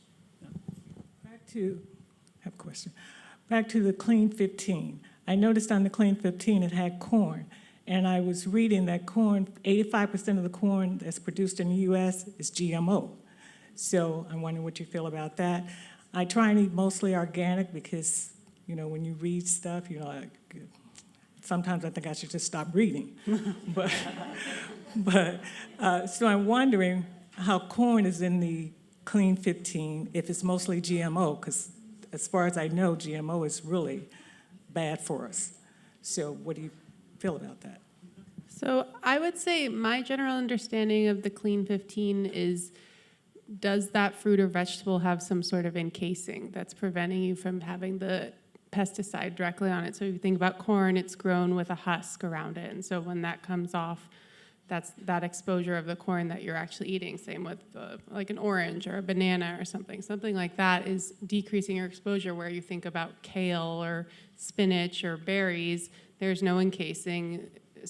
Leafy greens specifically have all those little nooks and crannies where it's really hard to clean them. So I think that's sort of what makes that distinction. I don't know if that's your impression as well. That's my understanding as well, because it refers to fruits and vegetables that have low pesticide content because they have some sort of outer layer or protection that prevents them from high pesticide levels. So if you're trying to avoid pesticides, you would choose categories from Clean 15 because they have lower levels of pesticides. That's specifically asking about genetically modified. GMOs, right. So yes, I mean, if you really feel that GMO foods have to be avoided, then you would avoid many genetically modified forms of corn. And you're correct. Corn is, many strains of corn are genetically modified. As medical profession, I'm asking you, Oh, what do you asking think me of whether that? I feel that, it's still the jury is out on that. I don't know how you guys feel. I mean, to a large extent, many of the strains, plant strains in this country are genetically modified. I don't even know how many of them are actually originally non-modified anymore, but the jury is out. I don't know the answer to that, quite frankly. Good question, though. Hi, guys. I'm right here, back here as a patient. And as someone that's living with hypercholesterolemia and atherosclerosis, and very grateful to be under the care of the coolest and most collaborative Dr. Weinberg. So thank you so much. It's so great to find doctors that work with you and work where you are, not where they want to go. So I'm grateful for that. But I have a question about something that we haven't talked about much, and I hope that you can address. Dr. Sanjay, loved hearing about the forest bathing concept. I think I've been doing that since I was a kid for free, but I didn't know that there was a name for it so now I'm going to tell all my friends. In a recent article, I read that AI data centers are coming for your land, your water, and your power. I think they forgot about your health as well. So how do we prepare for this new species that's about to take over our land and our lives? That's my question. I have two words for you. Elon Musk. He's sending them out to space, so you don't have to worry about it. No, jokes apart. So you're right. I mean, data centers are taking up large amounts of land because that's what it takes. They also cause a lot of, they've had renewed demand for fossil fuels energy sources because they use natural gas, and now they're, talking about nuclear, and now they're thinking about space because they want to send AI satellites and data centers to space so that they don't take up your land, right? So that's a problem, but it's a general problem with arable land throughout the world, right? I mean, there's a marked increase in deforestation. I would look at those conventional areas of opportunity before.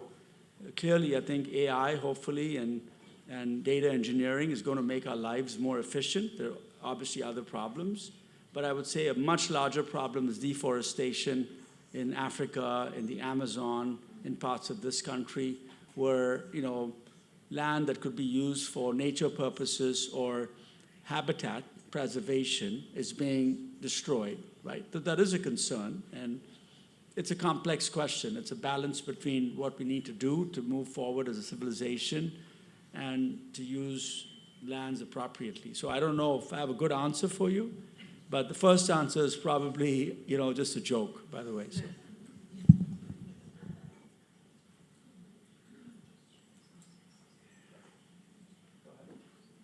Me? Okay. So for those who want to grow their own produce, taking a step back, what do we need to look at in terms of getting soil?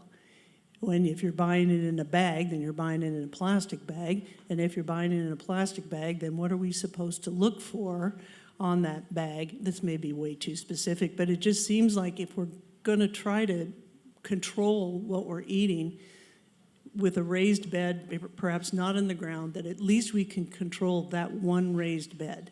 And that one raised bed gets, full of toxins or whatnot, we get rid of it and we resupply. So is there anything out there about where the best place is to get soil, or anyway?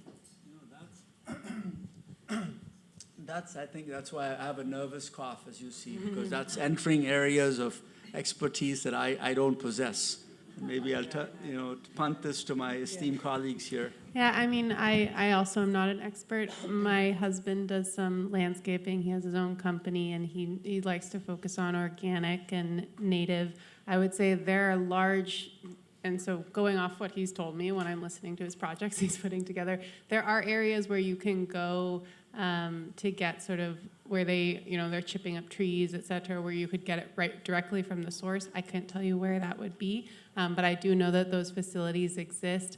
And there are, yes, a lot of these soils are coming in bags, but there are soil that is more based on organic without any sort of chemicals, et cetera.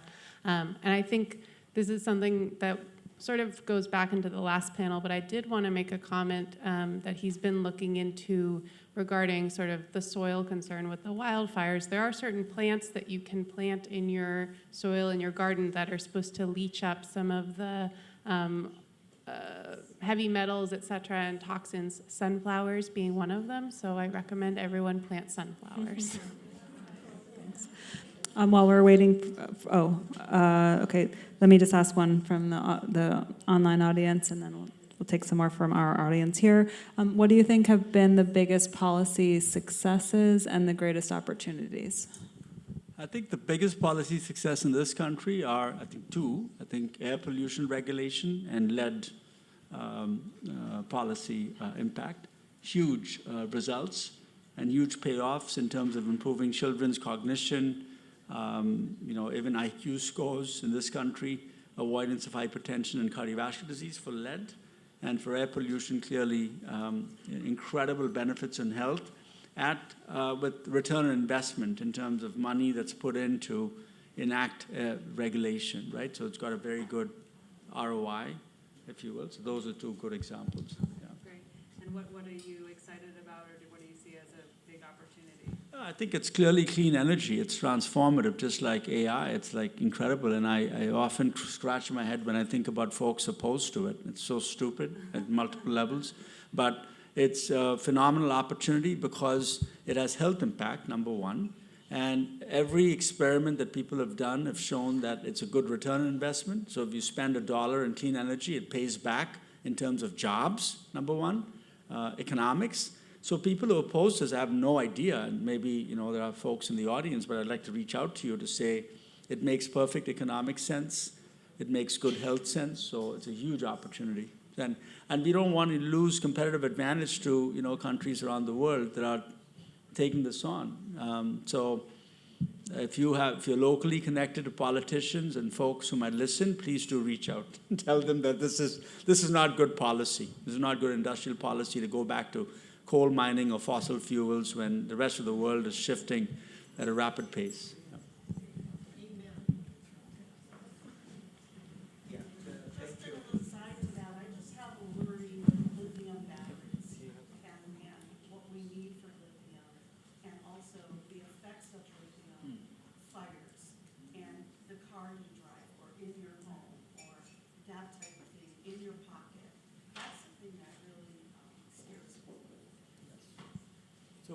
I presume that's a comment? Yeah, right, okay. I don't know that what we can do with clean energy, with that as an aside, that's scary. I think let me address that, because this is a question that often comes up where they say, well, clean energy. And we all admit that the cost of some of the metals involved in clean energy and decarbonization do come at a huge environmental cost. And I'll readily admit, and it should be said, and thanks for bringing it up, that the other side of it is that many of the decarbonization or clean energy technologies also involve risk, an environmental risk, and sometimes even unknown human risk. But the difference there is there's at least an attempt at recycling some of these entities, right? You know, batteries can be recycled, they don't go into a... Normally, people thinking about these things are also thinking about the cycle of using those materials back. So that is spurring innovation in the area of reuse of these materials back in a closed loop so that they don't go back into the environment.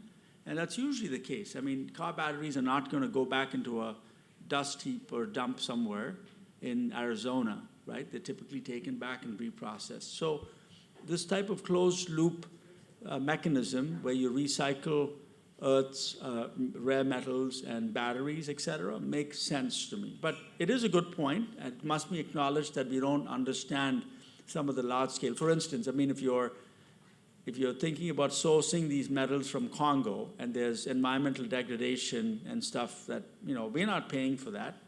That country is paying for it. There's negative externalities of these types of decisions that's sometimes hard to calculate, right? But it's a very good point.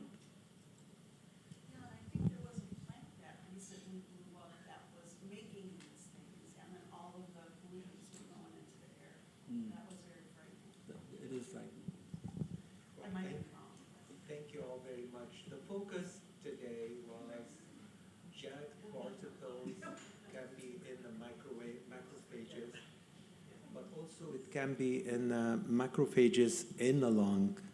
Does that have oncogenic effect, cancer development? If you're exposed to fire for 2, 3, 4 weeks, the damage happens and it can cause effect over years. Is that a possibility, number one? It is, of course. I mean, there's an extensive literature linking exposures like air pollution to lung cancer. No question. Okay. We know that it's, in fact, one of the most important causes. Let's go ahead. Go ahead. So, but on a scale of events, the number of cardiovascular events outtrumps the number of cancers. But it is absolutely an important metric for some of these exposures. Yeah, the other issue is we all try to look for safety. We buy bottled water. How safe are they?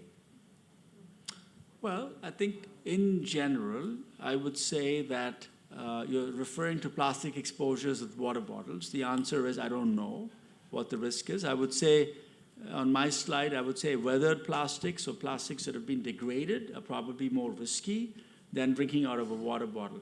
But having, you know, you have a choice. I saw a nice, obviously this is a pretty fancy hotel, and Dr. Weinberg and my colleagues from Pacific Heart Institute are putting us through a very luxurious experience here, living, you know, sitting here. And if you noticed, the water bottles that I had were aluminum, you know, content. I love those bottles, right? They're reusable.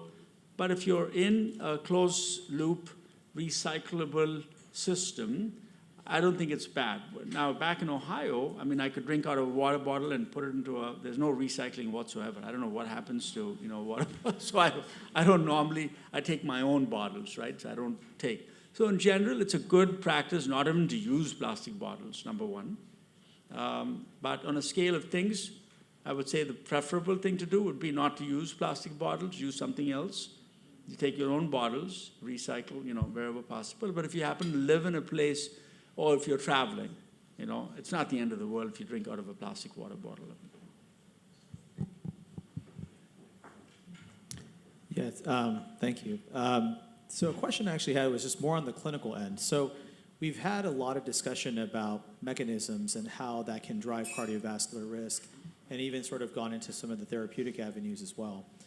But I'm thinking more along the lines of translating this clinically, and I'm curious because you made this excellent comment rooted in the literature about lead, cadmium, and arsenic specifically, and how those can have impact for health and maybe even on the cardiovascular realm. So my question is specifically, at what point do we look at those levels in a clinical setting How routinely should they be checked? Or is there evidence to check them at all in terms of being able to drive action? Because right now, I do know at least 1 or 2 primary care doctors in our community who sort of check this at large. And some people would feel that's a little fringe.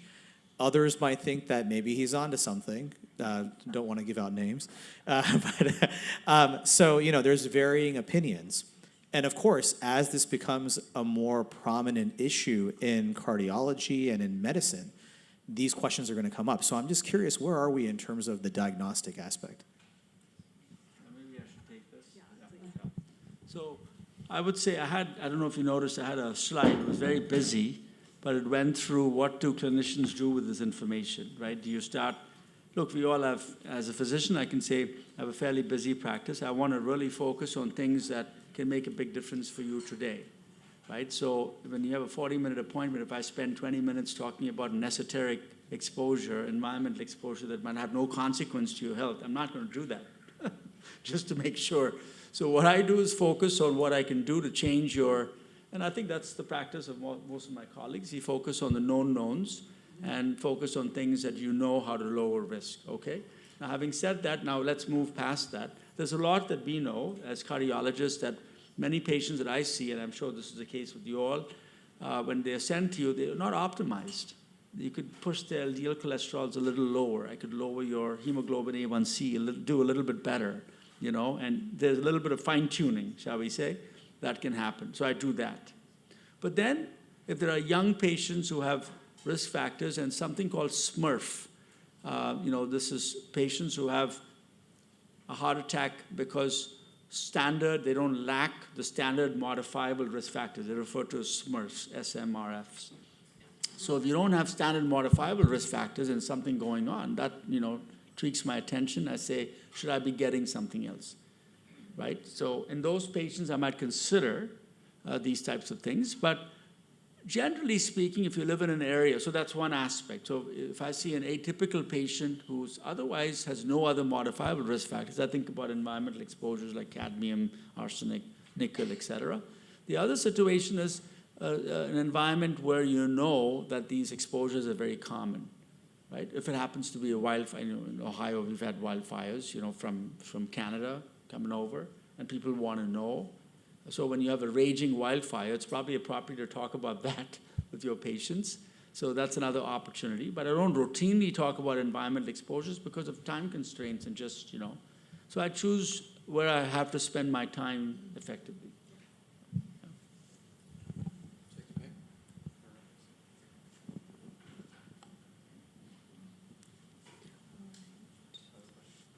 Any other questions from the audience?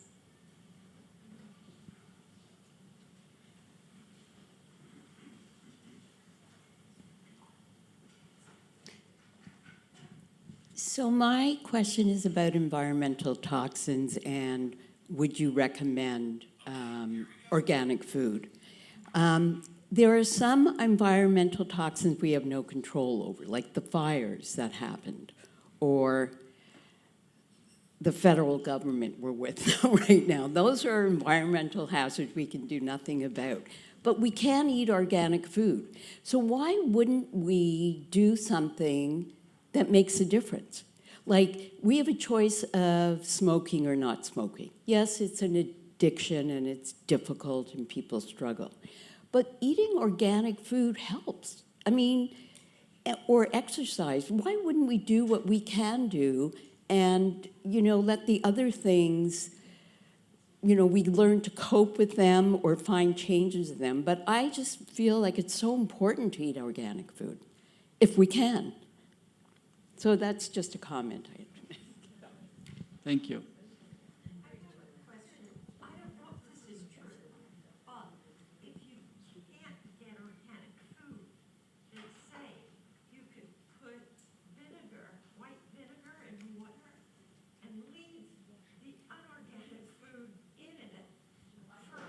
For like about a half hour, and it helps pull out the pesticides.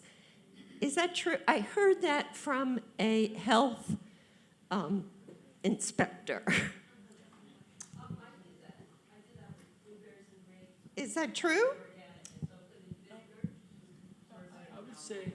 I would say generally, to your comment, I think the question of organic foods, is also sometimes an economic issue for some people. Like where I live, a lot of people can't buy them because they can't afford them. It's much cheaper to buy, certain types of foods. But that aside, I think soaking, the dirty dozen, for instance, in large amounts of water. I don't know about vinegar. Maybe it has the acidic quality, has some effects on leaching out certain other things. But in general, if you soak it, it does, and leave it for a while, it does take out some of the pesticides. Yeah. Hi, everybody. My name is Julie Swift. I'm probably the only dietitian in the audience, registered dietitian here. I'm a professor at LMU. I've been teaching nutrition for 20 years. So I just want to say eating fruits and vegetables is way more important than getting organic, okay? Eat your fruits and vegetables. Go to the farmer's market. We have a wonderful farmer's market here in Santa Monica. Some of the farmers are not organic because it is very expensive for farmers to produce organic fruits and vegetables.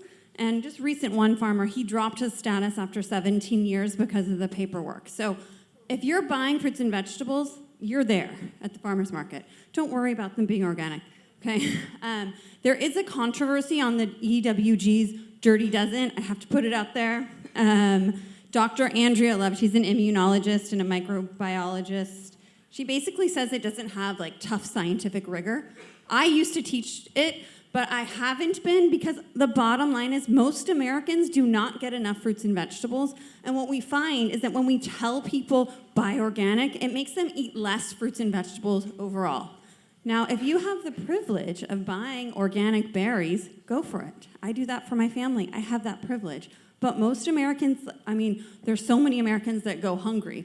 So I just have to put it out there that eat more fruits and vegetables. You'll be in a much better place. Don't worry about the minutia of is this organic or is that organic. Really think about the quality of your diet in general and not just about it being organic. And then as far as washing, yeah, but vinegar does help. If you wash your vegetables in water and vinegar, you don't even need to spend money and buy those fancy sprays or anything like that. So I just want to say thank you to you guys and all the toxins out there, fire victim here. So definitely want to know if there's any specific chemicals I need to be testing for before I move back into my house. And I love that you guys are talking about plastics because I probably bought my metal water bottle 20 years ago. But then before that, I used to have water bottles in my hot car, as a dietitian. So the other thing I wanted to say is try not to worry about what you can't control, right? I can control the water bottle I have. I can't control, that there was this wildfire. So thank you. Great comment.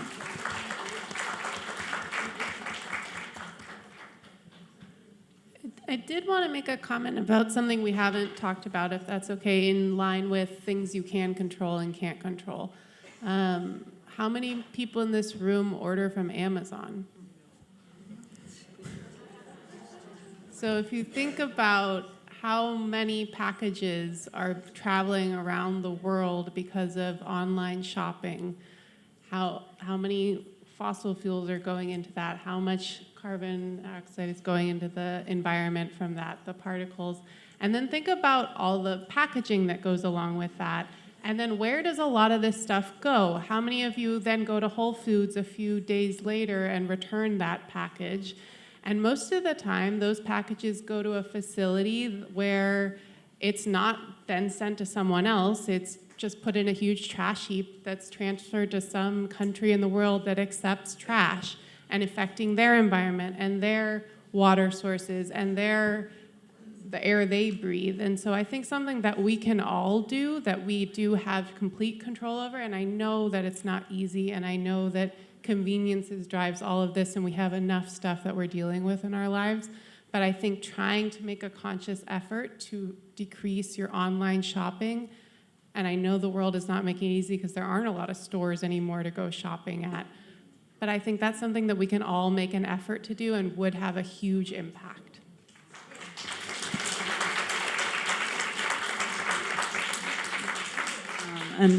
So to to underscore the principle of do what you have control over, what's good for you, and from a health standpoint, and likely the reverberations of that for your community and your planet will follow. So I think we'll end unless anybody has any other questions. Hi, I'm Olivia. I'm a family physician with Kaiser in the Sacramento area, and I'm in Davis specifically. I see a lot of 18 to 31-year-olds right out of, they're at UC Davis, they're undergrads and they're grad students. And I have, in the 23 years I've practiced, seen a complete difference in the young adult health. Definitely 1 in 3 have prediabetes, they're overweight, they're stressed, of course, and they're not eating great. And I can feel very overwhelmed on how to help them. So I'm backing it up because now I feel really well prepared when our wildfires hit, because they always do up there. I know what to tell them and whatever, we can move on. But it's the other toxins, like the stress, the food, the lack of exercise. And so my question's twofold. I would love to hear how I could help you guys not have to see them down the road. Like, where can I get the biggest bang for my buck with them? Because it can feel super overwhelming to me. And then the second thing is, the 18 to 44-year-olds now trust sometimes TikTok providers over us. And so something that we try to do in our system is to find these links that we can send them that are reputable, and once they trust us, they will follow these people and listen to what they're saying. So my question is, what can I do to help you? And then number 2, do you guys have any recommendations of reputable TikTokers? I'm not on TikTok, so I don't even know how that works, but, or websites. Like, I always tell them to go to the Mayo Clinic. I should probably tell them to go to the Kaiser sites, but whatever. I like Mayo's. So anyway, I'd love to hear from you guys. I would say bang for your buck is exercise to reduce stress, to improve your, metabolic standpoint. I know that's not all, I'll say that to half of my patients and they're like, I don't like exercise. So I always try and figure out a way to say, what if you can improve however you can, that's going to help you. And you want to figure out something that you enjoy, because if you don't enjoy it, it's not going to be sustainable. So figuring out some way to be active is going to have huge benefits for stress, your weight, your cardiovascular profile. No. I appreciate it. It's hard to say you need to do your diet, you need to manage your stress, and you need to exercise. So I'm like, where do I start here? I think, with apologies to our healthcare system, because they should be really rewarding folks like you for spending the time, because you're in every sense of the word the frontline folks dealing with primordial prevention, right, where before it becomes manifest. So hopefully there will be changes in incentivizing primary care providers so that they can spend more time with their patients, number one. It is very overwhelming because you have to cover a lot of ground, in addition to what you're doing with your patients.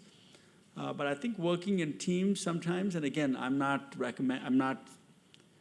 it's complicated because we have a cardiometabolic program that we run for individuals who have disease, where we have a structured approach where we have an exercise trainer, a dietitian that can take the load off and give them tips while you can advise them on certain things.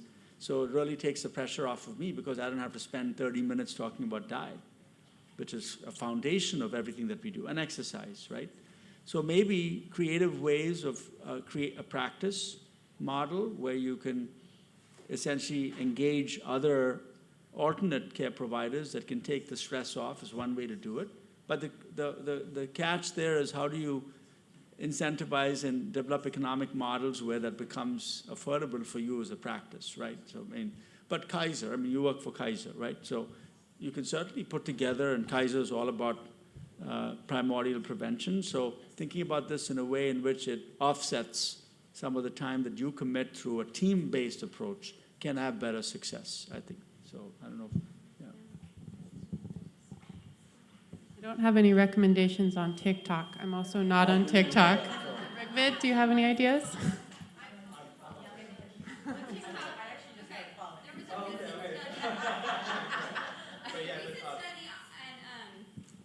There was a recent study. I don't know, I could not give you the citation right now because I don't have that memorized. Only 2% of nutrition information provided on TikTok is accurate. So it's accurate. So 98% of nutrition information provided on TikTok is inaccurate. So I teach college students, I'm getting this. The amount of misinformation that comes to me is crazy. So there is a dietitian, and she has a PhD in nutrition also, Dr. Jessica Nurick, K-N-U-R-I-C-K, or Dr. Jess on TikTok. She's also on Instagram. I had to download TikTok last week because of a new client. And there's also Dr. Is. He is a doctor in the UK, so he's MBBS. Dr. IDZ. But I wrote this down for you, and I can give it to you to give to your younger clients, because this is the way that the young people are getting their information. And again, 98% false nutrition information on TikTok, and it's everywhere. The best advice is to, not go on TikTok, right? Set that limit for yourself. So that's why my daughter doesn't have it.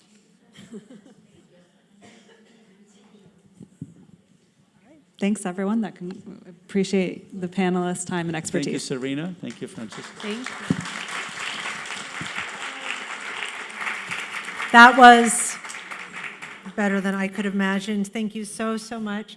I think we have a few more raffle items that we'll pop through quickly. Everybody get out your tickets so we can run through these rapidly. You want me to read it? Okay. We hope the fashion lovers in the audience have put their tickets in for a 2 vintage Pinar fashion illustrations. Are we doing that again? Yes. Okay. We don't have a claimant. We don't have a claimant? Okay. For the 1920s pieces, we have 1773600. 1773600. Let's just keep going. 1773609. Okay, girl, get up here. Okay, we have some takers. Okay.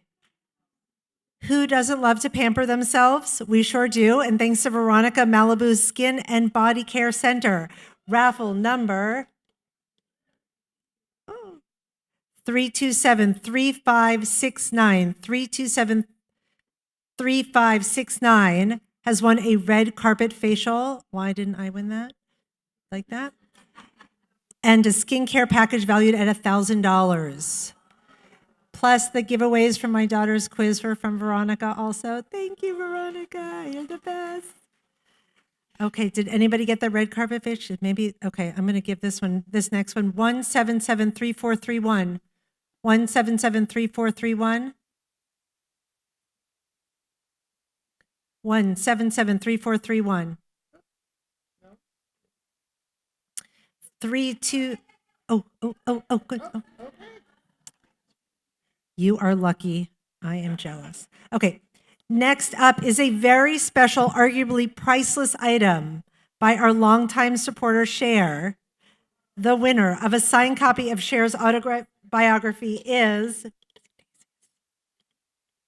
Oh God, I'm getting the ball. Sorry. 1773371. 1773371.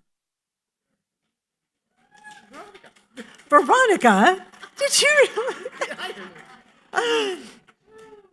Next, we have our final raffle donated by Energy Works Wisdom that includes one 90-minute energy healing session, botanical aura cleanse spray, and one copy of Why Am I Eating This? Why am I eating this? This is the nutrition I need. Raffle number 3273520. 3273520. We'll get another one for you. Oh, did you get it? Oh, come on up. Yes. Oh my gosh. I'm surprised he didn't steal it because yeah, Jonathan was going to steal that book anyway. Okay. Anyway, the next item is for our car lovers. Maybe a car for your loving family members. 2 tickets to the NASCAR San Diego slated for June 20th. The ticket winner is 327-3613. Did you win it? Yes. She's off to the races, my friends. Okay, last up is the Revive IV treatment by Maudwella, donated by Omi Ortiz, valued at $299. This mobile IV service comes to you. This is after somebody runs the marathon. No? 1773605. 1773605. Lots of clapping, pointing. Oh, yeah. Come on up. Okay. Our Heart and Soul Retreat raffle. I feel like that's why many of you are still here. Okay. Jennifer Fleming, Alice Wong, Claudia Maisie, Marie Sturwell, Betty Hanna, Einat Mesor, Linda Liebau, Madison James, Wendy Fontanilla, Liza Doharit, Vania Peterson, Barbara Bowman, Nima Gafar, Ellie Bogdanova, Deb Wasserback, Molly Wainstock, Anne Greenspun, Tammy Siraki, Margot Montalongo, Barb Townsley, Barbara Bowman, and Karen Sack. You don't have to come up, but you do have to pay us today. Okay. We still have 2 more items. We do. Oh, the glass decanter. Come on. I can't see that far. 2 what? I did not. Okay. There was Barb Townsley and Barbara Bowman. Okay. All right, this is for the glass piece? Yes. 1773557. 1773557. All right, that is a beautiful piece. Is there another raffle?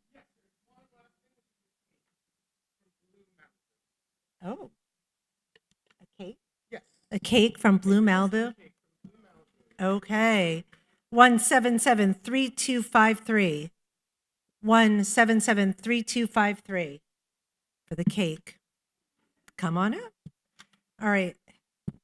As many of you are aware, we are a charity that supports other charities. This year, we felt compelled to bookend last year's donation to the Widows and Orphans and Disabled Firefighters Fund with a gift to an organization which rose like a phoenix from the ashes of the tragic fires that affected our community. As a women-centered organization, we are touched by the work and mission of the Altadena Girls. They are a nonprofit organization dedicated to providing a safe, supportive, and joyful community space for teenage girls aged 13 to 17 in the San Gabriel Valley, particularly for those impacted by the Eaton Fire. Founded by Lauren Sandridge and her daughter Avery Calvert, its mission is to foster healing, connection, and empowerment through free programming in wellness, creative arts, music, and movement. We consider this gift an investment in the future of our community and hope that maybe there's a future cardiologist there. So cute. Whose passions through the diverse programs Altadena Girls offers. Today's event has been the result of a year of planning and over 13 years of support. We hope this is a catalyst to your renewed, healthy living, and may you continue to inspire us to push the envelope and tackle many more provocative topics. We want to thank everyone who made today possible, our volunteers, event staff, exhibitors, raffle and silent auction donors, our AV team, and Hotel Casa del Mar. We would also like to give a special thanks to our think tank members, generous donors, everyone watching on the live stream, and everyone who has been part of our efforts over the years. As they say, that's a wrap. Thank you.